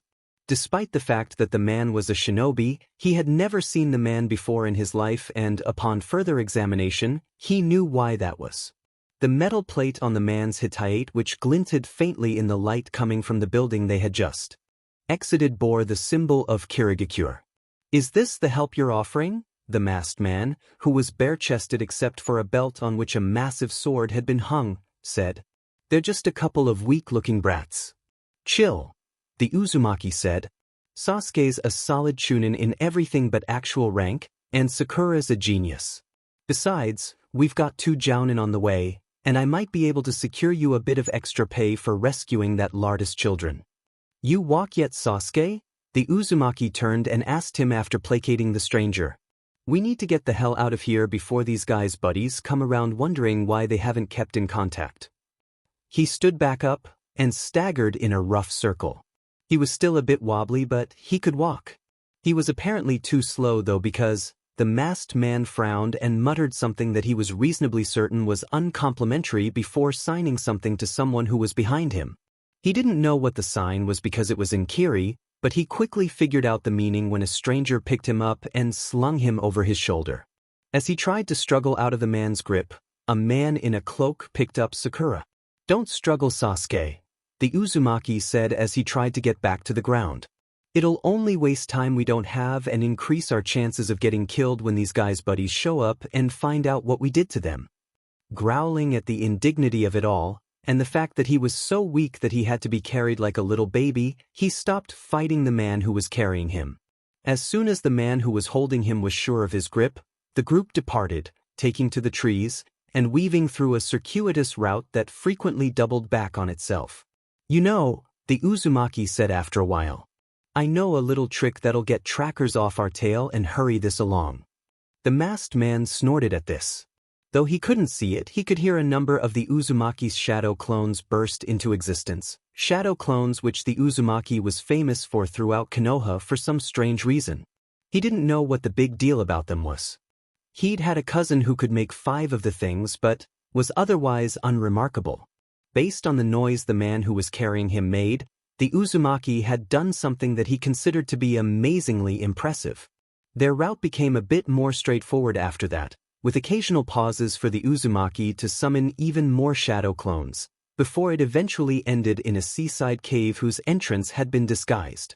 As soon as they had entered the cave that was much larger inside than its low and narrow opening seemed to suggest, the man who had been carrying him had set him down. As he struggled to rise, the masked man and the man who had been carrying Sakura, who was wearing a rebreather like the one the man who had carried him was wearing, gently set their charges down by a small fire that had been set in an area of the cave that had an exceedingly high ceiling. After stretching to work out KNKS in muscles that had begun to cramp after his being carried for hours after being stuck in an uncomfortable position for who knew how long, he made his way over to the fire. As he sat down, Sakura awoke and began to panic. The Uzumaki quickly went over to her and began to calm her down. "Chill out, Sakura, you're safe," the Uzumaki said. "These guys are allies." The girl calmed down after that. Her panicked breathing eased and, rather than pulling further away from the fire, she claimed a spot next to the Uzumaki, who then turned to a rather effeminate-looking boy who was examining the small children that they had brought with them, having set his bound burden against a far wall of the cave where it would have to get past all of them in order to escape. "Are the kids going to be okay, Haku?" the Uzumaki asked, looking concerned. "Their breathing is regular, which is a good sign," the boy, who could easily be mistaken for a girl, replied. "I do not know when they'll regain consciousness, however." "So, how did we get here?" Sakura asked, having taken comfort in the Uzumaki's presence and regained her courage. "After I escaped, I ran into Zabuza and his buddies who were sneaking up on our kidnappers in hopes of capturing one of them in order to get information on their group's main base. I thought that they might have been in on it until Haku convinced me otherwise. I exchanged our services for your rescue, and here we are," the Uzumaki replied. "Our boss for the time being is Momochi Zabuza," the Uzumaki continued as he pointed to the bare-chested masked man who wore gray pants and some rather ugly arm and leg warmers, who was tending to his massive sword. "That boy there is Haku, that's Gozu, and that's Meizu. I don't know who the other two are because they weren't with us when Zabuza went on his little raid. I'm Tokai Renji," the blonde man with warm brown eyes who also wore a Kiri Hitayate said. "I'm Tokai Mai," the woman whose white hair carried a faint bluish tint who was seated at Renji's side said.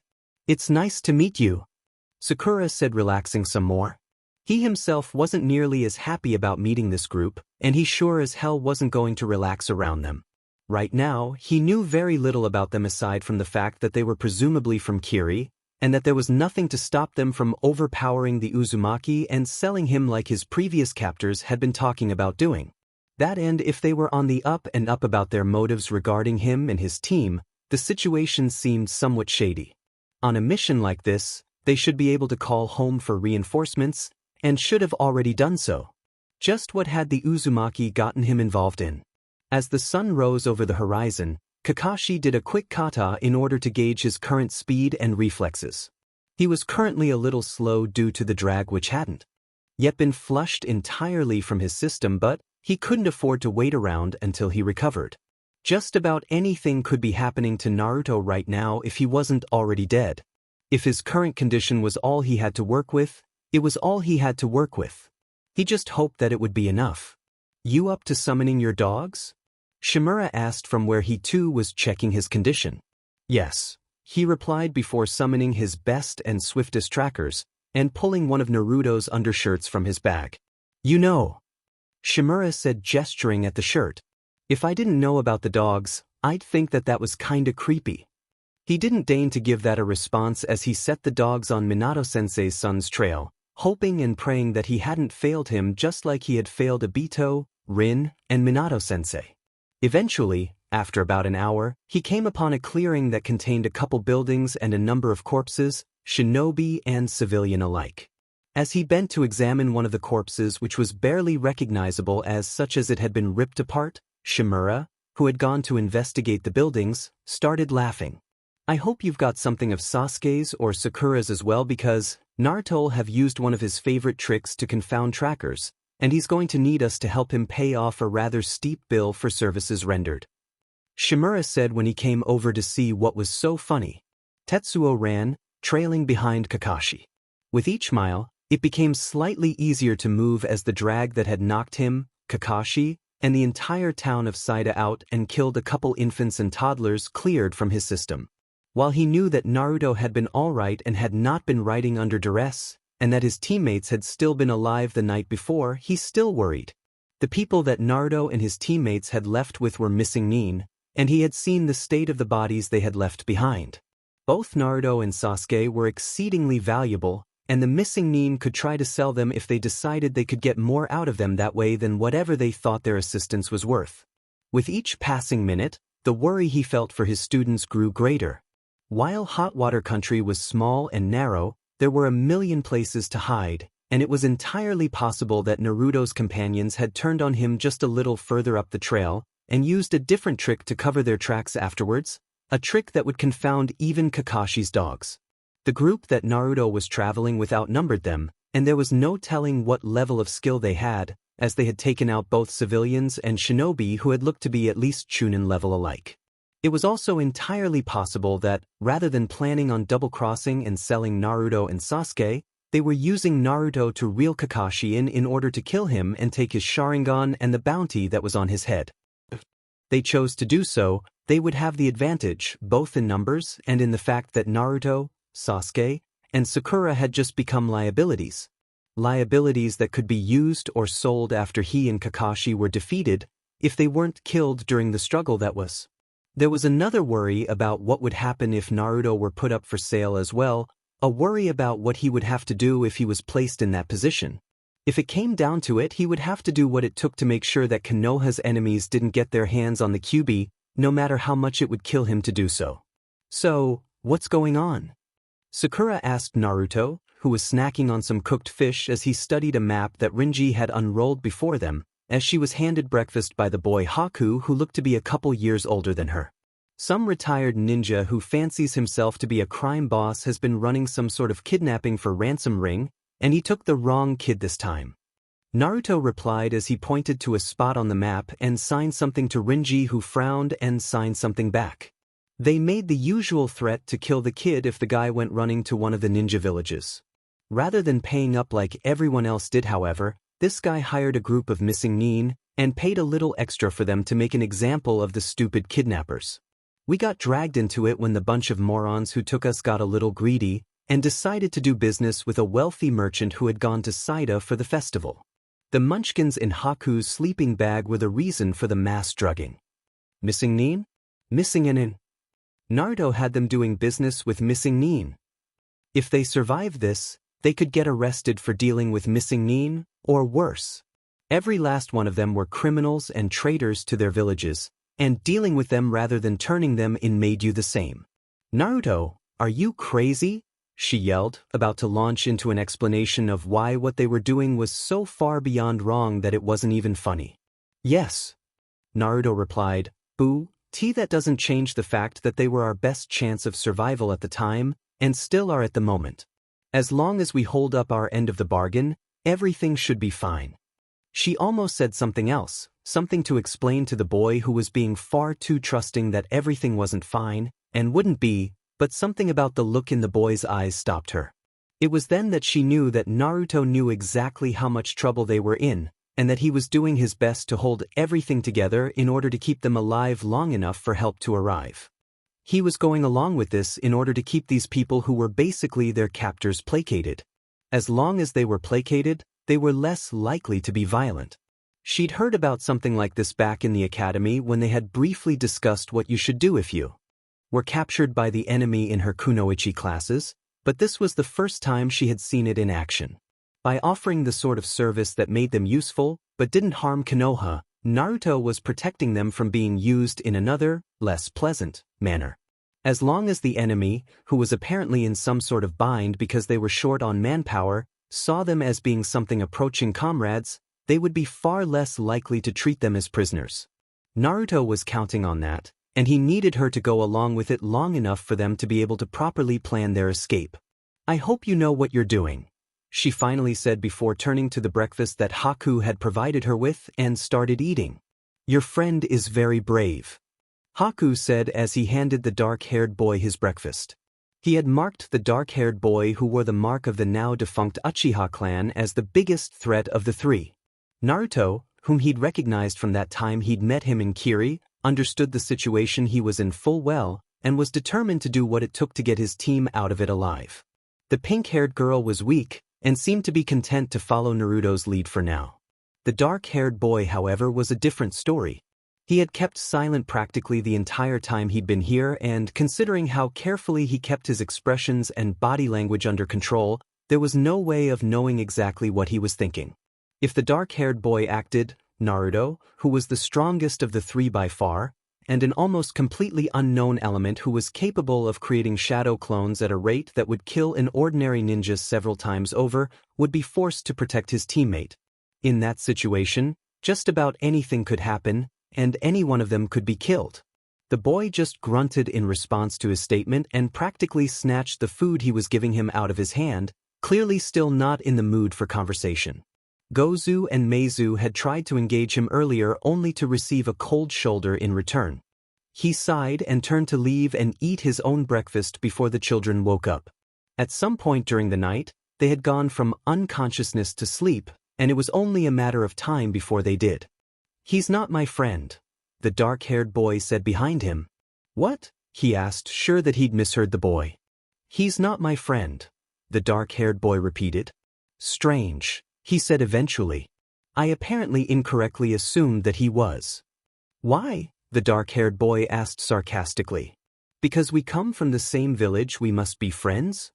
"No," he replied, amazed that Naruto was trying to protect such a boy. "I had assumed that he was your friend because he put his own life up as collateral in case you or the other one betrayed us." The boy seemed rather surprised at this, his cold and arrogant mask breaking for once, if only briefly. "You mean he didn't tell you?" he said. Slightly surprised that Naruto hadn't done so, considering the fact that the dark-haired boy was the one who was most likely to turn on them, and therefore his biggest liability. The boy just grunted in response and turned away, indicating the conversation was over.